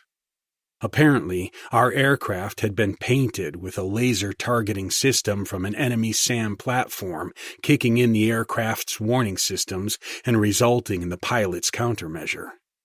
It was the first time most of us experienced this evasive technique used to draw enemy missile fire away from the chopper. Bright, loud white flares exploded outwardly from the side of the aircraft while the pilots banked hard right, catching everyone inside off guard. Many of us actually thought we had been hit by a missile or were experiencing some kind of engine failure. It was terrifying, to say the least. The maneuver nearly resulted in a collision with another Black Hawk directly on our starboard. The blades of the other aircraft came within feet of our open door. Some of us could actually see our brothers' shocked expressions in the other aircraft. Even through night vision, I could clearly see the guys in the other aircraft grab on to parts of the helicopter and lean inside to brace for a collision. Fortunately, the pilots and the other Black Hawks responded quickly and banked right as well. We landed seconds later without incident and continued with the mission. Dozens of UH-60 Black Hawks were on the ground at this point, as hundreds of Strike Force Screaming Eagles jumped out. It was the pure controlled chaos of war. Within a few minutes, over 500 Screaming Eagles were advancing towards their objectives. The pilots lifted off and disappeared over the horizon into the night sky. In moments, it was silent. All you could hear were crackling radio conversations, soldiers whispering, and dogs barking in the distance. Over the next few hours, all units came under sporadic mortar and small arms fire. Fortunately, we had immediately established the battalion mortar firing points to support the operation. The mortar team, led by Staff Sergeant Mora, were some of the first men inserted into the battle space and immediately began counter-fire operations, destroying a few enemy mortar teams within a couple hours. One of the engagements was a mortar duel between the enemy and our mortar teams firing at each other. You could hear Staff Sergeant Mora for hundreds of yards as he screamed fire commands to motivate his mortar men to win the fight. The mortar sections had been exchanging rounds back and forth for 20 minutes when suddenly Mora adjusted fire based on a crater analysis of an enemy round and launched a half a dozen mortar rounds. The enemy were killed in place and their tubes destroyed. In the pre-dawn darkness, we had owned the battlefield thanks to our night vision technology. When the sun came up, the enemy came outside and found hundreds of Screaming Eagles and dozens of tanks and AFVs along the roads patrolling the area. After a brief attack, most enemy fighters realized what they were up against, so they dropped their weapons and ran back into the villages before we could capture them to blend in with the local populace. Most were eventually located and detained because they were foreigners and couldn't hide their accent. Those from the region were able to play it off as if they were from the community, but those unable to provide documentation that they lived in the area were detained and handed off to intelligence units. The operation consisted of deliberate route clearances, house-to-house searches, and local leader meetings to explain the purpose of the operation. Overall, the operation lasted for a week. There were, fortunately, only 2 IED attacks and 7 different sustained firefights. We detected and cleared 21 IEDs by EOD teams. We located 2 VBIDs, wired and prepared for movement to Baghdad, and seized 15 weapon caches. We had 16 high-value targets in custody, dozens of lower-level fighters, and about a dozen enemy KIA. Zarqawi was reported to have been there earlier, but had made a quick escape upon our arrival. Even though we did not capture him, Operation Glory Light was deemed a success. Coalition forces now owned 90% of the enemy safe haven and had shut down many of their operations. Most of the terrain had never been occupied by U.S. forces. A few days later, as we were settling back into more routine operations after Operation Glory Light, An AH-64 Apache from 4-4 Aviation Battalion, 4th Infantry Division, was shot down not far from us inside the Operation Glory Light AO. Elements from 1502nd Infantry Battalion, 1st Strike, immediately launched quick reaction forces to the area, but were held up by IEDs. Our battalion directed the battalion scout platoon to simultaneously ready themselves for an air assault to the crash site location as a contingency. Within 30 minutes, our scouts reported they were wheels down at the crash site via UH-60 Blackhawks from BIOP. They secured the site and searched the nearby area for the pilots. Meanwhile, the QRF cleared through multiple IEDs and arrived on the scene. They eventually found the body of a pilot killed in the crash. The helicopter had been completely destroyed. Debris and weapons were strewn about all over the crash site. One of the scouts discovered a blood trail leading to a nearby road. The second pilot's body was found buried under debris from the crash. Our standing orders were not to leave anything for the enemy. After the bodies of the 2 pilots were medevaced back to the main base, we got to work. It took 3 days of multiple units using cranes, forklifts, wreckers, IED clearance teams, security forces, and more to help with security and clean up the crash site. The incident affected operations in our area. We had thought that after Glory Light the region was secure. Everyone was concerned. Aircraft did not normally get shot down in Iraq. IEDs were a common threat, but SAM threats were to dramatically change the dynamics. The fight was not over.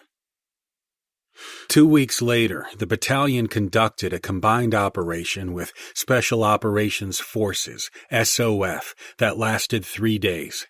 It was really the final roundup of an enemy stronghold containing the hardest enemy fighters left in our AO. Haycock and Morgan co-located to Gator Swamp to control the supporting operations while providing additional combat power as a QRF unit.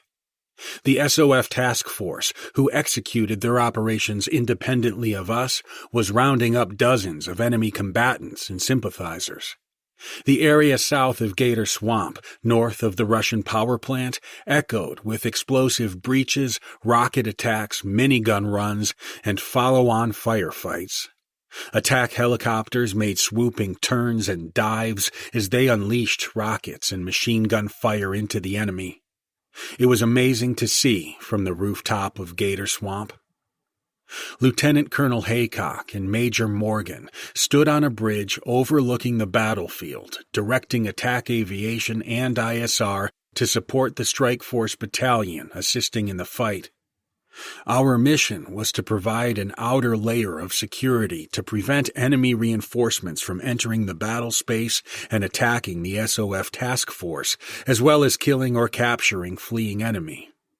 Suddenly, during the mix of it all, an MH-6M Little Bird that was conducting a gun run for the SOF task force went down and exploded into large flames. No one survived. For Major Morgan, it was devastating. The pilot of that little bird was one of his closest friends, and he had watched it go down on the battlefield.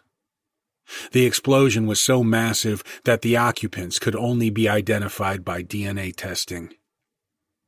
On June 7, 2006, the battalion received great news.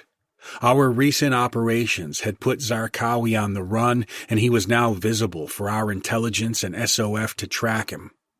Battalion HQ informed us to go to 100% defensive posture because al-Zarqawi had just been killed by 2 500-pound bombs just north of our AO. We were stoked, but we had to be prepared for retaliatory attacks. Our hard-fought efforts had been a success. Finally, some relief. But it was not over yet. Chapter 10. Duty Status, Whereabouts Unknown. Counterinsurgency operations require large numbers of troops relative to the civilian population. Some analysts suggest 20 troops per 1,000 inhabitants. Our offensive operations had taken control of much of the countryside, but we needed a 24/7 presence to maintain some semblance of peace. Our offensive momentum was slowly transitioning into a defensive posture to ensure stability and security. Major Morgan spent a lot of time with the company commanders as they tried to transition to a stable and secure defensive posture for the battalion. For over 4 months, we had fought from Baghdad all the way to the banks of the Euphrates River, and although it had been a great success, our leadership wanted to exploit it and push forward to pursue the enemy and keep the pressure on. Haycock and Morgan were frustrated with the posture directives from HQ. A plan was needed to secure the lines of communication, LOCs, or roads that would enable our freedom of movement and help strengthen our position for future engagements. Haycock had set the conditions. He wanted 2 things: an armored or mechanized company to demonstrate combat power on roads, and a dedicated Iraqi Army battalion to secure the checkpoints. He lobbied all the way up to the 2-star general officer level and got both.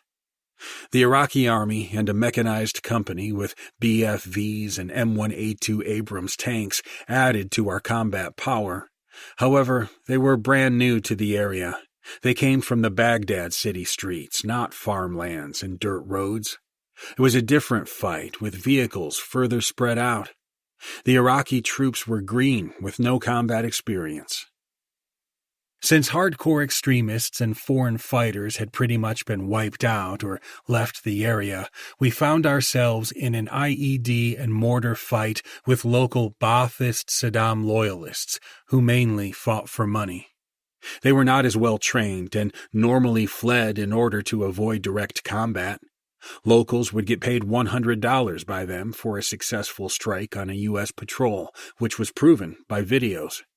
We were constantly harassed in the summer of 2006 with mortars, small arms fire, and IEDs. The worst enemy now was the summer heat. Few can grasp the heat of Iraq. It would reach 120 degrees or more on some days. It just fucking baked you and burned you. The heat was so unbearable that even the enemy did not fight during the day. We were already exhausted from the past 9 months, with half a combat unit rotating through static observations, sitting in a gun turret and burning in the sun. Although our combat success helped, the heat sapped our dedication and energy every minute of the day. As many have observed, hunting terrorists is like the game of whack-a-mole. It was a never-ending effort to find and destroy the latest #1 most wanted terrorist and his cohorts. There seemed to be an endless supply of enemy fighters. Senior AQI leaders would tell their decentralized insurgent cell networks that if they captured American service members, they would be rewarded with cash. On June 16, 2006, SPC Babino, PFC Menchaca, and PFC Tucker, from our sister 150second 1st Strike Battalion, were baking in the sun, pulling a 3-day security detail guarding a key bridge, when members of the Mujahideen Shura Council, a group that consisted of 6 terrorist organizations, ambushed their position. The new #1 asshole, Abu Ayyub al-Mazri, the head of AQI in 2006 after Abu Musab al-Zarqawi had been killed, wanted payback for the loss of Zarqawi and had ordered the attack. The enemy would normally use locals to approach our positions and engage in casual conversation, hoping to lower our guard or security posture. It was not a new technique, but under extreme heat and isolation, a friendly conversation was welcomed by the soldiers isolated on a mission. This is what happened to SPC Babino, PFC Menchaca, and PFC Tucker. Once their guard was down, the fighters attacked. Babino was killed immediately, and Menchaca and Tucker were captured. When the report came across the radio that 2 first strike soldiers were missing and 1 was KIA, our commanders immediately began mobilizing the entire battalion for support operations. Emotions were running high. Haycock was not going to wait for orders from the brigade HQ. He, his staff, and company commanders knew the terrain. Haycock and his assistant S3, Captain Dan Stewie, and an intelligence officer immediately identified key road intersections to block in order to prevent the enemy from escaping the area. After speaking with 150second Battalion Commander Lieutenant Colonel Tom Kunk and his operations officer over the phone, Haycock and Morgan went to Brigade HQ at Biop and requested the Aviation Brigade fly 2 rifle companies and battalion scouts into pre-planned landing zones to locate and rescue Menchaca and Tucker, whom they believed were being kept at the old Russian power plant, the last fortified safe haven still in enemy control. Shockingly, the 4th Infantry Division's aviation unit demanded a comprehensive air assault plan. Haycock and Morgan were livid. Time was running out for our fellow warriors. At Strike Brigade HQ, Morgan confronted his counterpart, the Aviation Brigade Operations Officer, and demanded immediate execution. He pointed at the map and said, "Pick us up here and drop us off here, here, and here. It's that fucking simple. Put up Apaches, secure the fucking area, and get us on the ground now." Instead, they wanted to spend 1 to 2 more hours planning, while we already had warriors kitted up and in LZ posture waiting for helicopters. The aviation operations officer refused to execute without more imagery and planning. While Haycock was getting back briefs from his company commanders, Morgan immediately went to the brigade commander about the situation. Morgan was hot. We were the 101st Airborne Division after all. Fortunately, the 101st Airborne Division commander and the 101st Aviation Brigade were in Mosul, in the Nineveh province, which was to our north. Our brigade commander called Eagle 8, then Brigadier General Michael Oates, and explained the situation. Within an hour, the entire 101st Aviation Brigade were wheels up to pick us up. We were locked and loaded and fired up to fight. As the choppers arrived, everyone was on their feet with raised rifles in hand. It was an awesome show of military might, flexing the pure power and capabilities of the 101st. In situations where soldiers go missing, commanders have a serious decision to make very quickly. They must decide when to categorize the situation as a duty status, whereabouts unknown. Dust one. It is the step before defining a warrior as MIA. It is not an automatic or hasty decision because the moment a Dust One is announced, a 4-star headquarters will shift national assets away from all missions to that unit. It is a decision not to be taken lightly. In this situation, it was pretty clear that we had a Dust One.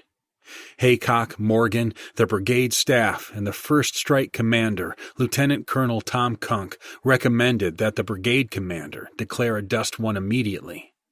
Once this happened, within minutes, this would be across the airwaves and at the Pentagon and White House. The battalion divided the AO into multiple sectors and assigned platoon-level search operations. Additional forces at the team or squad level were used to block key road intersections.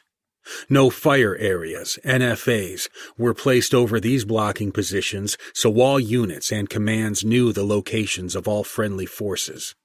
We assumed risk and left roads unprotected in order to maximize search operations. UH-60s were inserting and extracting Screaming Eagles all over the battlefield. AH-64s, Apaches, were constantly circling overhead, providing armed reconnaissance. The battalion logistics officer built multiple speedballs, also known as bags full of water, food, and ammo, to quickly resupply troops with those needs. Haycock and Morgan were clear.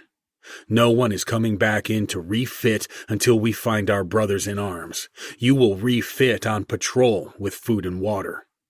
Units outside of the brigade came to the Baghdad airport in order to assist in the search efforts, including numerous special operations groups from the U.S. and other nations. Haycock and Morgan relocated to the Gator Swamp as they directed 1st Platoon of Alpha Company, now commanded by Captain Strong, to air assault in front of the Russian power plant, occupy a blocking position, and commence search operations. Morgan was concerned that the enemy would go to the Russian power plant and sneak out the back across the Euphrates River. Fortunately, the First Strike Executive Officer, XO, Major Fred Wintrick, knew the operations officer of the unit on the other side of the river, and they had raced to support us by occupying positions to prevent AQI leaving our brigade AO. We had to isolate the enemy escape and control the situation from every angle and then hunt them down. Captain Strong's air assault into this position was critical because it was approximately 5 to 7 kilometers north-northwest from the ambush location. We needed him and his warriors on a helicopter now.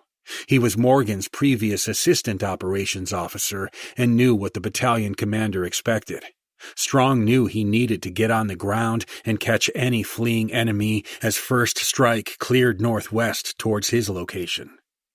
The area around the plant was eerily quiet. As the Black Hawks circled overhead and came in on final approach, they reported no enemy activity. On the southern side, the plant rested up against the Euphrates River. On the western and eastern sides, homes were sparsely located with families working small fields and children playing in the roads and fields. On the northern side, a wide, packed dirt road, paralleled by a large irrigation canal, ran northwest-southeast through our battalion's AO. Directly across from the entrance of the plant, there was a steel bridge that crossed the canal and led to a large plain with a village on the northwestern side, which is where Strong's Alpha Company landed. 1st Platoon's assault force moved northwest to the village to question the locals and establish a blocking position. Upon entering the village, Strong and his element got into a fierce firefight. Within minutes, his men had killed multiple enemy insurgents and captured one. Following the firefight, Staff Sergeant Girard located a blue bongo pickup truck behind a structure. As he came closer to the truck, he smelled a burning odor. When he peered over the side of the truck, he saw dark stains that looked like blood. Girard took his squad back to the plant entrance in order to retrace their steps because, based on its location, the truck appeared to have come from there. As they came onto the bridge, they discovered dozens of spent 7.62 millimeter casings on the ground and another large amount of blood. The area also smelled like fuel and burning. As Girard's men fanned out further to reconnoiter the area, they discovered multiple IEDs all around the bridge and by the entrance to the plant. The battalion commander now faced a dilemma. Strong's 1st Platoon had found strong evidence that Menchaca and Tucker were in the power plant. Haycock needed to decide whether to shift more manpower to the plant or maintain search operations in the outlying area. He requested additional forces from outside the battalion in order to maintain operational momentum across the area. Another infantry company outside of the 101st Airborne volunteered and was attached to the battalion to reinforce search operations north and northwest of this location in order to maintain momentum across the battalion AO. This superior force subdued the enemy and secured the region. Since there was a pool of blood on the bridge, the team believed that our men had been dumped into a canal. Within a couple hours, specialized search and rescue operators landed at the bridge and began dive operations, beginning a 3-day recovery operation. While the S&R specialists worked at the bridge, we looked under and through every inch of the surrounding terrain. Then, Lieutenant Jackson came up on the radio and reported he believed that they had discovered the bodies on the side of an unnamed road north of the bridge. Jackson was directed to maneuver within line of sight to confirm his report. He personally walked within 10 to 20 meters of the bodies until he was ordered to not get any closer and wait for the specialists. The call came over the radio confirming that the bodies of 2 soldiers had been found 1 or 2 kilometers directly north of the bridge where 1st Platoon had found the blood and truck in the village. The bodies had been mutilated beyond recognition. It appeared that the enemy had burned and then dragged the bodies behind the truck from the bridge and turned east onto a small dirt road. Then came the worst. Negative. I cannot identify the bodies. They have been burned.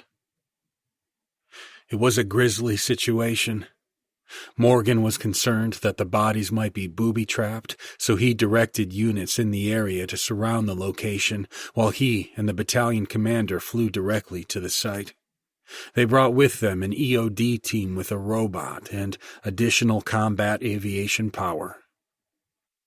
The sun was setting across the fields and the Euphrates River. The battalion tactical assault command post came in fast in order to avoid surface-to-air fire. Staff Sergeant Cruz, the TAC NCOIC, and Morgan stepped out before the UH-60 Black Hawk birds touched down about 200 meters south of the bodies. They immediately started pulling kits out of the Black Hawks, and within seconds it was quiet again. I was a part of the perimeter around the bodies. All we could hear from our position was the crackling of the battalion commander's radio, talking with all his company commanders. Morgan took charge of the recovery effort while the battalion commander controlled the area. Key to this evening was recovering the bodies and controlling the fight across the AO. Every Strike Force soldier was out in enemy territory, along with multiple other units.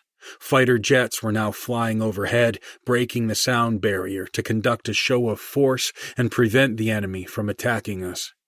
Apaches raced over the roads doing route reconnaissance, while UH-60 Blackhawks loitered with the Scout Recon platoon being used as a QRF, and sniper teams overwatched the men on the ground. All military resources were committed to getting our fallen heroes off the battlefield. No enemy was going to challenge us, and if they did, they would be immediately destroyed. The EOD team deployed their robot within minutes, but as soon as they came upon the bodies, the robot batteries went dead. Fortunately, the EOD team had a second robot that completed its mission.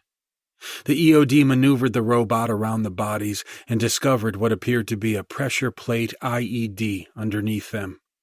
Morgan's anger and frustration understandably boiled over, and he began cursing HQ through the radio until Haycock intervened to steady the situation. Everyone from division to brigade wanted information and wanted it now. There had been so much emotion over the past 48 hours that, despite locating our battle buddies, many had reached new levels of emotional complexity. The situation, however, was now more complicated because we wanted to avoid further mutilation to the bodies by an explosion.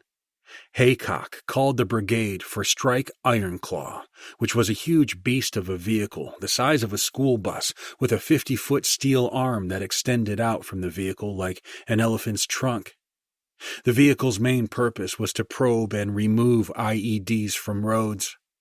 Inside the vehicle, the Strike Ironclaw carried an entire platoon of soldiers as a QRF to support operations during a mission. We needed this team to end this Dust One operation and give closure for our sister battalion, the 150-2nd, and eventually their families. Darkness had taken over the day, and the heat subsided rapidly. Many of us in 3rd Platoon, Alpha Company, were laying prone on the ground only a couple 100 feet from the bodies. We laid in our fighting positions, quietly talking about how relieved we were that we had finally found them. I remember talking to my team and struggled to grasp how war could get worse after all we had gone through over the 9 months. Then, suddenly, a loud explosion and flashes of light filled the night air to our north. Strike Ironclaw had been hit by an IED en route motorhead. Fortunately, the blast resulted in 0 casualties. Haycock and Morgan sat back against the rucksacks and continued to monitor the radio. Then, 20 minutes later, Strike Ironclaw got hit by another IED that exploded into the night sky. Lieutenant Van Dyke had led his Strike Ironclaw team through 11 IED strikes over the past 6 hours. All we could do was hope and pray they got to us safely. Upon his arrival, Lieutenant Van Dyke passed by the bodies of Menchaca and Tucker in order to get into a better position to conduct his mission. He attempted to remove the pressure plate IED from under the bodies. At night, the Strike Ironclaw operates under white lights in order to see wires, canisters, bombs, debris, etc. The lights simply brought a new horror of war. We could clearly see the bodies of our brothers in arms burned, castrated, and decapitated. Van Dyke realized that his soldiers were struggling with the scene. He asked Morgan if he could withdraw a couple 100 yards and let them out of the vehicle. He returned to the site alone and proceeded to successfully remove the pressure plate IED. Haycock, Morgan, and their security detachment had to personally view and supervise the return of our fallen heroes' bodies home. The sight of the bodies illuminated the level of hatred, evil, and disregard of humanity by a fanatical, religious enemy. It was incomprehensible. War is ugly. A dust one is an example of the horror of combat. It leaves an indelible imprint in the minds of those who witness it. Major Morgan would lead or synchronize 5 more Dust One operations in Iraq and Afghanistan over the next few years. He recovered them all, but never in time. He has never been able to fully come to grips with those operations, and the failure to find them alive haunts him every day. We learned later that our Alpha Company 1st Platoon captured one of the men responsible for the horrific murder of Menchaca and Tucker. The insurgent admitted to the mutilation and burning of our brothers. He said that after he and his team had captured them, he held a mock trial on the bridge in front of all the villagers and executed the 2 Americans, then mutilated and burned the bodies and laid a bomb underneath them. A few years later, a couple of our Alpha Company soldiers testified over a video teleconference against the captured insurgent. He was eventually hanged for his war crimes. Despite its horrific nature, this operation allowed us to gain further control over and momentum against the enemy in the area. After clearing out the last remaining locations near the Euphrates, the battalion took up new positions along the river and farther south towards the Russian power plant. The plant, now isolated, was the last safe haven for the enemy. Our offensive operations had put the enemy on his heels. Apart from a few localized tactical victories, the Dust One was a significant strategic and operational setback to the overall morale and well-being of our brigade. Chapter 11. Offense is the best defense. Falcon 3, this is Cobra 6, over. Cobra 6, this is Falcon 3, over. Roger, Falcon 3, this is Cobra 6. Be advised, we have had an IED strike, 2 KIA and 3 WIA, all urgent surgical. A 9-line to follow. We had heard these same words dozens of times over the past 10 months. Soon after the transmission of a 9-line medevac request, we learned whom we had lost. The Army communicates by battle roster numbers in order to protect names over the radio. The commanders have the same roster numbers and can match them to the names and communicate them to the rest of the unit. On one particular night, a massive blast reverberated across the battalion area.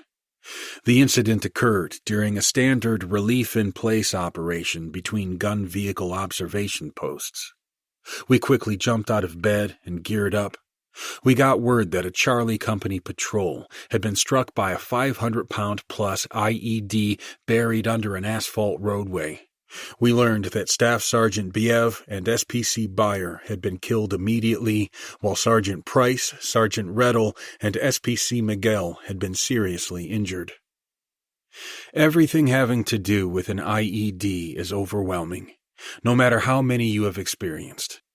The actual blast itself and having to regain your wits, the sight of the blast hole, and of course, the damage it can do to your best friend next to you. As part of standing orders, we had to backhaul any destroyed vehicles and clean them for disposition. On backhaul duty, I passed by the bomb site. The frame of Biev's vehicle had folded upwards under the driver and passenger seats. It was almost a perfect V-shape. It hadn't been cleaned yet, so blood, bone, and clothing were clearly visible. Staff Sergeant Biev's up-armored gun vehicle was brought back and stored at Alpha Company CP at Fob Stryker for a couple days after the blast. Normally, these sites were routine to frontline warriors, but I never reflected on the impact it had on those soldiers supporting the rear base camps. You cannot underestimate the impact of war on any one individual warrior's experience. It affects each of us individually and seriously. At this point, many of us would pray for courage to bring the fight to the enemy and that God would continue to watch over us and guide our decisions as the deployment moved closer to the end. The battalion had received guidance from higher headquarters to slow the pace of offensive operations following the deaths of Babineau, Menchaca, and Tucker. The 2-star division headquarters from 4th Infantry Division directed a more defensive posture, which simply gave positional advantage back to the enemy. As a result, our OPs and patrol bases increasingly became targets for enemy mortar and sniper teams. Our past successes had now led to a steady state of defensive operations that could be insanely boring. We had gone from violent combat fighting AQI terror cells to a complete halt. We were used to conducting daily offensive combat operations consisting of extreme adrenaline rushes, while in gunfights, IED explosions, foot pursuits, air assault raids, and even wild car chases. Now, we were mostly trying to figure out what MRE meal would be best, while bullshitting about being back at home or being crammed inside a gun truck with 3 or 4 other foul-smelling warriors. We were 60 days from redeployment back to family and friends. Without the distraction of offensive missions, we fell into one of the most dangerous mindsets in any war: complacency. This laid-back attitude develops near the end of a deployment when units see the light at the end of the tunnel and become less aggressive for fear of getting killed or wounded. We had made it this far, so why risk it, right? But this was war, and nothing stayed the same for long. To deal with sporadic but deadly enemy mortar attacks, Major Morgan came up with a counter-mortar plan for what was now Renegade Swamp, formerly known as Gator Swamp. Alpha Company assumed control of a new area north of Gator Swamp and the Russian power plant, while Bravo Renegade Company, commanded by Captain Riviere, assumed control of Renegade Swamp. Morgan devised a plan that called for the battalion scouts to insert into ambush positions, since we knew the points of origin of 2 of the enemy mortars. It was a good plan. Riviere had been one of Morgan's platoon leaders during the 2003-04 invasion of Iraq, and they had a strong relationship. The battalion was going to fly loud, company-level Raven UAVs for 48 hours over one enemy location while leaving the other uncovered. The aim was to get the enemy to fire from the uncovered area while the battalion scouts infiltrated the area under cover of the Raven UAVs. Renegade Swamp would basically button up for those 48 hours and prepare for incoming mortar attacks. It was clearly risky, but if successful, we'd take out both locations. Renegade Swamp withstood mortar attacks for 2 days and held on with little damage and no casualties. Enemy mortar fire was not accurate and often landed short. Meanwhile, the scouts maneuvered under darkness into the area where the Raven UAVs flew low and loud. The battalion shifted the Ravens on day 3 from the area where our scouts had inserted over to the enemy mortar positions. On day 3, in the evening, the enemy tried to occupy new mortar points, and when they did, the battalion scouts simply ambushed them in a storm of machine gun fire and grenades, and killed them all.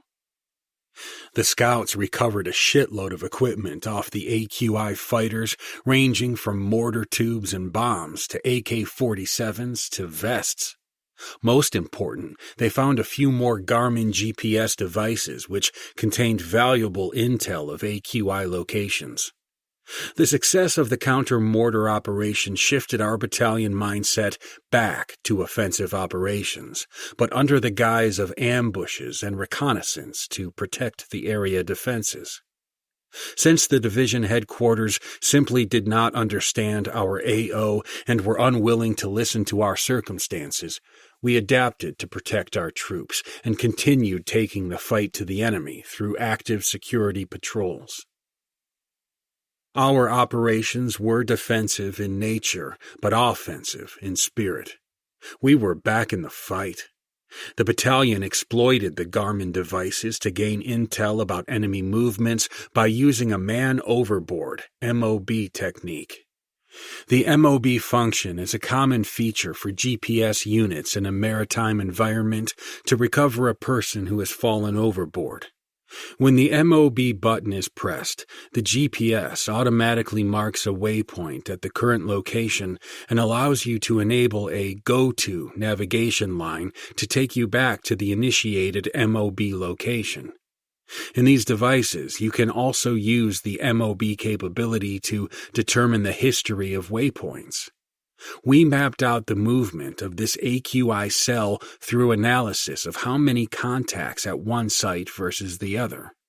Then, the intelligence officer overlaid them with enemy mortar points, past attacks and operations, and other intelligence data, and was able to then determine the likely locations of cache sites, meeting sites, and key leader sites. For the next few weeks, the battalion conducted ambushes, reconnaissance, and movement to contact to disrupt the enemy. We were experienced, patient, and aggressive. We now had our intelligence to act on at our time and choosing. Every other day, we heard our helicopters inserting another strike force platoon for a 2 to 3 day operation to act on intelligence from our battalion scouts' success. We killed or captured more AQI leaders, discovered more IED factories, and destroyed multiple caches than we had during the past 10 months of the deployment. Our strike force battalion was within a few weeks of redeployment. Advanced teams from our backfill unit, 2nd Brigade, 10th Mountain Division, arrived to do site surveys. But despite our experience and successful mission, we still experienced disasters. In July 2006, Staff Sergeant Durbin with Bravo Company led a patrol from Renegade Swamp to locate IEDs and inspect a large concertina wire obstacle emplaced by our company to block AQI V-bids from reaching Baghdad. Durbin had joined the Army in 2001 and had married his high school sweetheart. He was a fast mover, getting promoted ahead of his peers. He was a professional, and the sky was the limit for him. On this day, Durbin's dismounted patrol remained off the road per normal procedure, using scanning techniques to locate possible ambushes and IED emplacements. The patrol consolidated at an intermediate point to discuss the current situation and follow-up actions, when one of the patrol members noticed signs of a possible IED on the side of the road. As always, Durbin led from the front, placing his men farther off. As he approached it, he suddenly heard the click and beep of a remote-controlled IED, RCIED. He had a split second to yell, "IED, cover!" before he threw himself over the IED and absorbed the blast, thus saving his men, but sacrificing his life. On August 6, 2006, Sergeant Vosbein of 1st Platoon was leading a dismounted patrol when they came up to a well-known IED emplacement hotspot on Route Caprice. Vosbein instructed his men to stay back while he moved forward to identify a crater from a previous IED explosion. Often the enemy placed an IED near or inside a former blast site. As he neared the crater, he stepped on and triggered a pressure plate IED and died instantly. Vosbein had been a police officer who gave up a comfortable civilian life to fight in the global war on terror. He was a patriot who, like many others, had left his civilian job to serve his country after the 9/11 attacks. He had been shot by an enemy sniper earlier in the deployment and could have just gone home and recovered. But he didn't. His love for his soldiers led to his ultimate sacrifice, protecting his small group of brothers that he had grown so close to. Strike Force leaders like Durbin, Vosbein, Tesser, Biev, and many others in the battalion placed the well-being of their teammates over their own. Some paid the ultimate sacrifice. Some lost legs, arms, and eyesight. Some carry scars to this day hidden deep in their souls. What matters most is their courage and leadership. By remembering them and their selfless bravery, we can better ourselves every day. By the end of the deployment, the 502nd Strike Brigade had sustained 67 soldiers killed and hundreds wounded in an effort to dislodge al-Qaeda fighters from southwest Baghdad and reduce terrorist attacks on the city and its innocent people. We had killed and captured over 100 bomb makers, money men, and terrorist leaders, uncovered over 4,200 IEDs and 120 weapon caches. Our persistence and exhaustive efforts contributed greatly to the mission to secure the city and help save innocent lives. But we had also made an impact on the hearts and minds of the people beleaguered by war. We had helped train 2 Iraqi army brigades. We helped build new schools, roads, bridges, power plants, and re-established electricity for the region. The local populace seemed visibly freer. It was now safer for them to walk down the road, allow their children to play and to go to school, and to go about their daily lives without fear. Most important, Iraqi citizens were able to vote for their government without the stifling fear of retribution for the first time in their lives. The fight, however, was far from over, despite our efforts. Chapter 12. Battalion Scout Reconnaissance, Sniper Platoon. By late 2006, my first deployment was done, and we returned home. Flight attendants walked up and down the aisles of the commercial flight, waking up exhausted soldiers still in their combat uniforms. I looked over from the center of the aircraft and saw my brothers in arms lifting up the window shades and crowding each other to see Fort Campbell. Soon the huge aircraft would end its journey from Baghdad through Kuwait and Ireland to the home of the Screaming Eagles in Kentucky. In typical military fashion, we were told what was going to happen and what we were going to do next. We exited the aircraft and watched the hangar doors open. We then marched into a roaring crowd of families and veterans from World War II, Korea, Vietnam, and Desert Storm, many holding signs and yelling their loved ones' names. After 15 minutes of comments from a couple senior leaders on the base, the families surged forward from the stands to meet their returning warriors. What I loved about that moment was not just that I saw my family, but I got to see senior officers to privates being absorbed in the arms of their loved ones. It was extremely special to see warriors who had fought so violently and bravely in combat now so vulnerable with their families. The initial embrace with family was overwhelming because it made me realize how fortunate I was to be alive and back with my loved ones in America. However, over the following days, I began to realize how crazy everything had been.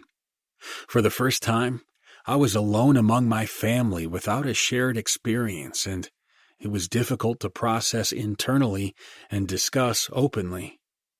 I was living in two worlds. One was combat and fear, and the other was family and safety. The Army issued 30-day vacations to all units following a return from a deployment. It was considered adequate to rest and refit before returning to work. After 12 months in combat and 30 days away from my brothers in arms, I wanted to get back to them because it was a familiar environment. It was what I had known for a year. I felt at ease among my fellow soldiers. In November 2006, our 30-day vacation ended, and the training tempo simply picked right back up like it was 2005. Every unit across the Army was on rotational deployments. Some of us never got a break. Others had had enough and were ready to go tackle their civilian endeavors after courageously serving their country. That's what the American military is all about. Volunteering to serve, fighting to protect your country and liberty alongside your fellow warriors, then hopefully returning to civilian life when your service is done. The Army's first goal was to deal with manpower shortages in the Middle East. We had lost a lot of experienced warriors in combat. Some guys didn't renew their enlistment contracts. Some guys re-upped but were stationed elsewhere. Lieutenant Colonel Haycock departed command and headed to senior staff work and follow-on senior leader education. Morgan attended the Command and General Staff College, CGSC. He should have gone earlier, but he'd volunteered to stay on in 2005 and 2006 to deploy our battalion to the Triangle of Death instead. But in less than 6 months, the Army pulled Morgan from CGSC, graduated him early, and sent him right back to combat as the brigade operations officer for the famous Currahee Brigade and their deployment to Afghanistan. He was on his third year-long combat deployment in under 5 years. New soldiers were anxiously awaiting our arrival, ready to join our teams, just like many of us had done in 2004. The Army had projected who was departing our battalion and had sent soldiers to Fort Campbell to assume new roles. Just like me in 2004, they were ready to be assigned to their new squads, platoons, and companies. Like me when I was a cherry, they wanted to prove their mettle and fight for their country. Now, I had that responsibility of training our new soldiers and preparing them for the guaranteed challenges of combat against a relentless enemy. Our leaders had a shit ton of experience to coach, teach, and develop the new soldiers to fight alongside each other in battle. Most of us had between 12 and over 36 months combat experience. Some had deployed to Afghanistan directly after the 9/11 attacks. The Battalion Scout Reconnaissance/Sniper Platoon was looking for new leaders and soldiers to fill their ranks. The guys in this premier platoon are the cream of the crop of an infantry battalion. Many had tried to join this group in 2004, but most washed out, including me. I thought about applying again. This time I wasn't just another green recruit. I had combat experience. One morning in early 2007, I was working with some new recruits when I was told to see the Alpha Company first sergeant. When you get that kind of request as a newly promoted sergeant, the immediate assumption is that it can't be good. When I arrived, the first sergeant's door was closed. I knocked and prepared for some kind of ass chewing. The first sergeant answered the door and asked me to step in. Staff Sergeant Bush, the scout platoon sergeant, one of the most respected men in the battalion, was sitting in a chair in front of the first sergeant's desk. Staff Sergeant Bush stood up, shook my hand, and introduced himself. He epitomized an Army sergeant, forceful, present, no bullshit. He informed me that the scout platoon needed 2 assistant recon team leaders due to the normal rotation of soldiers moving on to other units. I looked at him dumbfounded, but tried not to show my excitement. It was fucking amazing. I knew they were an elite unit and did some dangerous work while out in small teams, far from friendly lines and support, but I had no idea what they truly did. They were a quiet group and stayed out of the limelight. The first sergeant said that he believed in the scout mission and wanted to make sure that he had team leaders who would represent his Alpha Company well. The caveat was that those selected would return to Alpha Company a couple years later with extra training and experience. Staff Sergeant Bush then shared some insights about the Scouts' mission and what they had experienced in the last couple deployments, from targeting seriously bad dudes in small kill team operations to guiding company commanders into an area after being there for a few days. They hid like ghosts, gathering intelligence on bad guys, and passed it off to the commanders upon their arrival with assault forces. He informed me that he had to interview other potential candidates and would get back to me by the end of the week. I was stunned, honored that I was even being considered for this opportunity, in that there are dozens of high-quality team leaders in a battalion. In the meantime, I had to do a short leadership selection course with current scout platoon leadership to prove I met their criteria and expectations. I was pumped at the chance to compete, but also anxious about not making the cut. The pressure was enormous because it was a selection process internal to the battalion and visible to all the leadership and all the 800-plus soldiers. If you failed, everyone knew it. I had been in those failing shoes once before, and it stung like hell. No way I wanted that to happen again. Time seemed to drag throughout the week as information began to slip out on who had put in for the scout platoon and who were being interviewed. Knowing realistically that dozens of potential candidates had been interviewed, all I could do was just wait and hope it worked out. Even once Staff Sergeant Bush had completed his research, his selection had to get approval from the platoon as a majority, then the battalion CSM and commander. I have to admit that while this was a great opportunity, I was concerned that my men and other Alpha Company leaders would think I was abandoning them. I even got some shit from a few leaders there telling me exactly that I was bailing on them, and one even saying that I would never amount to anything. He outranked me, but was never a real leader that soldiers wanted to follow or emulate. His jibe motivated me even more to prove him wrong. For my team, I was just beginning to bond with them as their leader, but I could only hope that they'd feel the same way after losing me, disappointed but proud I'd been chosen by this awesome unit if I made the cut. By the end of the week, Staff Sergeant Bush met with Sergeant Sullivan and me at the Alpha Company headquarters. Bush sat in a chair by the first sergeant's desk, showing no emotion, which was concerning, while Sullivan and I stood at parade rest with our feet shoulder-width apart and our hands clasped behind our backs. It was a sign of respect for junior soldiers when addressing senior NCOs. In front of officers, we stood at attention with our feet together and arms by our sides. We did not know how well we had performed during the course, and I honestly assumed Sergeant Sullivan was going to get selected because of his amazing leadership style that I looked up to. He was an awesome warrior. I was still second-guessing if I had pushed hard enough or if I had made a good enough impression to be selected when Staff Sergeant Bush smiled at us. "You two fuckers ready to be assistant team leaders?" We both said, "Hell yes, we are, Sergeant." Bush's smile disappeared. "Good. Don't fuck this up. Report to the scout platoon on Monday. Dismissed." When we got outside, Sullivan and I gave each other a huge high five. We were stoked and couldn't believe we would be serving together as assistant recon team leaders in the Scouts.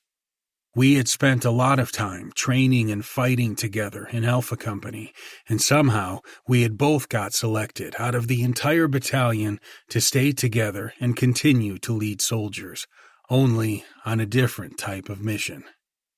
The Scout platoon consisted of 28 men who had been hand-picked by the battalion commander and CSM. Each scout had to be subject matter experts in light infantry operations, which included reconnaissance and surveillance, sniper work, small kill teams, downed aircraft recovery, target acquisition, pathfinder functions, time-sensitive targeting, weather analysis, nuclear, biological, radiological detection, and, on occasions, personal security for senior military officials and civilian personnel.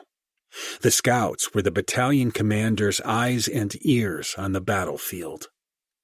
I was assigned to Recon Team 1. Each team comprised a team leader, assistant team leader, and 4 soldiers who each specialized in a certain skill set.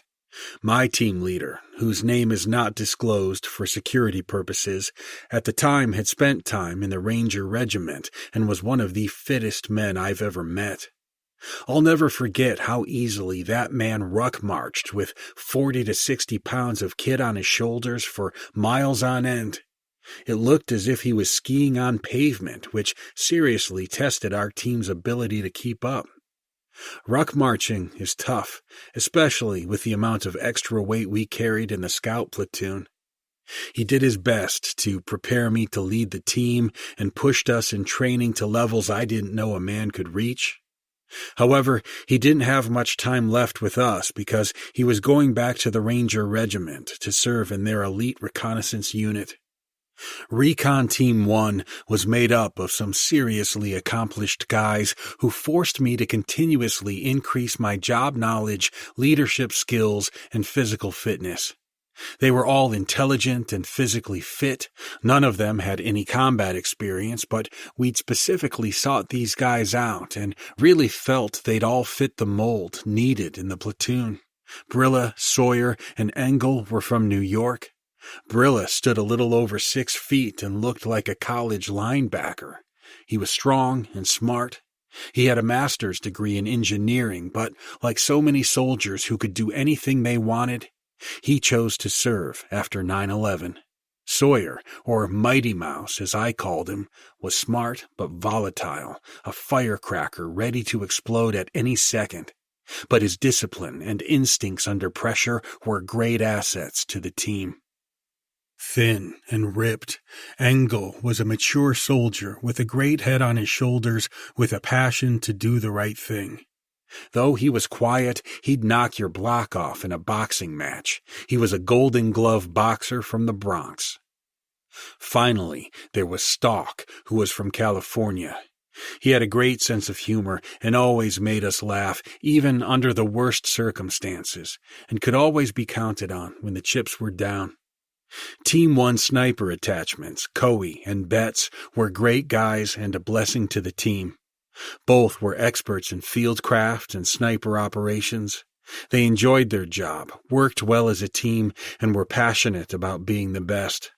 They were true warriors who constantly challenged their leaders, each other, and others in the platoon. The entire Scout platoon had this kind of mentality. We were driven collectively and individually, which set the condition for what was to come in combat. Lieutenant Stevens was assigned to lead the platoon. We were not sure of him at first because he appeared to be a cocky smartass. But as time went on, his leadership style and ability to motivate us won us over. He won our respect as a tactician and expert in counter-terrorism, CT, operations. He pushed us hard while caring deeply for his men. His ability to ensure we understood mission first while balancing the welfare of the platoon was remarkable for a young officer. In the spring of 2007, Lieutenant Stevens informed us that the Scout Platoon could be tasked as a regional time-sensitive targeting TST platoon for Al-Hilla in the province of Babylon, south of Baghdad. The area was a few kilometers southeast of the Triangle of Death. It was also on the southern side of the Euphrates River and the Russian power plant. Last, the terrain was more desert than the farm fields and canals of our previous deployment. TST missions require immediate response to kill or capture specific targets because of the specific, reliable, and actionable intelligence that demands rapid action. This type of operation was normally tasked to Special Operation Forces, but there were just too many terrorists in Iraq and we needed to relieve the operational tempo for counter-terrorist forces. We upped our training regimen by reaching out to 5th Special Forces Group. Although we had conducted operations that required entering and clearing buildings many times before, we needed to upgrade our tactics. Our approach in the past was more of brute force. We needed extra training so our unit could be more effective and lethal while raiding unpredictable insurgent locations and still remain safe. The Army's 5th Special Forces Group had sole responsibility for the Middle East and were experts at training other soldiers on how to fight. We met up with and trained with some veteran Green Beret operators in a mock shoot house on their compound where they ran us through numerous drills. They showed us techniques on how to approach a building, facilitate a breach, and clear structures using special tactics and techniques unfamiliar to the regular Army. It was a special event for the Scout Platoon because our prior training was for traditional reconnaissance missions in support of a large infantry conventional force. These Green Berets helped us prepare for this mission change. As part of a conventional force, we used overwhelming force and less discrimination based on our mission to search and destroy the enemy fighters. However, the overall mission in Iraq had shifted to hunting numerous terrorist leaders and bomb makers with a surgical and precision kill chain. We learned new breaching techniques, hand and arm signals, and tactics designed for buildings, hallways, and rooms in urban areas. Our snipers also received extra training from SOF marksmen. A couple months later, we received the official mission order. We increased our daily training tempo. Team members were sent to schools and courses, such as Ranger, Sniper, Reconnaissance Surveillance Leaders, Air Assault, Pathfinder, Combat Communications, Combat Driver, and Trauma courses to help increase our operational capabilities to win and survive on the battlefield. Our platoon was ready. The battalion was ready. We were heading back to Iraq to take the fight back to the enemy. The battalion deployed back to Kuwait in the fall of 2007, then flew into Baghdad International Airport, where we loaded up on helicopters that flew us south to our new home, Forward Operating Base Kalsu. I could see the Russian power plant as we flew over. I hated that fucking place. It had been the scene of the execution of our fellow soldiers and many other bad memories. It was like I had never left. Fob Kalsu was located south of Baghdad and directly off Route Tampa, the main supply route running north-south throughout Iraq. It contained about 5,000 soldiers and was surrounded by rural countryside, consisting of mostly farmers and their families. There were 2 entrances into the base. The main entrance was directly off Route Tampa and was protected by Ugandan troops. Around it was a large 20 to 30-foot wall that encircled the entire base. The facilities were actually pretty amazing compared to the BIOP facilities a year ago. The Chow Hall was the highlight of the day with an insane number of options to choose from, all under one roof. The gym and workout facilities were great too. As elsewhere, the farmland around the base provided great terrain for terrorists to hide in, establish early warning systems, and set up ambushes. To the north was a region called the Chakas that was basically desolate and primarily occupied by Sunnis. The small portion of Shia residents in the Chakas lived under strict Sunni Wahhabi rule and were constantly threatened and punished. Route Tampa was to the east of the Chakas and the city of Iskandaria to the west. Iskandaria, one of three principal regions in the Triangle of Death, was more densely populated than the Chakas. It was known for its educational institutions and the large Hatim munitions complex used by the old Saddam regime. During the 1980s, the city contained Saddam's nuclear weapons program. It had been a major military operations hub. In the Iskandaria province and directly to the west of Fab Kalsu was the town of Al Tunis, a one-traffic circle type of town that housed one police substation, a small agricultural college, a large dairy factory, a madrasa, Islamic college, and numerous shops running along Route Jackson, a secondary north-south highway that ran parallel to Route Tampa just a few miles to the west. Southwest of Fab Kalsu and directly south of Tunis was Al-Mahawil, a Sunni town known to house Saddam royalists and prior Fedayeen fighters.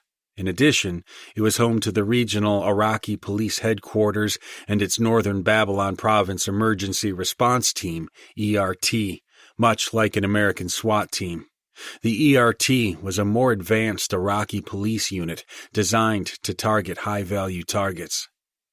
East of Mahawil was a town named Al-Imam, which supported a large Shia population that had an intense dislike for the coalition forces. They strongly supported a radical cleric known as Muqtada el-Sadr, or Mas. Mas openly talked about his hatred of the Americans and had a close relationship with Iran. Mas controlled the Jaish al-Mahdi, or JAM, a violent militia group that often attacked American and Iraqi forces. The city had posters of Mas hanging all over town, along with the bright green flags of the JAM extremists. The southern half of the Chakas was mostly Shia and loyal to Jaish al-Mahdi. The northern sector was mainly Sunni. The two groups engaged in an ongoing sectarian war with each other. We arrived as part of the new Operation Iraqi Freedom Troop Surge in 2007 to help quell the increasing sectarian violence and prevent a civil war between Sunni and Shia populations. What we were to discover is that we were in for a fight against both the Sunni AQI extremists and the Shia JAM militias. The complexity of the factions was mind-boggling and deadly. The battalion had been detached yet again from the 101st Airborne Division, like the last deployment, and assigned to the 3rd Infantry Division. The battalion mission focused on targeting and dismantling insurgent cells operating in the region, while 3rd ID assets were used to secure the major roadways and population centers in order to conduct counterinsurgency operations. Alpha Company was the battalion's main effort and operated in the Iskandaria area to the northwest. Bravo Company assumed Patrol Base Copper and operated in the northeast. Charlie and Delta companies conducted operations out of Fab Kalsu, where they were tasked to clear AQI from the region. The Scout Platoon worked as an assault element for an intelligence-driven, Joint Time-Sensitive Targeting Task Force, JTS-TTF. These units were experts at developing actionable intelligence that led to kill or capture missions against high-value targets. The violent extremist Sunni groups had regained strength since our last deployment. They were aggressively recruiting throughout the region, using violent measures to force compliance from the locals. Numerous Sunni tribal leaders who were seeking peace and stability had been assassinated for standing up to the extremists. In 2008, Sunni Wahhabis were trying to establish a caliphate similar to the more successful effort of ISIS a decade or so later. They were reinforced with foreign fighters. We had no chance of winning over this group. On the Shia side, Jam's insurgent force was built on locals who were deeply committed to the killing of Americans and were willing to die for it. They were harder to find, kill, or capture because they blended into the population more easily than the foreign fighters. Al-Qaeda remained the most dangerous threat to both their own people and to coalition forces. They would routinely tie up whole Shia families inside their homes, place a large artillery shell in the middle of the family, and detonate it, killing everyone inside.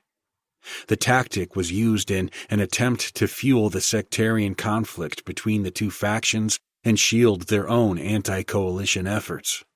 This clearly caused terror and really pissed us off. Innocent families and children were being terrorized and slaughtered for a radical ideology. The most dangerous threat in our area was no longer massive underground IEDs. It was the newly designed and Iranian-developed explosively formed penetrator, EFP, a new generation of IED. This device was designed by the Quds Force, one of 5 branches of Iran's Islamic Revolutionary Guard Corps, IRGC, who provided the training and components to Shia terror cells known as special groups or hit squads under the orders of Muqtada al-Sadr, the radical Iraqi cleric. These Iranian-trained groups were directly responsible for killing more than 600 U.S. troops. The enemy camouflaged the EFP to blend in with the environment. It might look like a rock amongst other rocks or a box in a pile of trash on the side of the road. This technique made it particularly difficult to find. Once detonated by either command wire, pressure plate, or even a vehicle breaking a beam across the road, the EFP's blast would project a concave metal plate towards the target at such a rate that it would penetrate armored vehicles and ricochet violently inside, killing the troops inside. The effects were devastating both physically and psychologically. On December 15, 2007, Alpha Company, along with 1st and 2nd Platoons of Charlie Company, 4th Platoon of Delta Company, and the Mortar Section from the battalion, kicked off Operation Dragoon. The Scout Platoon was not involved in this operation as we had been ordered to conduct recon operations in the Chakas to confirm or deny an AQI presence there. Operation Dragoon was planned and led by Lieutenant Colonel Getchell, the battalion commander, and Captain Penny of Alpha Company. Alpha Company was to assist a larger division-sized operation designed to take back terrain and kill or capture 20-plus AQI fighters believed to be in the area of Iskandaria and farther west towards the river. As always, the operation began during pre-dawn darkness.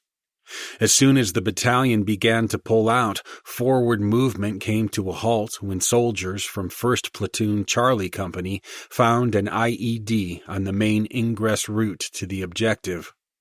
While waiting to have it cleared by EOD, the mine roller in the front truck of 2nd Platoon Charlie Company accidentally got hit by a passing motorist.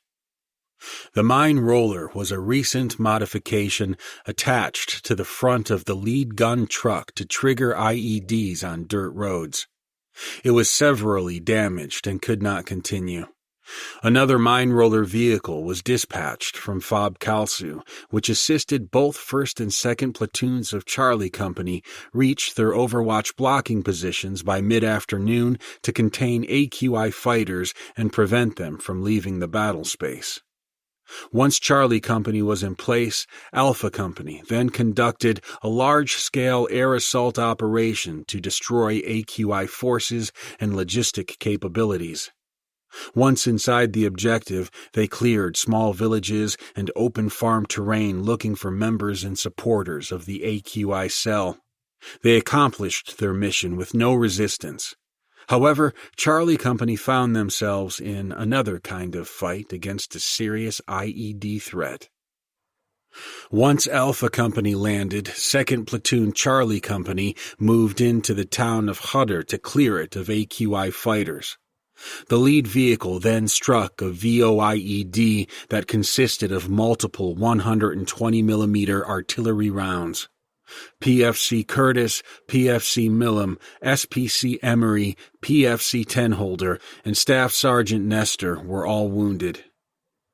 The VOIED was so large that it completely cut the road in half, preventing any further movement towards the town. They were off to a slow start in an increasingly dangerous operation. After evacuating their casualties via Black Hawk medevac helicopters, Charlie and Delta companies and the mortar section slowly advanced and successfully cleared the route into Hutter. Once the operation was complete and the region secured, 2nd Platoon of Charlie Company began leaving the AO when they struck another VOIED. Sergeant Biddle, Corporal Leon Barrientos, and PFC Molina were wounded. The platoon medic, SPC Ginthart, immediately bailed out of his truck, sprinted through the dust, ignoring the potential for secondary IEDs to search for the injured soldiers. He located the truck and immediately triaged and stabilized the wounded men. Though it was a rough start, the battalion's first major operation, Dragoon, enabled ISF to take back the region and leave troops in place to maintain control. Unfortunately, we did not detain any enemy fighters. Their whereabouts were still unknown, but were believed to be possibly operating or even taking refuge in the untouched Chaka region.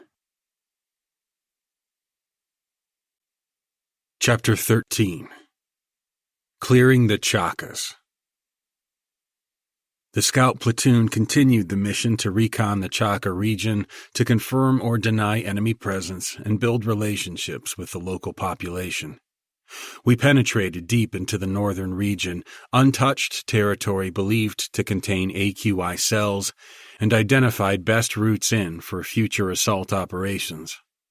We quickly learned from the locals that this part of the region harbored what they believed to be a large al-Qaeda cell of 100 members or more. We conducted overt and covert reconnaissance operations to confirm this. The overt operations gave us a feel for the locals' general mood and acceptance of our presence. We communicated with them, attempted to build relations with them, and gathered intelligence about AQI movements and indicators in the area. Our covert patrols looked for enemy activity, weapon caches, vehicle movement and routes, and safe haven locations. We often stopped and spoke with local farmers, kids, clerics, and community leaders. They appeared to be excited that we were there and wanted to help in bringing stability and peace back to the region.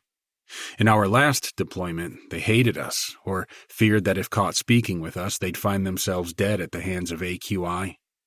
But over the past year or so, the locals had got tired of being held hostage and killed by AQI. Though they wanted to, and did, talk to us, they feared reprisals once we left. For this reason, we'd try to have most of our meetings with them after dark to make them feel more comfortable and minimize the likelihood of AQI seeing us there. One of our first long-range foot patrols, consisting of 12 soldiers, took us deep into the region, far from any friendly support. The local population were shocked to see us as we crossed the canals, catching them off guard while they were focused on farming in their fields. They mostly stood and watched us, displaying no willingness to speak with us.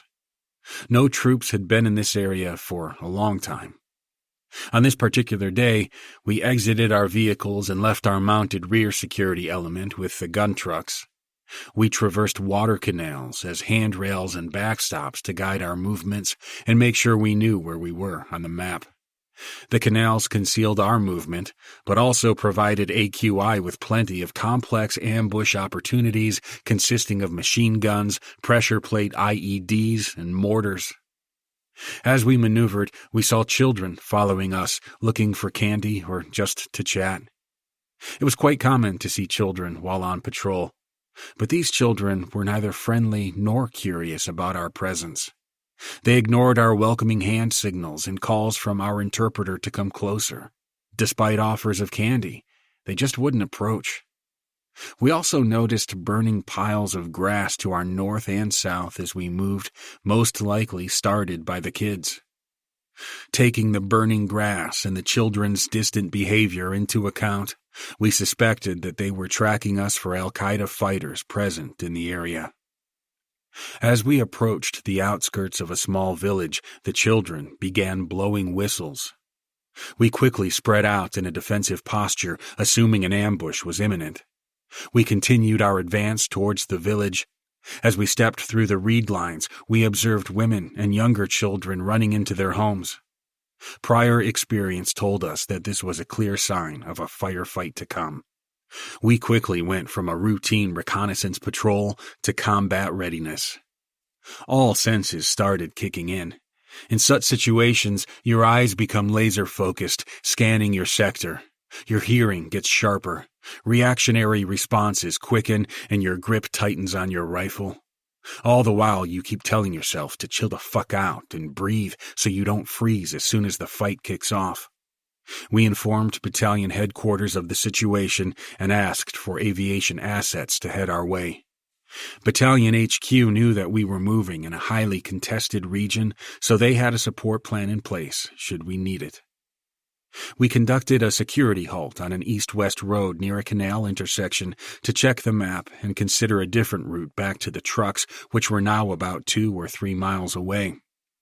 In combat, you never want to go back the same way you came in to prevent the enemy from attacking you on your way back. As we planned the route, we observed a half-dozen enemy fighters in a truck about 400 to 600 meters away. One of our snipers identified multiple weapons, including a mounted heavy machine gun. We immediately assumed a fighting formation, spread out, and prepared for an attack, assuming more than one truck or group of fighters were in the area and were potentially attempting to get another angle on us. The other issue we had to consider was that we were also inside what was known as a Sons of Iraq SOI-controlled region. Local residents in SOI regions were paid by the U.S. government to secure the region and block roads to deny the enemy freedom of movement. We did not engage the truck at the time because we weren't fully sure if they were an SOI element or not. SOIs were supposed to be armed only at their blocking sites and wear bright yellow reflective vests at all times, but they never really followed the rules. The battlefield was getting more complex and confusing than ever. We stayed in a defensive posture for a short period as we watched the truck speed off to the south and out of sight behind some reeds.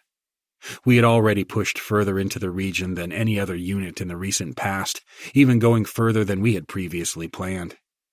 We were pushing the limits and time. Soon, we discovered that we had maneuvered beyond any reasonable reaction time from our rear security gun trucks, as well as support from attack helicopters. We had numerous roads, canals, and a couple of villages to maneuver back through to get to our mounted element. We only had 3 options.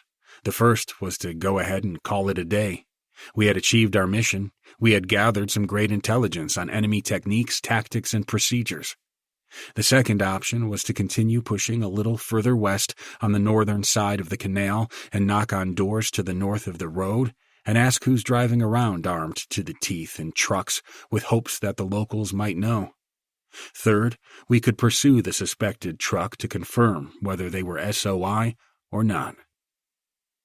We decided to pursue the truck, despite the fact that it could be a trap leading us to an ambush. We moved about 200 meters back to the east, where we could cross the canal to our south and button-hook back to the west to look for the truck that had disappeared on the southern side of the canal. We were trying to throw the suspected AQI fighters off our path in hopes that we could get the drop on them. After the button-hook, we split the patrol in half, placing one team up front in a wedge formation. The right side of the wedge was up against the canal we had just crossed, while the left side pushed a good distance out into an open field. The second element trailed slowly in a traveling overwatch position. About 100 meters into the movement, all hell broke out on the left rear side of the lead element. SPC Rowlands, machine gunner, was carrying his M249 squad automatic weapon, SAW, and was on the side of the ambush, along with me. I was carrying a rifle with an M203 40mm grenade launcher attached. As shots rang out, Rowlands dropped to the ground and dumped an entire drum of ammo before peeling off to join the rest of the team. I, too, returned fire, unloaded some rounds and grenades into the direction of the gunfire, then picked up and sprinted to our support by fire element. Sergeant Spear, the other team's M203 40mm Grenadier, was dropping high-explosive 40mm grenades at a rate that made it sound like he was operating a Mark 19 grenade-launching machine gun. We had trained and conducted countless reps to prepare us for this exact type of scenario. We were calm and collected thanks to the skilled NCOs in command, ensuring sectors of fire were covered and proper rates of firepower were being distributed at all times. It takes extreme focus and trust at all ends. Only soldiers who have experienced a firefight understand the importance of a controlled gunfight. It's a symphony of gunfire, sweeping you up in its rhythm. The enemy broke contact and ran southward soon after we engaged, most likely surprised and overwhelmed by our response. After a few moments, we called a ceasefire to conduct a battlefield damage assessment and capture any fighters still alive. We did not pursue because we did not want to extend our formation across any sort of distance. We were a small element and needed to stay together to maximize our combat power. Fortunately, we had sustained no casualties. As we approached the abandoned truck, we found radios, load-bearing vests packed with ammo, grenades, and ammunition, but no enemy fighters, wounded or dead. We took the weaponry, then dropped thermite grenades into the engine compartment and pushed the truck off the road into a ditch where we left it to burn. We then walked a short distance to a deserted house nearby to regroup. Once it got dark, we set up 3 small ambush teams overlooking the truck for a couple hours. We hoped the fighters would attempt to retrieve the gear they had left in the vehicle. We would simply return a more perfected and effective ambush on them, but they never returned. This engagement set the stage for the rest of our time in the Chakas. The AQI element had in the past been able to maneuver freely and prevent Iraqi forces from controlling the area. They assumed, wrongly, that they could achieve the same result with us. But Scout Platoon 252nd Infantry Battalion had flipped the game. With overwhelming force and targeted fire and engagement, the Black Hearts had outmaneuvered them in their own backyard. A couple weeks after probing the Chakas, Bravo Company obtained intelligence that a large number of AQI fighters would be meeting at the Jama al-Din Mosque. They teamed up with a local Iraqi army element and conducted an air assault operation on the day of the event. Operation Dolphin 2, using 5 UH-60 Blackhawks. Scout Platoon remained on alert as a QRF. The mission was to fly the element in quickly, land, and surround the mosque to prevent anyone from fleeing. They would then conduct a call-out due to the elevated risk at the time of the high-value targets wearing suicide vests. Call-outs were warnings to enemy targets that U.S. forces had them surrounded and they should put down their weapons and surrender. It was a new technique because we were learning that intelligence was worth more than killing the enemy, especially HVTs, and enemy fighters increasingly wore suicide vests. The initial chalk of soldiers, led by Lieutenant Arias, landed near the mosque and immediately took fire from one of the nearby houses. The team returned fire and maneuvered against the house and took control of it, capturing a couple of fighters. The rest of the assault element, led by SFC Zamiska, surrounded the mosque to prevent any squirters fleeing suspects from escaping.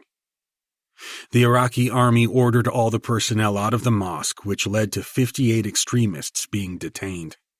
15 of these were taken into coalition forces' custody because they were identified as key AQI leaders or members. The other 43 were held by the Iraqi army. The operation was a great success and immediately dismantled AQI's leadership.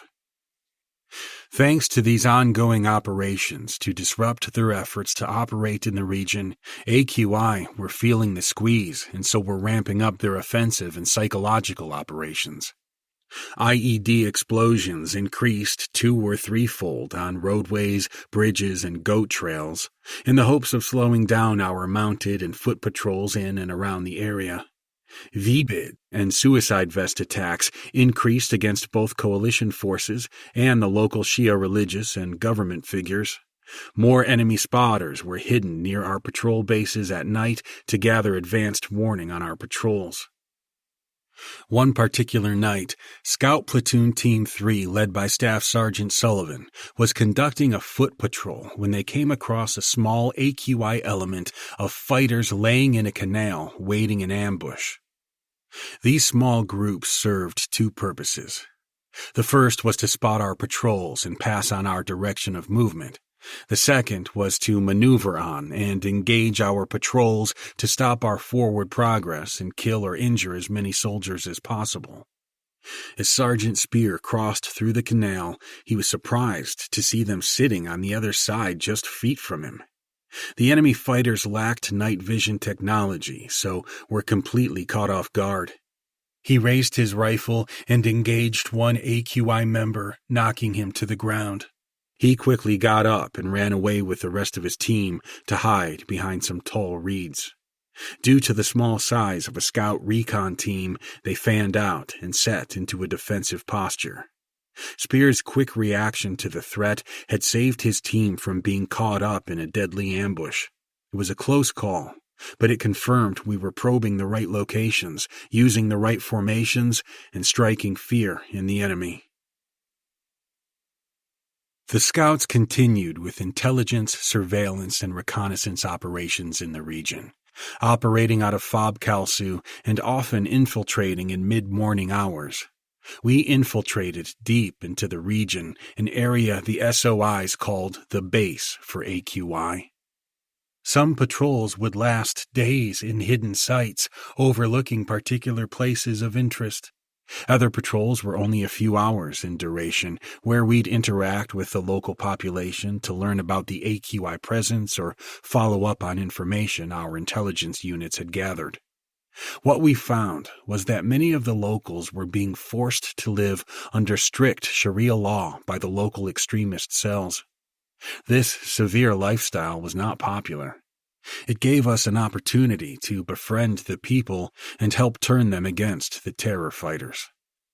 AQI fighters are extremely creative, developing new strategies almost daily.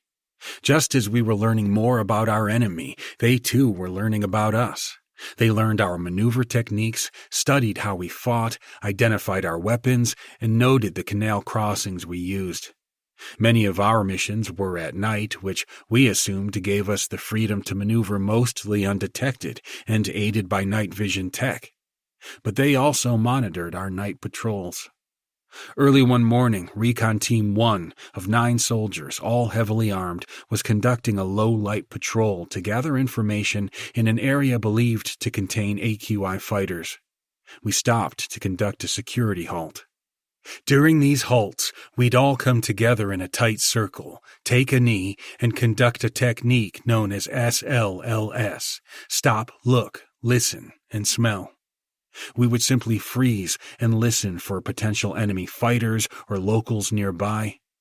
The purpose of SLLS was twofold. First, we wanted to determine if we had disrupted the surrounding area and were possibly being tracked, basically whether the patrol had been compromised. Second, we wanted to settle into the surrounding area and ensure our stealth and concealment. We came upon a canal crossing that we had used in the past. The crossing required us to walk across a small 12-inch wide pipe over a 30-foot canal. It required extreme focus to navigate a slippery metal pipe in the dark, wearing night vision, carrying 60 to 80 pounds of gear, a rifle or machine gun, in wet, muddy boots, and avoid falling into the water and drowning.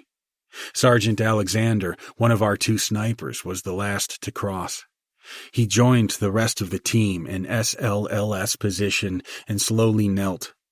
Suddenly, we heard a bang, literally among us, startling everyone. No one knew what it was. It was not an explosion. We looked at each other, dumbfounded.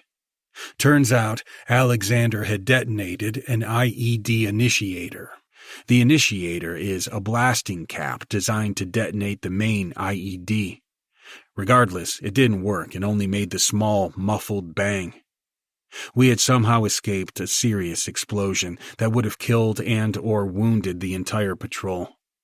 This was one of many near-death incidents that increased our faith that God wanted to keep us around a little longer to serve another purpose. Like Alexander, who was a devout Christian, we truly believed that God was watching over us that night. We experienced many such near-fatal incidents during operations that strengthened many of our men's faith. Such an event occurred on another recon patrol only a short time after Alexander's near-death experience. On Christmas morning, SPC McCutcheon woke up and jokingly told everyone that there was going to be a Christmas Day miracle. Our mission was to recon an area where one of our teams had been ambushed a couple days earlier. This time, we were taking a larger force. We eventually got to the area we wanted to probe, so our dismounts began walking away from the trucks while drivers began attempting to maneuver trucks into an overwatch position. While our dismounted element maneuvered into lower ground where we had not patrolled in the past, Doc Gilman and I were walking 30 to 40 feet in front of the lead truck just off the road when the front driver's side tire hit a huge IED. Pieces of tire and hood rocketed past us and the other dismounts who were actually below the road.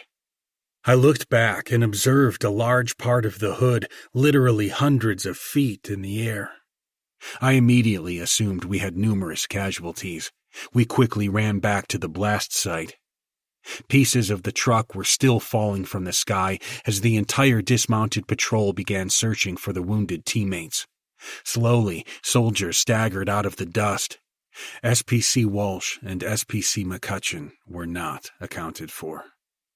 Suddenly, SPC Walsh kicked open his door and laughingly ripped off a cowboy-like "Yee-haw!" Nothing about the incident was funny, but in the moment when you realize you have survived, sometimes the holy fuck factor reveals itself in laughter. Later, we discovered that only 2 of the 4 large artillery shells had detonated under the truck. We were very thankful to be able to live and fight another day. McCutcheon, who was also uninjured, was very sure to inform us that he was right, that a Christmas Day miracle had indeed occurred. As attacks escalated, we determined that our scout patrols needed to start focusing on targeting operations to kill or capture enemy fighters. So a couple weeks later, Lieutenant Colonel Getchell approved a mission to push deeper into the Chakas. The operation was called Operation Leprechaun, which got its name from our platoon call sign, the Leprechauns. The operation called for us to disrupt enemy activity and gain intelligence for follow-on kill or capture missions. We would partner with an Iraqi Army division and Iraqi Special Forces to take the region back from AQI. The plan was for us, once again, to throw ourselves into the middle of AQI's backyard, forcing them to attack our patrol base or our foot patrols. This would expose their locations and the size and strength of their forces. Once located, we could utilize ISR to follow them back to their strongholds. All this information would then be analyzed by battalion, where they'd then use the company infantry units to target and destroy the AQI safe houses and compounds. It was a risky operation, but crucial to overall mission success. Operation Leprechaun started off slowly. AQI fighters avoided contact with our small scout platoon, but ramped up attacks against the lightly armed Sons of Iraq locals. They were an easy target because they had little or no training. AQI had engaged in a series of sunset attacks against a specific SOI position over several days. AQI had already beaten us to their positions and had taken over numerous structures from the nearby SOI positions, using them to gain elevation and initiate assaults on other SOI locations. On one late-night operation, we kicked out a patrol towards the location where the SOIs were getting hit hard. Recon Team 1, consisting of Captain Stevens and PFCs Sawyer, Brilla, Stock, Doc, Gilman, Engel, Betts, and Coey, and me, moved northwest about a couple 100 meters, just as the sun was setting. A firefight immediately erupted between AQI and the SOIs, as we assumed would happen since AQI was now setting a pattern. The fight was intense. Our team quickly conducted a security halt and planned our movement to assist the SOI fighters by ambushing the AQI fighters from their rear or flanks while they were focused attacking the SOIs to their front. We informed HQ of our intentions, dropped our assault packs in the reeds next to the canal, and, weapons in hand, entered the area as soon as the fighting stopped.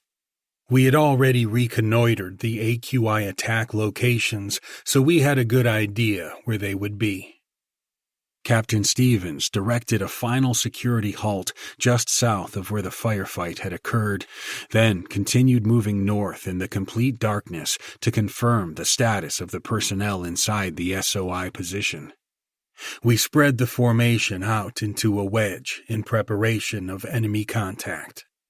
On our right flank, we saw two structures about 200 meters apart in an open area the size of 2 football fields. One structure was a single story, the other was 2 stories. Beyond that field to the north was a road that ran east-west where the SOI positions were located. We had gone only 50 to 100 meters when a heavy volley of machine gun fire erupted, targeting us. We had no cover except the darkness. The AQI element was holed up inside both structures. The small single-story structure had an excellent firing position onto our position. We all bailed into a nearby canal bank for cover and concealment. Sawyer and Brilla, both with M249 saws, laid down a heavy volume of fire on the enemy position while we began peeling off backwards towards our last rally point. A peel-off occurs when the unit needs to break contact with a larger enemy force. The lead scout kicked off, firing on fully automatic for a few seconds, and then peeling off until he reached the back of the formation. The second scout, now in the lead, repeated the movement until the last scout was set in a covered and concealed position at the end of the team. We repeated this until we had broken contact and reached the canal, with each one of us firing as fast as we could pull the trigger and at times dumping an entire magazine before peeling off and slapping the next scout so he knew he was next up and last in line. Once the firing stopped, we feared that we might have accidentally bumped into and engaged the SOI. We were hesitant to maneuver on the structure until we found out for sure who it was. Luckily, we had established a signal plan with the SOIs. We'd fire 40mm parachute flares into the air so they knew it was us. Then they would fire what we called handheld pen flares to acknowledge they knew it was us. We fired our flare, then they did too. We identified that we were indeed firing on an enemy location since the pen flares were fired from another location. They were still alive. However, we had just given away our position, so we had to move. Under cover of the deep darkness, we moved toward one of the structures, using a nearby berm to cover us. The plan was to flank the taller building previously containing a team of AQI fighters. If we could clear and occupy it, one of our teams would gain elevation and fire superiority. We left one small element to observe the smaller AQI house as the rest of us went on to clear the larger two-story one. Upon entering the building, we discovered that AQI had built up its defenses substantially and had prepped it with sandbags against the walls to protect themselves from SOI attacks. The building had been shot countless times, leaving holes in the walls. RPK casings and links covered the floor. The building was also unstable, so we decided to abandon it and return to the berm with the rest of the team. We integrated into the fire position about 100 meters from the AQI element in the smaller house. We assumed the AQI cell had assembled in the smaller building to plan a coordinated attack or break contact. As soon as we joined the other team, enemy fire erupted again against our new position. At this point, we were surprised that they had been able to pinpoint our location, but again, we unleashed a barrage of machine gun, rifle, and 40mm high-explosive rounds into the building. During the firefight, the platoon RTO requested air assets from battalion headquarters. They acknowledged our request and said the attack helicopters were on the way. We continued to rain heavy volumes of fire on the enemy position. It was an amazing sight, seeing tracer rounds impacting the building to our front, some entering it, others ricocheting against the concrete walls, sending flashes of tracer rounds in every direction. Soon, we heard the thumping of Kiowa attack helicopters arriving on scene. These light horse pilots were extremely aggressive and always hung their asses out there supporting troops on the ground. They were brother grunts in the air, unlike the Apache pilots who fought from a distance. Captain Stevens asked them to recon the surrounding area for possible AQI movement or reinforcements, then requested they drop the AQI house. They immediately located a two-man team maneuvering on our element through the reed line to the north. These guys would have been directly between us and the SOIs. The pilots engaged them and killed them on spot.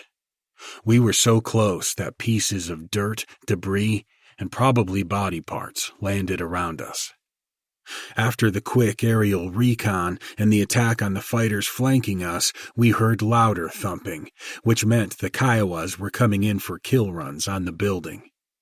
Light Horse wasted no time and came in hot, emptying their Hellfire ASMs and 50 caliber machine guns into the AQI structure, dropping the entire building on top of the fighters inside. Just like hearing talking machine guns is exciting, there is nothing like hearing and feeling the power of our aviation assets driving terrorists into the dirt with their insane weaponry capabilities. At first light, we moved in to do battlefield damage assessment, but were unable to get a precise count on enemy combatants killed due to the rubble. However, it was undeniable that we had done exactly what we had planned on doing, pinning the AQI fighters between us and the SOI location to fix and destroy them. We had sustained no casualties. This combat action not only saved the SOI personnel, but resulted in the deaths of between 4 and 6 AQI fighters, and, armed with new intel concerning the enemy control of the area, convinced senior leadership to execute an upcoming Iraqi divisional push into the region. Operation Nanos 2. A few weeks later, after intense planning and coordination between the Iraqi and U.S. armies, Operation Nanos 2 came to fruition.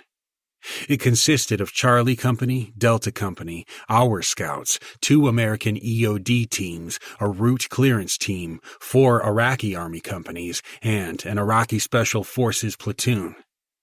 The operation started with the insertion of a small team of scouts to deceive the enemy into thinking that we were the only patrol in the area and conducting another routine operation. Our team started patrolling areas previously covered, again following some of the same infiltration routes.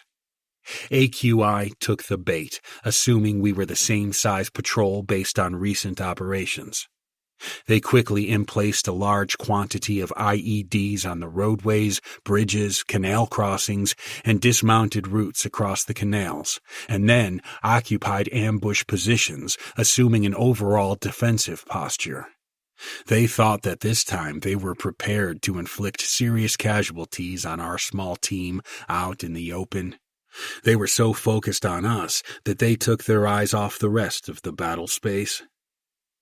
Charlie Company's 3rd Platoon, with an Iraqi Special Forces platoon, attacked from north to south with the Battalion Tactical Assault Center, TAC, element. The TAC's movement was slow because they needed to deliberately clear the road of IEDs to ensure safe movement during the operation. My team, along with the rest of Scout Platoon, teamed up with 2nd Platoon of Charlie Company and numerous Iraqi Army companies and attacked right through the center of the battle space, moving east to west. Each one of our Scout recon teams was attached to an Iraqi infantry company. We knew the terrain and helped guide the Iraqis onto the enemy. The avenue of attack completely caught AQI off guard and allowed us to mostly drive forward on foot with minimal disruptions from IEDs. As Charlie Company maneuvered south, PFC Cook, the youngest soldier in Charlie Company, stepped on a pressure plate IED consisting of 2 57mm anti-aircraft rounds. The explosion sent him flying through the air. One of his legs was gone, and his lower body was laced with shrapnel. The combat medics quickly placed a tourniquet on him to keep him alive until the medevac chopper arrived. As soon as the explosion occurred, the battalion TAC, consisting of Lieutenant Colonel Getchell and CSM Benson, dismounted their vehicles approximately 200 meters away and hurried to the blast site. Another explosion went off behind them. They had stopped near a large IED that had been set off by a command detonation triggering device activated by a nearby AQI fighter. They instantly turned and ran back to their trucks, fearing the worst. They discovered that PFC McClellan and Sergeant Jump were badly wounded. Both soldiers were quickly extracted from their destroyed vehicles and treated for their wounds. They were lucky. Then, a 3rd blast went off on the other side of a nearby canal. Iraqi Special Forces platoon leader Mulazim Muhammad had stepped on a pressure plate while reconnoitering the location where he planned to move. The blast completely severed his foot. When the medevac helicopters arrived, thinking they had 1 patient, they found they now had 4. PFC McClellan fought for his life for weeks until he succumbed to his wounds while being treated at the Walter Reed Army Hospital. He epitomized the grit and true warrior spirit of the 101st Airborne Screaming Eagles. He was the perfect example of an American patriot and defender of this country and those defenseless in foreign lands. The operation had started off in chaos. 3 IEDs, 3 different locations, multiple casualties. Our scout recon teams focused on advising and assisting the Iraqi army elements to coordinate with each other while trying to guide them forward through the IED-littered route. While pushing west, we located so many IEDs that we just marked them with bright orange VS-17 panel strips and chem lights, colored tubes which, when broken and shaken, glowed in the dark.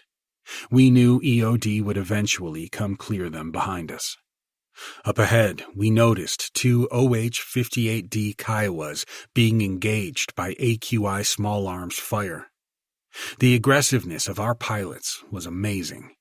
Despite being fired upon, we heard the thumping of rotor blades as the Kiowas made hard turns back on the enemy and engaged with rockets and heavy machine gun fire, destroying them in place. They were fearless, and we loved those pilots. They never hesitated. We pushed harder, faster, and deeper into the Chakas region in order to catch AQI off guard.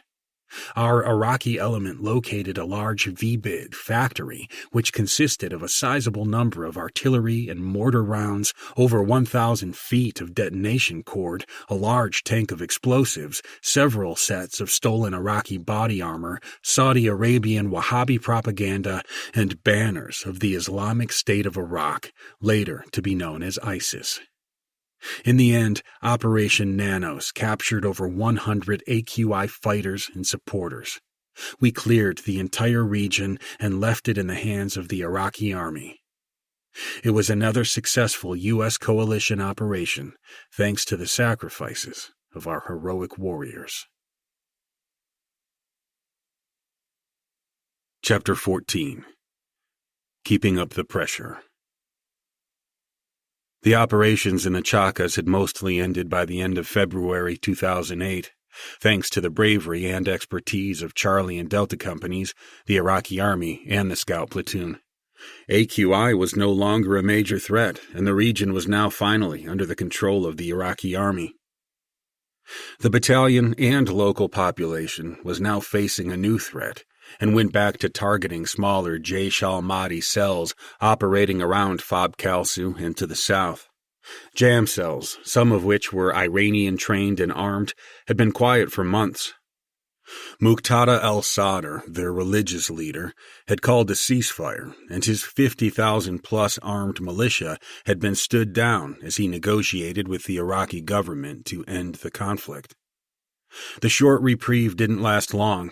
In March 2008, when negotiations with the government fell apart, Muqtada al-Sadr turned up the heat again, and a new battlefront was upon us.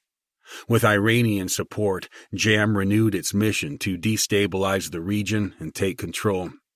They aimed to create as much terror as possible, so they attacked the most visible portion of the Iraqi government, its police force.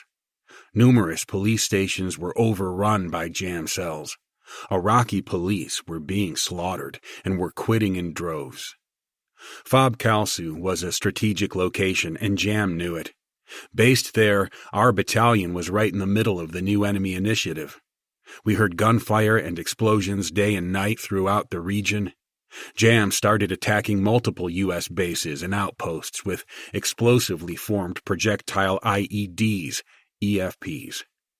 Our convoys en route Tampa, just south of Fob Kalsu, were being continuously attacked, maiming and killing our troops and destroying our equipment.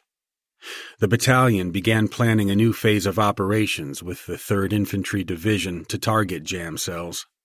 The scouts assumed responsibility for the Al-Imam and Mahawal districts, which consisted of a few towns, lots of markets, and a district center. These two districts were experiencing most of the JAM activity. At the same time, we began providing manpower for increasingly fast-paced, time-sensitive targeting missions. Since we had previously spent most of our time in the Chakas region targeting AQI fighters and not JAM, we needed to quickly get out there and learn everything about our new AO and enemy tactics. We first focused on route and area reconnaissance of 3 towns, Tunis, Mahawil, and Al-Imam. These urban centers were heavily Shia-influenced and contained major JAM propaganda and support in the sectarian fight against U.S. forces and the Sunni population. Tunis was the smallest of the 3 and was located only a couple miles directly west from Fob Kalsu. A couple miles south of Tunis, along Route Jackson, was Mahawil. Imam was located a couple miles due east of Mahawil. The people of Tunis generally welcomed our presence. Since they were the closest to Fob Kalsu, they had the most interaction with us and generally received more reconstruction and development aid than most. Alpha Company had to pass through Tunis several times a day, often stopping to engage with the local leadership and ensuring the Iraqi government and U.S. forces delivered essential services to their people. Mahawil acknowledged our presence because we spent much of our time training and operating with the police there. The city housed the regional police headquarters. The people respected the police because they knew that the police were trying to secure the population from extremists and foreign fighters. Since we were enabling the police with intelligence, technology, uniforms, and training, the population hesitantly accepted us. Al-Imam was an entirely different story. It was heavily influenced by Jam. It had a dark, cult-like feeling, full of hatred and suspicion. When we rolled into the city the first time, people looked at us like we were hostile aliens. Green flags, symbolizing unity with al-Sadr and Jam, hung everywhere.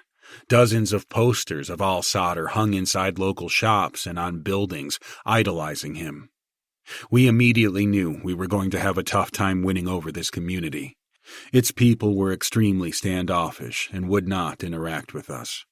During our second patrol there, we tore down every single poster we could find of al-Sadr and seized Jam propaganda.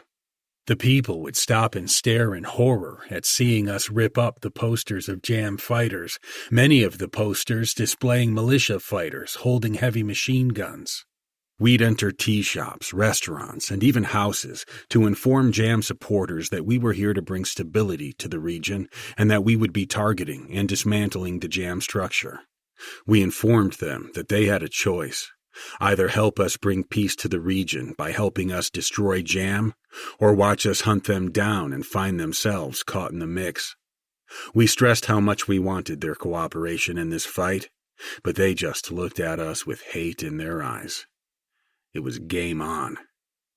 We told people to inform Jam members that the platoon with painted guns were there to track them down and would inevitably break their reign of terror. We were making a clear statement that we were committed to bringing security and stability to the area, even if it meant increased operations and possible violence. It was a tough balance because we also were meeting with local leaders and imams about increasing civil projects like schools, water, and other necessities. Many of the village and community leaders in Iraq were cynical about how the army interacted with them. Some units were great at following through with their promises of protection and support, while others clearly did not care about how the locals were treated. Strong military leadership from the top down was required to ensure the importance of community engagement and winning over hearts and minds. Without it, units would devolve into apathy or uncontrolled violence in disregard of human life and dignity. Unfortunately, the leadership in this non-military agenda was not always consistent, and our efforts to build trust often suffered. Our platoon was blessed to have Lieutenant Stevens, who knew exactly how to connect with his soldiers and the people. His counter-terrorism ideology was not well accepted at first because of how much face time it required with the leaders and people of the community, but it paid off. His first promise to the leaders in our AO was peace and stability once the threat of terrorist elements had been eliminated. This meant going in hard and heavy to secure the area, often guided by intel from locals. Once stability was restored, we'd engage in rebuilding efforts. This strategy paid off. A local citizen in Al-Imam informed our intelligence attachment from 3rd ID, Sergeant Calhoun, that his neighbor was a Jam supporter and was hiding weapons on his land. Sure enough, we drove out there and found large amounts of weapons and captured the man. Calhoun was a huge asset to our team. He was an expert in developing a network of highly reliable sources of intelligence that converted into successful killer capture operations. The best part of it all was that he was assigned solely to our platoon. He took it as a personal mission to protect us. His efforts, together with Lieutenant Stevens' operational tempo, damn near drove us into the dirt, but they spurred us on to prevail over Jam. In early 2008, we got word that a new Jam Special Group cell had been activated in our area with the sole mission of killing American soldiers and Iraqi police near Fob Kalsu. The Black Hearts were stirring some shit up and shutting down some major shot callers, which Jam had had enough of. We were on high alert, awaiting more details. However, one morning, just after sunrise, a large EFP explosion rocked the base just outside the front gates and killed 2 American soldiers in a convoy pulling up to the gates. Calhoun was infuriated that his sources had not given him enough information about the cell. His hard work to prevent this from happening had crumbled in his hands. It was not his fault, but he felt responsible. This single incident led him to taking our operational status to a whole new level. He doubled his efforts immediately, often getting only a few hours of sleep a night, developing intelligence and operations based on this attack. As a result, he received some good information from a local about where Jam operatives were living, eating, meeting, and hiding. Based on his new intel, we immediately started hitting targets almost every night. We rounded up suspects, but still fell short on finding those responsible for the attack that had killed our brothers just outside the front gate. We eventually obtained intelligence that a high-value Jam operative, most likely the mastermind behind the attack, had been identified as a previous member in the Iraqi military. I cannot remember his real name, so we'll name him RGC, since he had served in the Republican Guard Corps.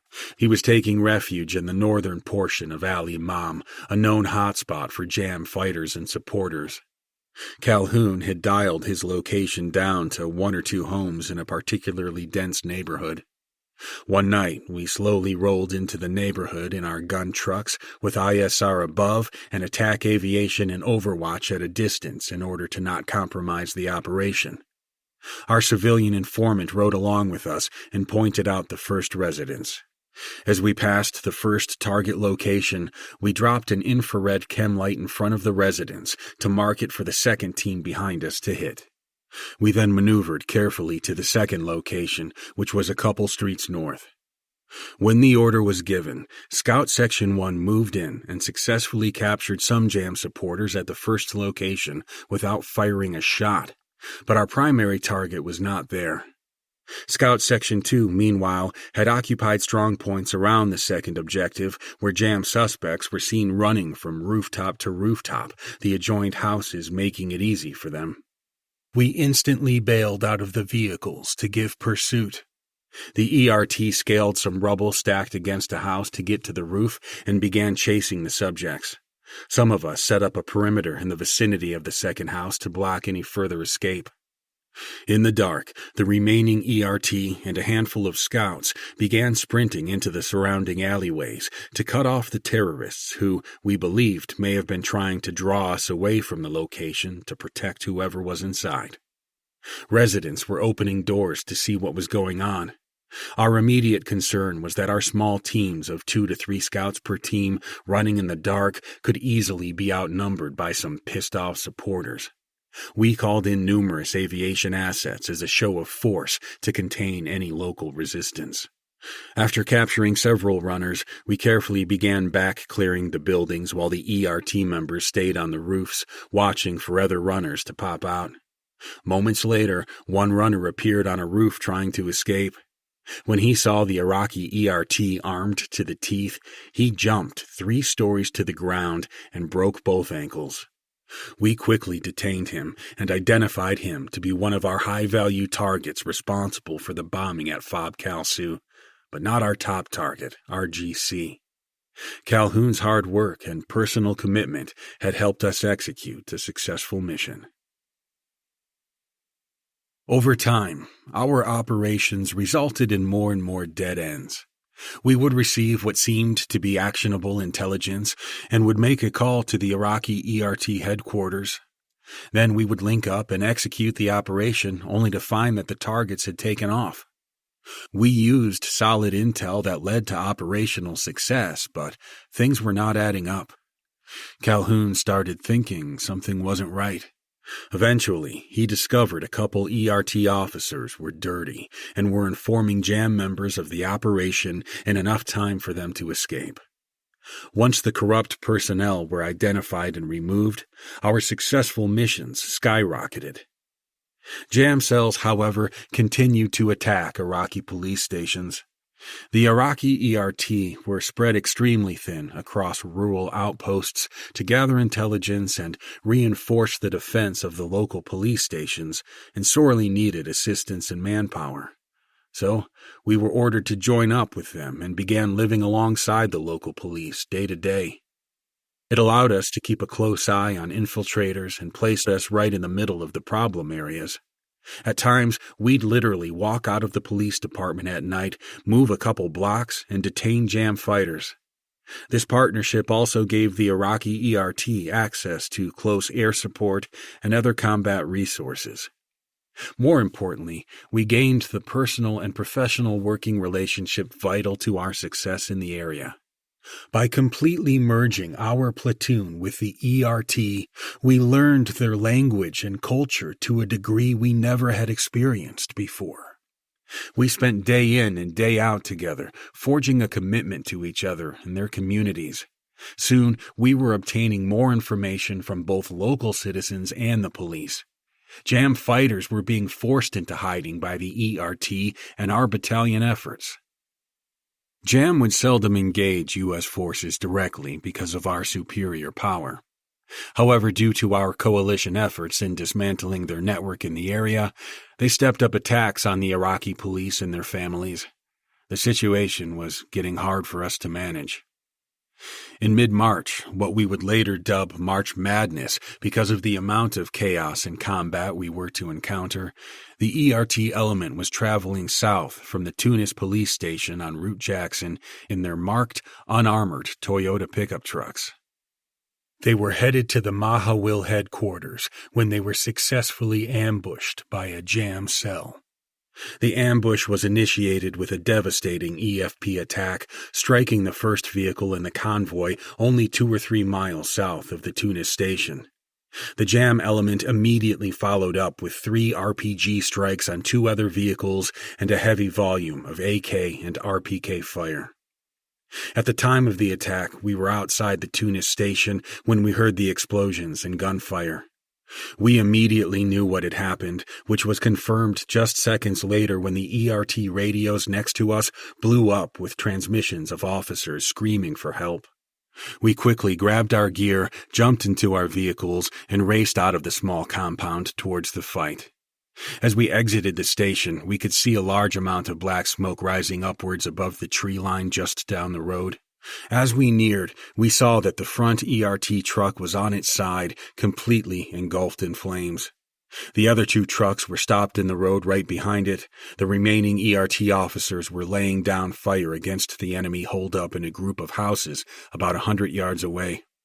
We came to a quick stop just behind the last ERT truck, where we bailed out and took up positions alongside the ERT. The ammunition and explosives in the lead truck were exploding, sending shrapnel flying past us. 6 ERT officers had been killed in the explosion, with another 3 or 4 severely wounded. Pieces of human body parts littered the road, and the air was full of the screams of those laying on the road, yelling for help in Arabic, badly burned and missing arms and legs. Some of them were still on fire. It was surreal. The firefight stopped within seconds of our arrival on scene, but we had to assume Jam were preparing for another assault. We learned of the enemy composition and location after linking up with the ERT commander. Lieutenant Stevens soon reconfirmed this. Jam fighters were holed up inside the small compound east of the road. We needed to clear the buildings in order to get medevac helicopters on scene. Without hesitation, I grabbed Team 1 and we maneuvered in on the compound while the rest of the scouts began treating the wounded and identifying the dead. We quickly cleared 2 of the 3 structures, finding expended ammunition, but no enemy fighters. We flanked the last house, which was surrounded by farm fields, and prepared for an assault. We knew they had to be in there because it was the last house. We tried to enter through the rear metal door, but it was locked. The next best option was to breach it with a 12-gauge Mossberg 500 shotgun while simultaneously throwing flashbangs on the roof and into adjoining rooms through the windows. Numerous bangs filled the air. The single shotgun blast destroyed the lock, and with a reverse donkey kick by Sergeant Ammerman, the door swung open and we quickly cleared the structure to the top floor. Reaching the top, we observed 5 or 6 men running southeast away from the scene. They had to cross an open field a couple 100 yards in length to reach a nearby palm grove to gain cover. We asked for permission to engage the subjects.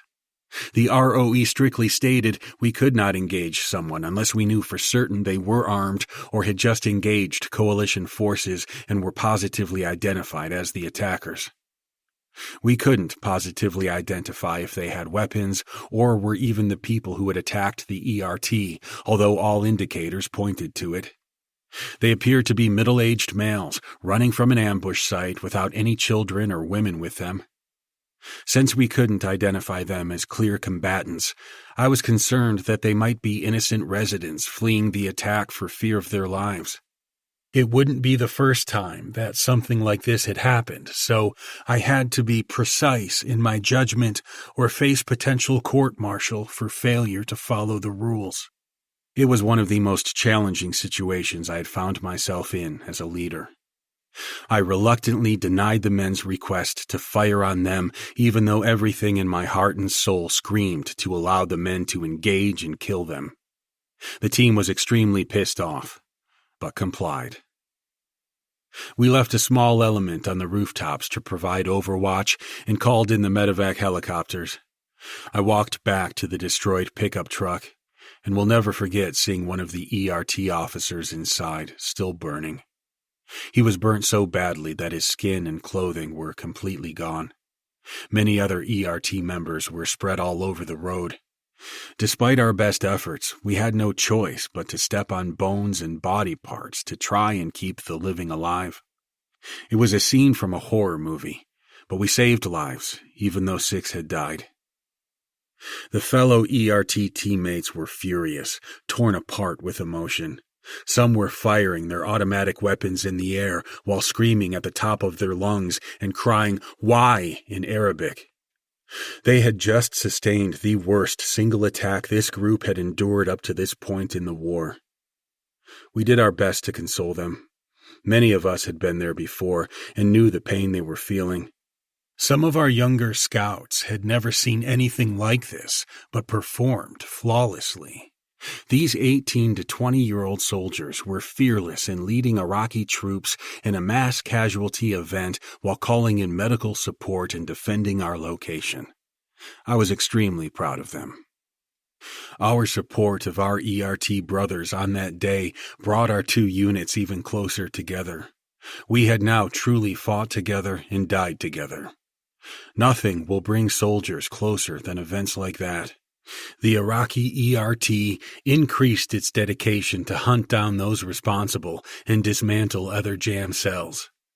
They had previously joked that the guys we were hunting were not that bad, just thugs and criminals stirring the pot. After this event, they realized American intelligence was right. We were hunting murderers and killers. They were completely on board now. Anyone in their team who wasn't on board was tossed out. They were now all in. Every operation from that point on was a challenge to restrain them when getting close to a target in order to do it by the numbers. They just wanted to rush in, kick ass, and take names. We were soon in the back seat, watching them execute operations against Jam. They were in the lead, protecting their community, fellow citizens, and country. The enemy kept popping up, mainly because we could not be everywhere. Our time-sensitive targeting operations against Jam and AQI disrupted their efforts in the region, but it didn't shut them down. The ERT continued to have a tremendous impact against Jam cells, but it came at a cost. When we took control of one town, the enemy simply dispersed to a safer one. It was a deadly game of cat and mouse, with no end in sight. The infantry companies were battling the same issue. In April 2008, our intel indicated that a Jam special group had relocated to an extreme northeastern portion of the Chakas, allowing them to launch attacks directly into eastern Baghdad. Charlie Company requested that our scout platoon conduct surveillance over one of the numerous villages for a few days to confirm or deny their presence. The information we gathered was key to the plan for yet another large Iraqi army assault. We split the platoon in half in order to keep a low profile during our movement in.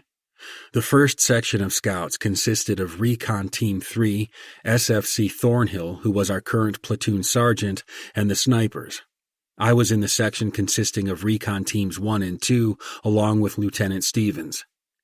The plan was for our section to hang back approximately 15 minutes after the first section had moved out, when we would then step off on the same route. To avoid attracting attention, we set off in pre-dawn darkness on foot. Carrying heavy packs, it would take us 2 nights to complete the long walk to the town. We had to do this because if we were dropped off by any kind of military transport, our cover would have been blown. The goal was for us to get settled into hide sites near the Tigris River for another couple days to overwatch key road intersections and structures. At least, that was the plan, but the enemy had other ideas. Approximately a mile outside the base, as Section 1 was slowly advancing in a single-file formation, they were ambushed by a 12-man jam special group cell that was set up in a 2-complex compound approximately 100 meters to their south. The fighters laid down a heavy volume of RPK and AK fire. Sergeant Spear radioed, "Contact! Contact! Contact!" Upon hearing the gunfight and the radio transmissions, Lieutenant Stevens immediately ordered us to drop our rucks and unneeded gear and to rush to the action. Staff Sergeant Arnold, Recon Team 2's team leader, led our section in a sprint to assist our brothers. Section 1 immediately turned towards the threat and returned a heavy volume of fire on the enemy, quickly gaining fire superiority.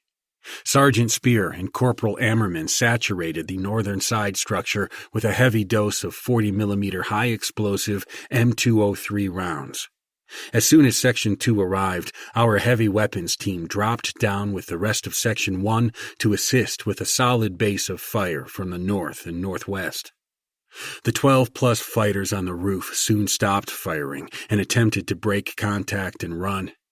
A portion of Section 1, led by Sergeant Spear, led the assault into the first structure, where I took a small team in with them to support his numbers and give us a better advantage. We quickly cleared the first floor and maneuvered up the stairs where all the firing had been coming from. Upon reaching the landing on the top floor, we found a middle-aged male laying in the doorway to the roof with mortal wounds to the side of his upper torso from a 40mm grenade strike. He had been running inside the building when a round struck directly beside him. As he struggled to breathe, we attempted to get his name and affiliation. He died right there, looking up at us, standing over him. He was wearing a load-bearing vest packed with ammunition. Directly beside him was his AK-47 and a radio that was full of chatter in Arabic saying that reinforcements were coming. We immediately called for air support, assuming more fighters were on the way. While standing on the roof looking for the other fighters, we learned the rest of the group, consisting of 11 fighters, were in the building to our south, only 20 yards away, inside the same compound. We could hear them yelling on their radios, asking where their reinforcements were. We quickly occupied a strong point on the roof, facing south, to look down on the building, while the rest of the team moved into a perimeter around it. Once we were in place, I ordered our interpreter to shout at them to come out unarmed and walk into the courtyard between the two buildings. They immediately yelled back at us in defiance, cussing and swearing. They were completely hidden inside the darkness of the building, refusing to come out because they believed we'd execute them if they did. We continued yelling back and forth for a couple minutes until we eventually threatened them by saying we'd fire explosives into the building and drop it on top of them if they didn't come out. Eventually, 2 Apache helicopters arrived on scene and helped set the tone by firing Hellfire ASMs into the nearby terrain to show them we were serious. After that, members of the group slowly started coming out. We ordered them to lift their shirts to prove they weren't armed or wrapped in suicide vests, and then had them lay down on the ground. Our contact team then moved in, cleared the building, and detained them all as we covered their movement from the roof. We had just started to conduct tactical questioning when, fortunately, the Charlie Company QRF arrived on scene with the Iraqi police to take over. We learned from our Iraqi partners that the dead Jam Special Group fighter upstairs was the leader and had been an Iranian-trained commander and the son of the local imam. We quickly consolidated and continued the mission, leaving Charlie Company to handle the aftermath. We heard later that when Charlie Company returned the remains of the Jam leader to his family, they attempted to explain the situation to the father, but the imam refused to believe that his son had attacked U.S. forces. After a tense encounter, Charlie Company dropped the body off on the front step and told him to piss off too.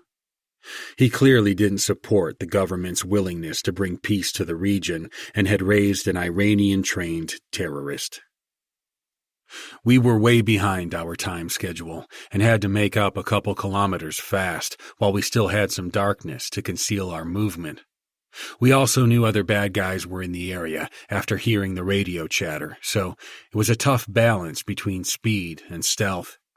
What made matters worse was that a dust storm known as a shamal was coming.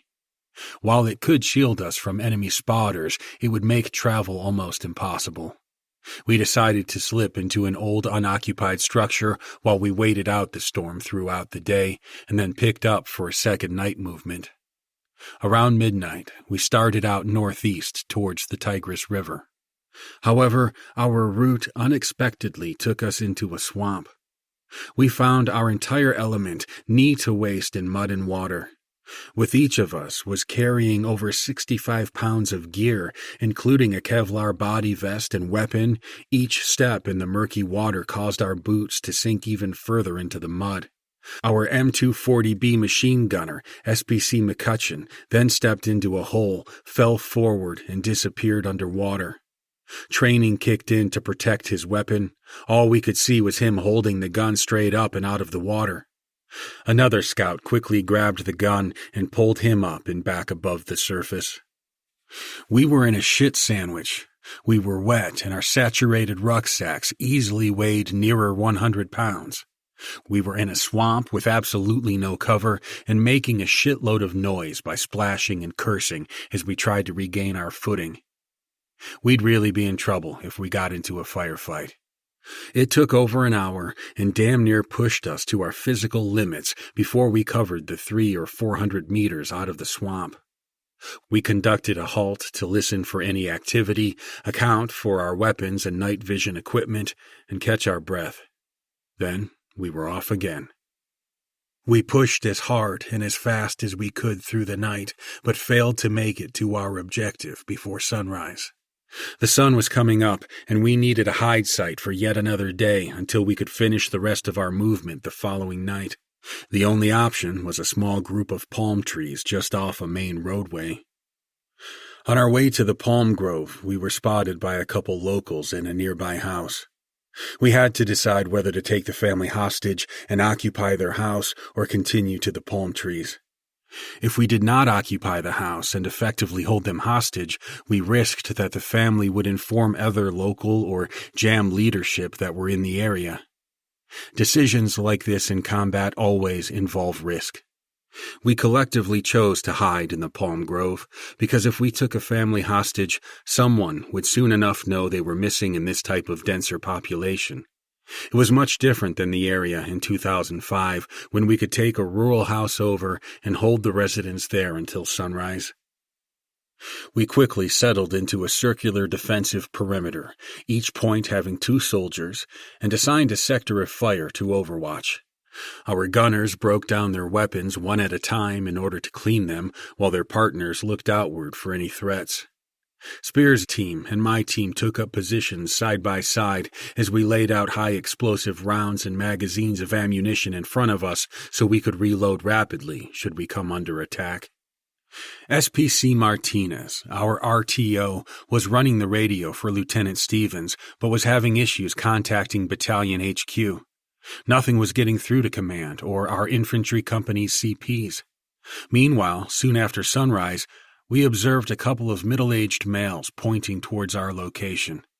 Just beyond them was our objective, the village where we were to conduct surveillance. We quickly went to 100% security, believing the subjects could be spotters for jam. We were on full alert. We then observed a second set of military-aged males on a rooftop looking towards us from the southeast. It only got worse.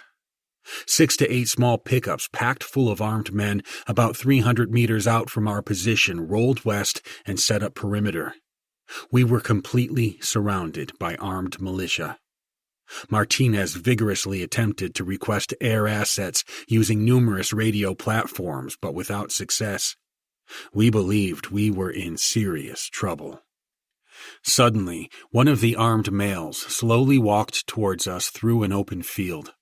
The rest of his group watched with weapons prepped to engage.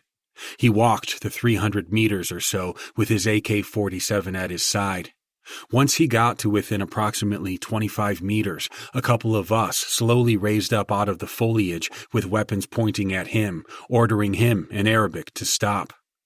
We identified ourselves as U.S. troops and informed him that we were in the area searching for jam fighters. We informed him that if he was one, he and his group needed to surrender because we were only one of many groups surrounding the area, being supported by armed drones above, ready to strike. It was a complete lie, but he took the bait. He swung his AK-47 onto his back to show that he was not a threat and yelled back to his people that we were American soldiers. The guys in the trucks immediately pulled out the bright yellow vests we issued the sons of Iraq to wear while protecting their villages. We had unknowingly inserted ourselves into a friendly militia group's operation who were also looking for jam fighters. They had been informed earlier in the morning by the locals who had spotted us, stating they had observed armed men moving through the area, but they did not know who we were. The SOI group said that they had been in the area for a couple days and had only seen jam fighters on the eastern side of the Tigris. We stayed for a couple days, but did not observe any jam maneuvering on either side of the river. The mission was then canceled.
It wasn't long before we found ourselves back in Al Imam on TST operations.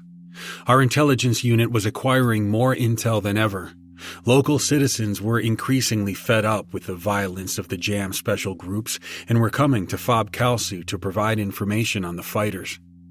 In public, they appeared hostile to coalition forces so as to prevent reprisals from the insurgents, but at the base, they felt free to cooperate. One of the fighters we were targeting in Al Imam was an effective, violent, low-level leader known only as RGC. He'd escaped our clutches a while back. His cell had recently attacked and killed 2 U.S. military police officers. On one particular night, while staying with the Iraqi ERT guys in Mahawil, we got the word that RGC and some of his local fighters were hanging out at a local restaurant in Al Imam. The jam cell there had a solid early warning network of individuals placed on all the routes leading into the city to identify U.S. troops coming into the area.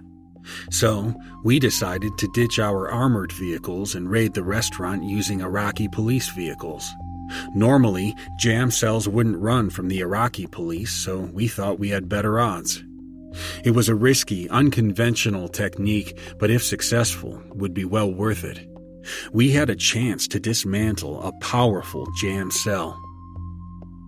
Sometime before midnight, we quickly put on our kit, grabbed our weapons, and dashed out the door into 2 marked Iraqi police pickups. The rest of us piled into private cars belonging to some of the police officers. We laid down in the vehicles in order to not be seen. We left some of our guys back with our armored HMMWVs with orders to bring them up once we had secured the site. The marked police trucks and the unmarked police cars took different routes to avoid detection by spotters. We drove without incident directly to the restaurant. Ironically, this happened to be one of the establishments where a couple months back we had ripped down posters of Muqtada el-Sadr. The ERT vehicles came to a rapid stop as the members jumped out of the cars on the move. Kitted out in full battle gear, the ERT guys shocked both the regular patrons and the jam fighters. 2 fighters jumped up and escaped out the back of the restaurant. The ERT captured 4 fighters in place and laid them out on their stomachs for all to see. Although both the runners had escaped, we did get information on one of them, whom we later on named Aquaman. The operation was successful, and word quickly spread through the community. The local citizens had never seen their Iraqi ERT police take charge against the jam fighters so effectively. What really opened their eyes was seeing American soldiers serving in a support capacity, not as the main force. I had directed my scouts to hang back, or just behind, the ERT police in order to react if needed, but to also observe their actions so we could discuss afterwards and learn lessons. For now, the ERT police were in control. As a result of the raid, the Painted Gun Platoon were seen as trusted agents who supported their police and not the invaders as portrayed by insurgent propaganda. The community was gaining trust in our platoon. From that point on, when we entered the city, people increasingly smiled and approached us to say thank you. The rest of the jam cells either disbanded or relocated to hidden locations because the local population had turned against them.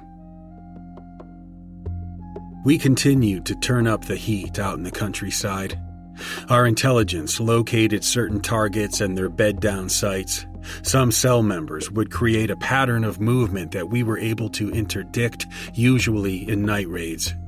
One example was the cameraman and videographer responsible for putting footage of JAM IED attacks and executions on social media. Known as Aquaman, he was one of the squirters who had escaped out the back of the restaurant in the raid a few weeks earlier. We had intel that he was hiding in a farmhouse just outside Al Imam. We requested attack aviation to surveil the objective from a distance. They informed us they had not seen any movement, but identified one vehicle on site and a canal that ran east-west about 25 meters behind the residence. That night, we loaded the trucks and departed Kalsu. We quickly developed a route and contingency plans en route to the objective. We hit Route Tampa, turned south, and drove a couple miles, where we turned back west on a small bumpy road that led to the house. Cutting the engines a few hundred meters out from the objective, we dismounted. As we got close, dogs started barking. The Apache element reported a person walking out to his vehicle and then going back inside. They could not confirm if he was armed or had anything in his hands at all. Suddenly, the Apache element said that the suspect had run out the back door and dove into the canal line behind the residence. We scrambled as fast as we could to the canal and had the Apaches racing up and down the canal trying to get a bead on him. Our vehicles quickly occupied other egress locations out of the canal so we could have a multi-layered perimeter with the dismounted teams, the Apaches, and our scouts on the hunt. Once we cleared the house and the surrounding vehicles and terrain, we deliberately worked our way towards the canal to create overwatch for smaller search teams. Aquaman had nowhere to go, but this was his property and he knew the terrain. Initially, we formed a firing line and pushed forward towards the reeds and water. As we neared it, our interpreter yelled at Aquaman and told him that he was surrounded, that he had nowhere to go, and ordered him to surrender. No response. It was a waiting game. A couple minutes later, the Apache element informed us they had spotted a small heat signature 10 to 15 feet from us in the water. The Apaches had moved closer in and were using their thermals at a better angle. We pushed closer, using the bright white lights on our rifles to identify his location. Then Staff Sergeant Sullivan observed a man's face sticking up out of the water in order to breathe. Sullivan slung his rifle, picked up a rock and threw it directly at the man, but missed. Aquaman didn't budge. We fanned out and yelled at him in Arabic to surrender, but he didn't respond. Sullivan picked up another rock and threw a fastball, this time hitting him right in the face. Aquaman instantly flailed in pain as his hands flew out of the water, clutching his head. He quickly stood up in the chest-high water, hands high, and just looked at us in shock. We eventually handed him over to our detention facility. More important, we discovered a treasure trove of intelligence in the house. Calhoun, our intelligence officer, analyzed the information, turning it into actionable intelligence. Our TST operations continued to expose and dismantle the entire JAM network, from leadership to financiers to bomb makers to fighters. Everything was going well. We had had no serious attacks and no casualties. On April 24, 2008, Staff Sergeant Sean Whitehead with Alpha Company 2502nd Infantry Battalion was struck by an IED while on foot patrol in the city of Iskandaria. Sean was a hard charger, the epitome of a warrior and leader. Like the loss of so many of our warriors, his death shook us to the core. He had been a scout beforehand, so many of the guys knew him, as did I. It just showed us once again to never let down our guard, regardless of current and past success. The enemy always has a vote. Scout Platoon took a day off from operations, and we traveled to Alpha Company to pay our respects at Sean's memorial. Fortunately, there had been no other casualties. However, when a respected leader like Sean is killed, it is devastating to a unit and makes everyone feel more vulnerable. Although this deployment was not turning out to be as violent as our previous one in the Triangle of Death, every casualty is unique, powerful in its own right, no matter how many there are.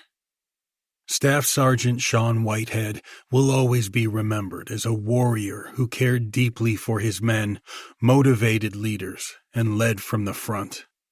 We left the memorial recommitted to do everything we could to protect each other, our comrades in arms, in future operations. No matter our strength or record of success, we needed to remain vigilant and not succumb to complacence. We needed to finish strong. By mid-2008, the hard-fought efforts by the 2502nd Strike Force and our ERT brothers had brought stability and security to the region, allowing the Iraqi army and police to assume control of the communities in the region. New schools were being built, roads paved, water treatment facilities fixed, a dairy facility perfected, and power was being brought back to the region. The region was handed over completely to the Iraqi government. We had completed our mission and were heading back home in mid-November of 2008. Chapter 15. Home. By the end of 2008, our battalion had redeployed back to Fort Campbell. We were back in the grind again. Now I understood what multi-tour combat veterans went through psychologically and physically. I had accepted and received my second deployment with excitement and commitment. The fact that I could be facing a third one, however, was more difficult to accept. Morgan was already on his fourth deployment since 2003, and it was only the beginning of 2009. His internal fight was to prevent combat zones from becoming his personality. Little did he realize that he was just halfway through his remaining combat tours. I realized that all of us were in different places in our lives, with our families, time in service, and future goals. For me, I was ready for a new purpose. I had spent over 2 years in combat alongside the most brave and courageous American soldiers, and had witnessed many brave and patriotic Iraqi leaders, too. I felt in 2008 that they could keep the peace we had helped them to achieve.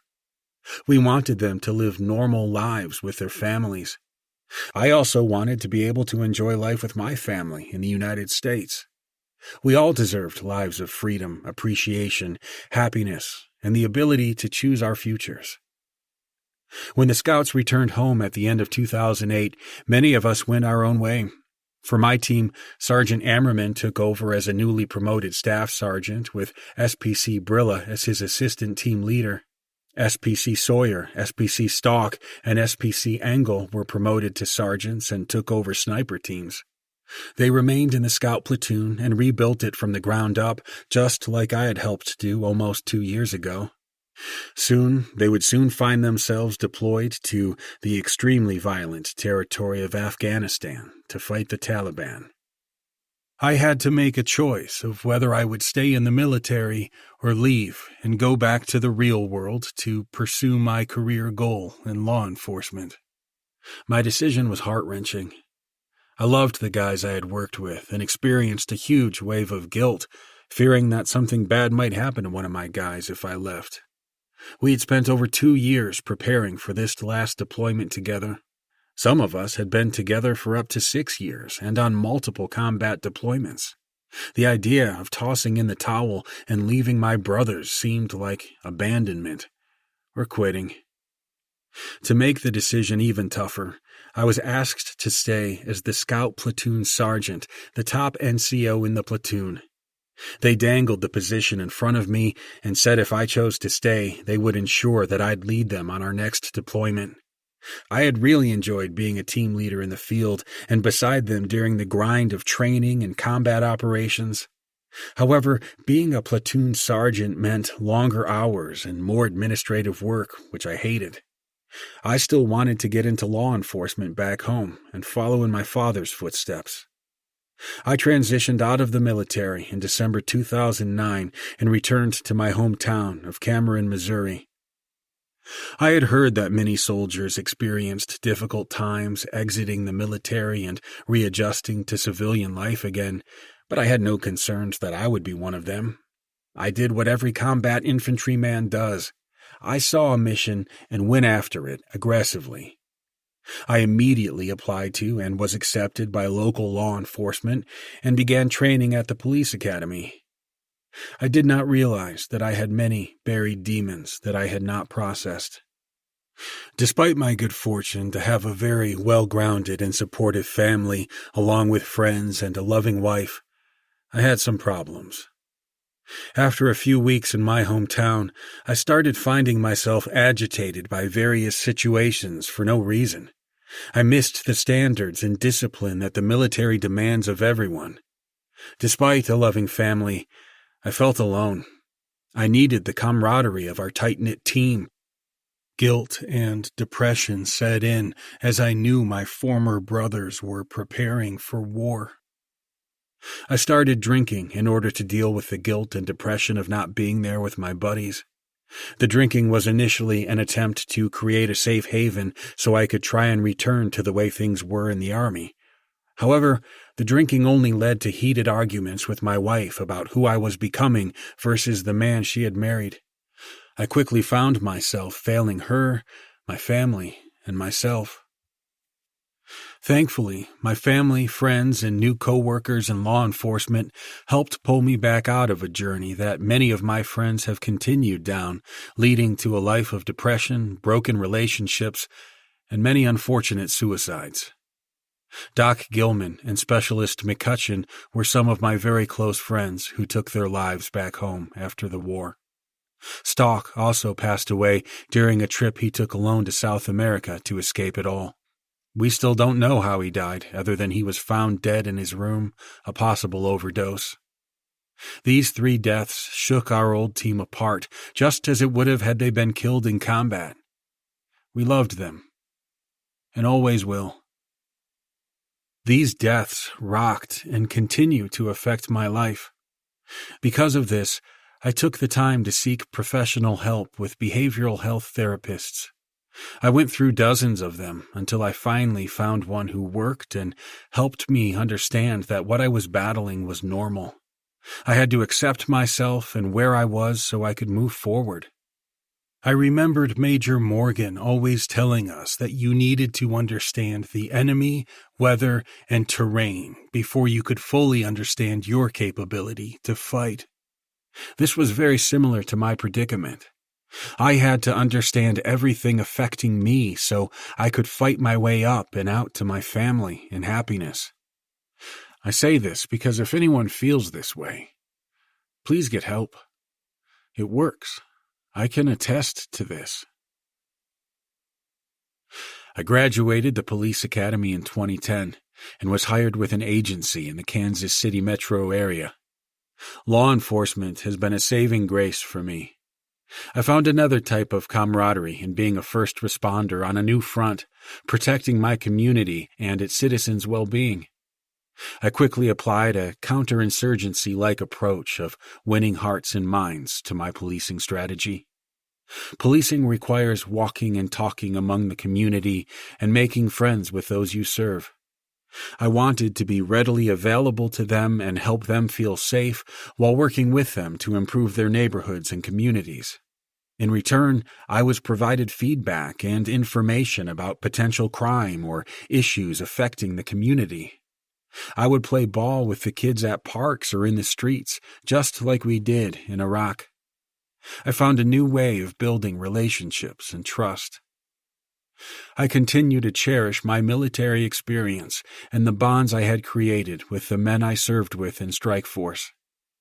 I had experienced life in the extreme in those 6.5 years, experienced things that many will never touch or fully understand in their life. My time in the military defined me as a man and a leader. It built the foundation of service, love, teamwork, and sacrifice in me so I could serve my family and community.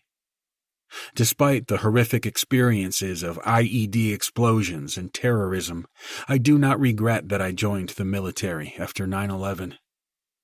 I witnessed the most courageous, loving, and devoted acts of selflessness among my fellow soldiers. I focus on how they lived and how they affected all of us in their lives, not on how they died. I am truly blessed to have served in our Army and among the Black Hearts of 2nd Battalion, 502nd Infantry, Strike Force. Epilogue. The Kitchen Table Battlefield. Sometime in 2009, Morgan was driving through the Smoky Mountains in North Carolina at night.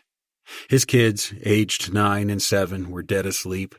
He had just returned from Afghanistan, his 5th combat tour with more to come, and had taken his family to the Outer Banks in North Carolina so they could reconnect, reset, and reintegrate as husband and wife and as a family. On that late-night drive back to Fort Campbell, he realized that the trip had failed to achieve what he had hoped. He thought, well, maybe we're not in love anymore. Have we become that Army couple who puts mission first over our home? Our mission, combat, and deployments defining who we are versus who we want to be? In 2007, Dan was sent to the Command and General Staff College, where he could have spent a year taking it easy in a university-like environment. However, in under 6 months, the Army came to him and asked him to return to combat. Although he could have declined, the culture of the Army and desire to serve took precedence over his family and personal welfare. He was off to combat in 2008 through 2009 for the 4th time since 2003. He did not know at the time he accepted another deployment that he would eventually go back into combat 4 more times. Dan shared with me an invaluable bit of advice he had received from Colonel Dixon Gunther, a close friend. Be careful, you thrive in combat. This is becoming your identity and personality. You cannot let it become your personality because nothing will be the same when this war is over. This insight stuck with me. This is all Dan and his family had witnessed from 2001 to 2015, living 2 lives every other year for almost 2 decades. It applies to all who serve in the military, especially those in a combat capacity. At no time in America's past have we asked our nation's military to do what it has done since 9/11.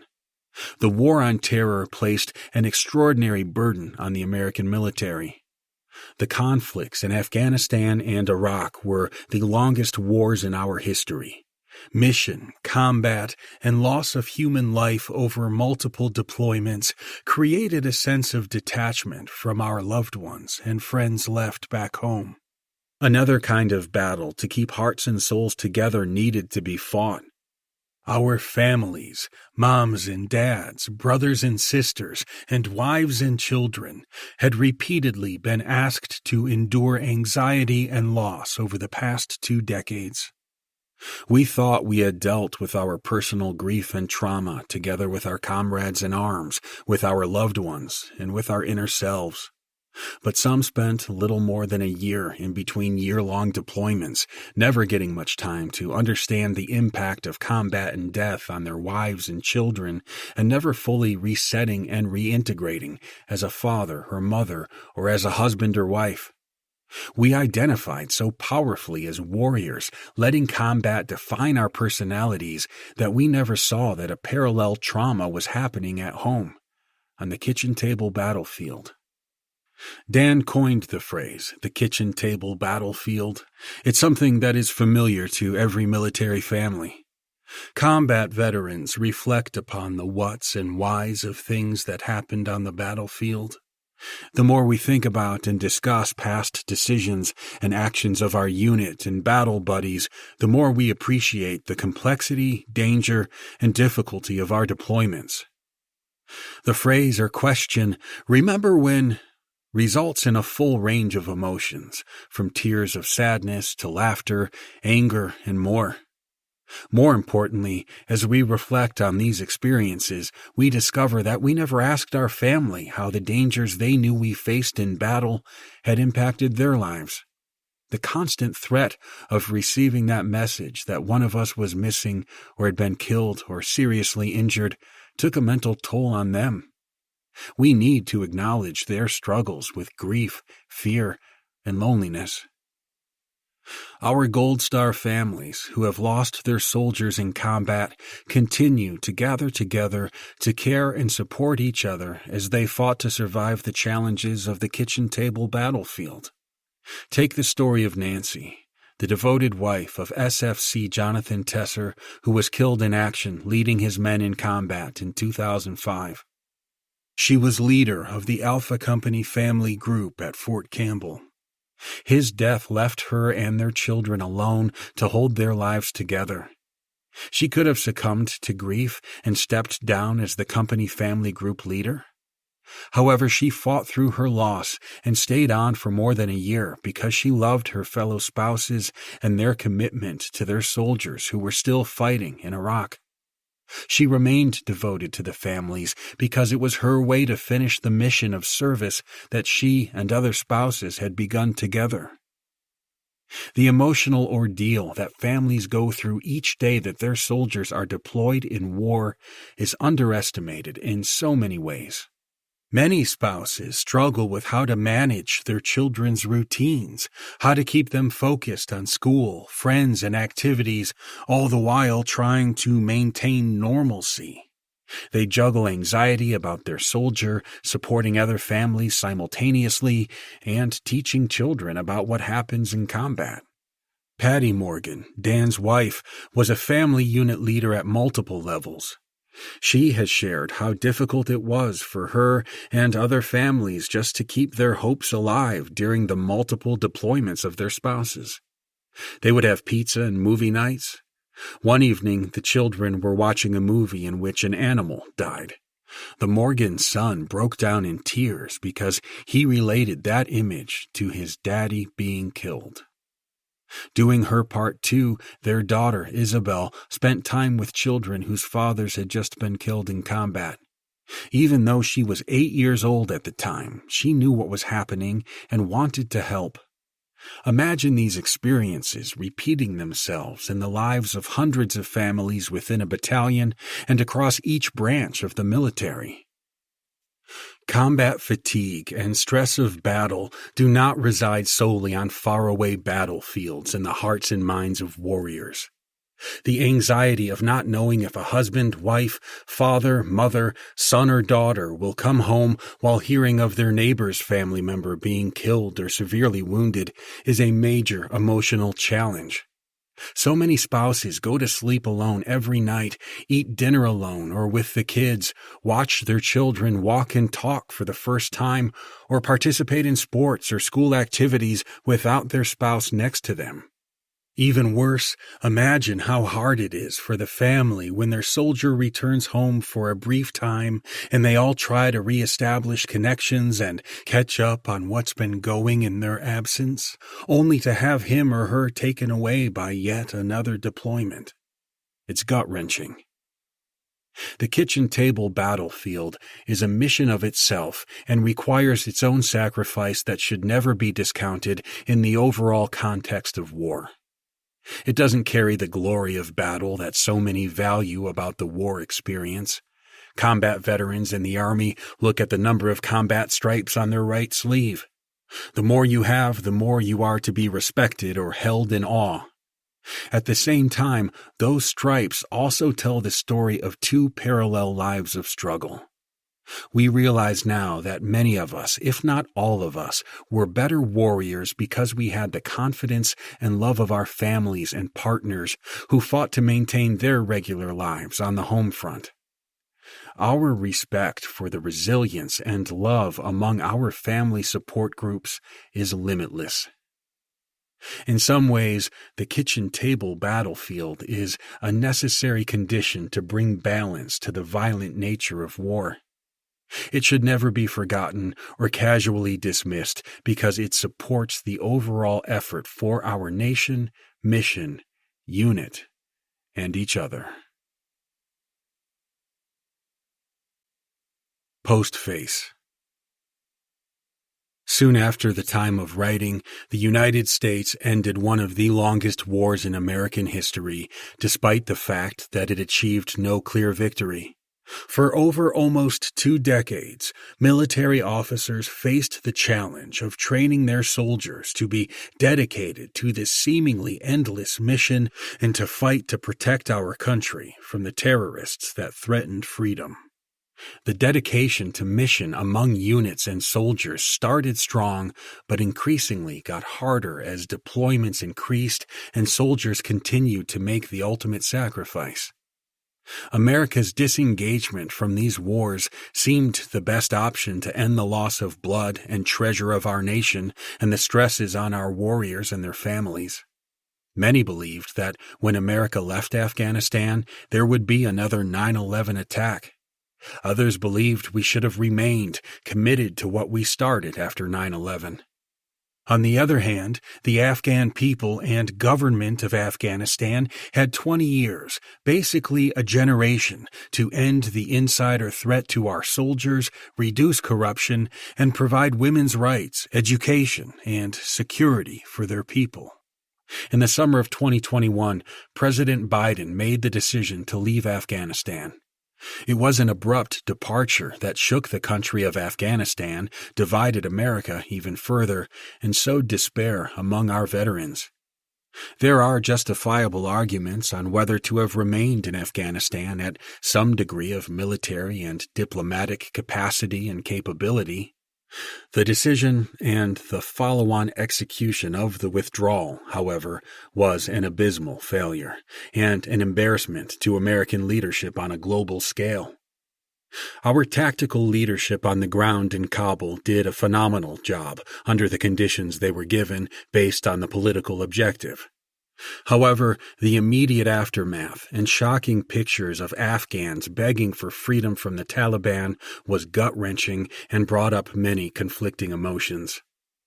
Though I never deployed to Afghanistan, Dan deployed there multiple times. He seethes with frustration, not over the decision to withdraw as much as with how the decision and execution occurred. As he said, "We're supposed to be fucking better than this." In Iraq, the situation is more complex. The Middle East region has always been precariously unstable even before the 9/11 attack and remains so even after our commitment against the global war on terror.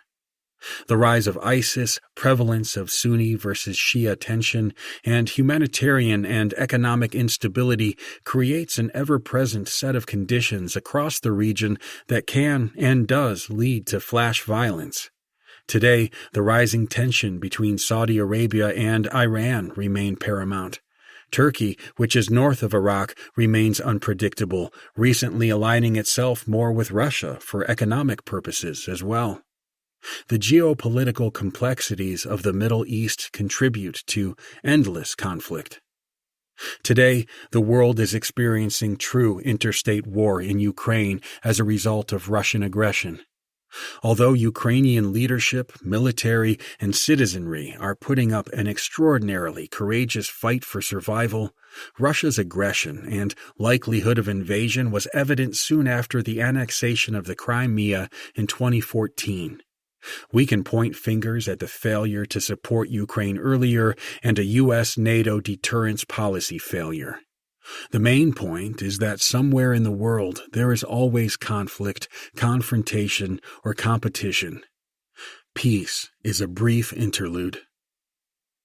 The character of conflict is changing dramatically across the world, where we see great power politics and competition emerging to challenge America's role as leader in the fight for freedom and democracy. Today, the world could be sitting at the brink of the use of tactical nuclear weapons by Putin against Ukraine. We must never underestimate the evil intentions of some human beings and their desire for power. The sacrifices of our fallen heroes and Gold Star families must not be forgotten, despite the changing nature of the world and conflict. It is the selflessness of service to our country and its values and each other that will continue to grow from generation to generation to ensure stability and security. As we move forward, we must continue to honor the last full measure of our fallen heroes' devotion to duty in the past, present, and future. The Black Hearts of the 2502nd Infantry continue to fight, advise, and assist allied and partnered forces across the world. The Strike Force Battalion transitioned from the high-intensity combat force it was at its inception to one trained to execute counterinsurgency and counterterrorism operations throughout the world. In late 2013, Strike Force soldiers provided security training and assistance and offensive operations in support of the Iraqi and Afghan security forces.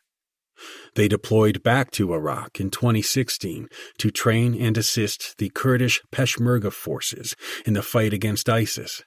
In 2019, the Black Hearts conducted security force assistance in Ukraine to advise and assist the Ukrainian armed forces. They developed a joint multinational training group for officers and NCOs, built firing ranges and other training sites, and created a training curriculum to help Ukraine defend itself from Russian aggression. In 2019, elements of the 502nd Strike Brigade deployed to Africa, where they trained and advised the African Response Force in Djibouti.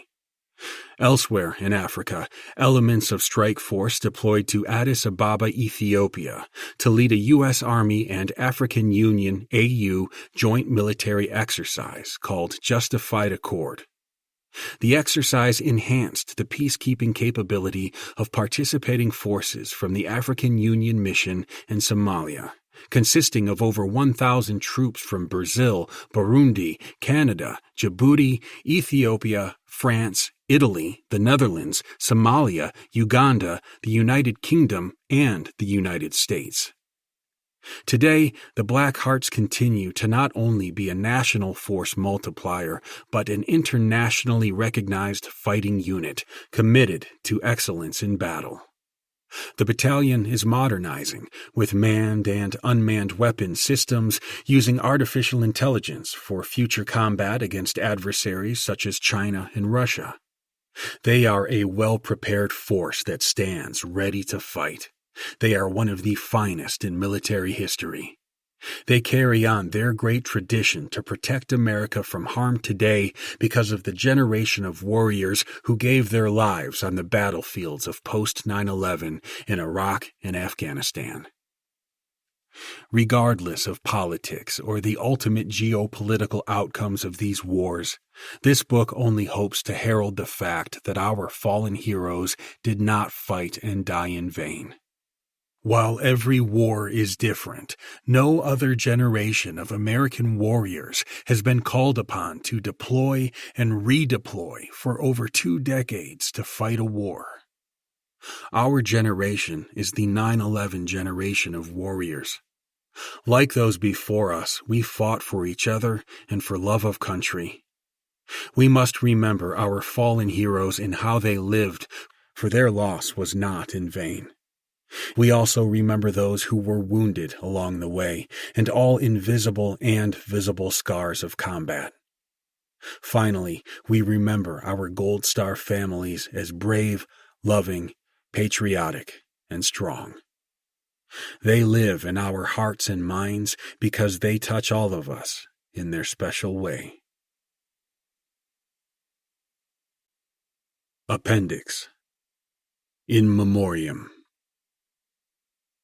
Godspeed to our fallen heroes and their Gold Star families, and all those who were wounded and served in Strike Force, the 101st Airborne Division Air Assault Screaming Eagles, and in all U.S. forces. You will never be forgotten. Invasion of Iraq, 2003. Sergeant Brett Christian. Specialist Ray Hutchinson. Private First Class Brandon Oberleitner. Operation Iraqi Freedom, 2005 to 2006. Sergeant First Class Jonathan Tesser. Sergeant First Class Sean Dostey. Sergeant First Class Clarence McSwain. Staff Sergeant Aram Bass. Staff Sergeant Jerry Durbin.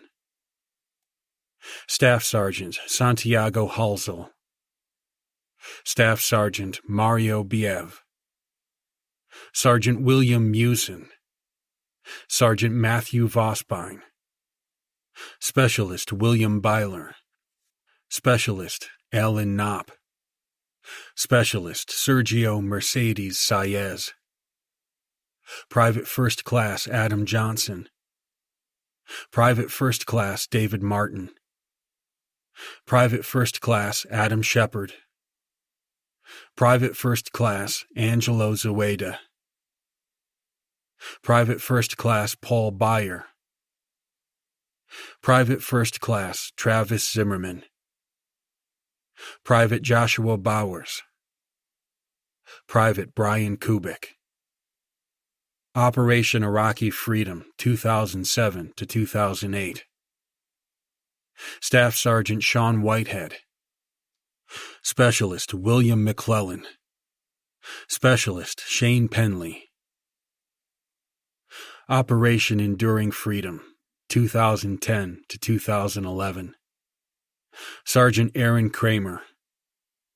Staff Sergeant Adam Dickmeyer. Specialist Brett Land.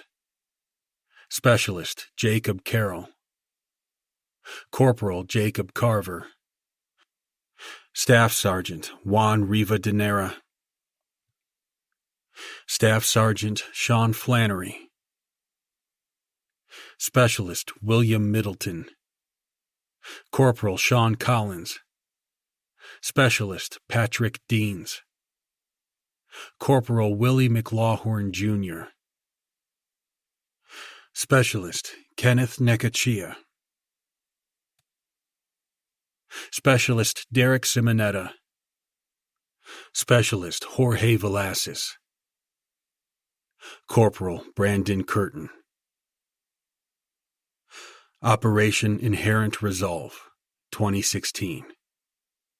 First Lieutenant Jeffrey Cooper. This recording of Black Hearts and Painted Guns, a battalion's journey into Iraq's Triangle of Death, was presented by Dreamscape Media, LLC. Narrated by David Bendina. Produced by David Bendina. Text copyright 2023 by Kelly Eads and Daniel S. Morgan. Sound recording copyright 2024 by Dreamscape Media, LLC. This recording was produced by arrangement with Casemate. Thank you for listening. Please check dreamscapepublishing.com for Dreamscape's latest releases.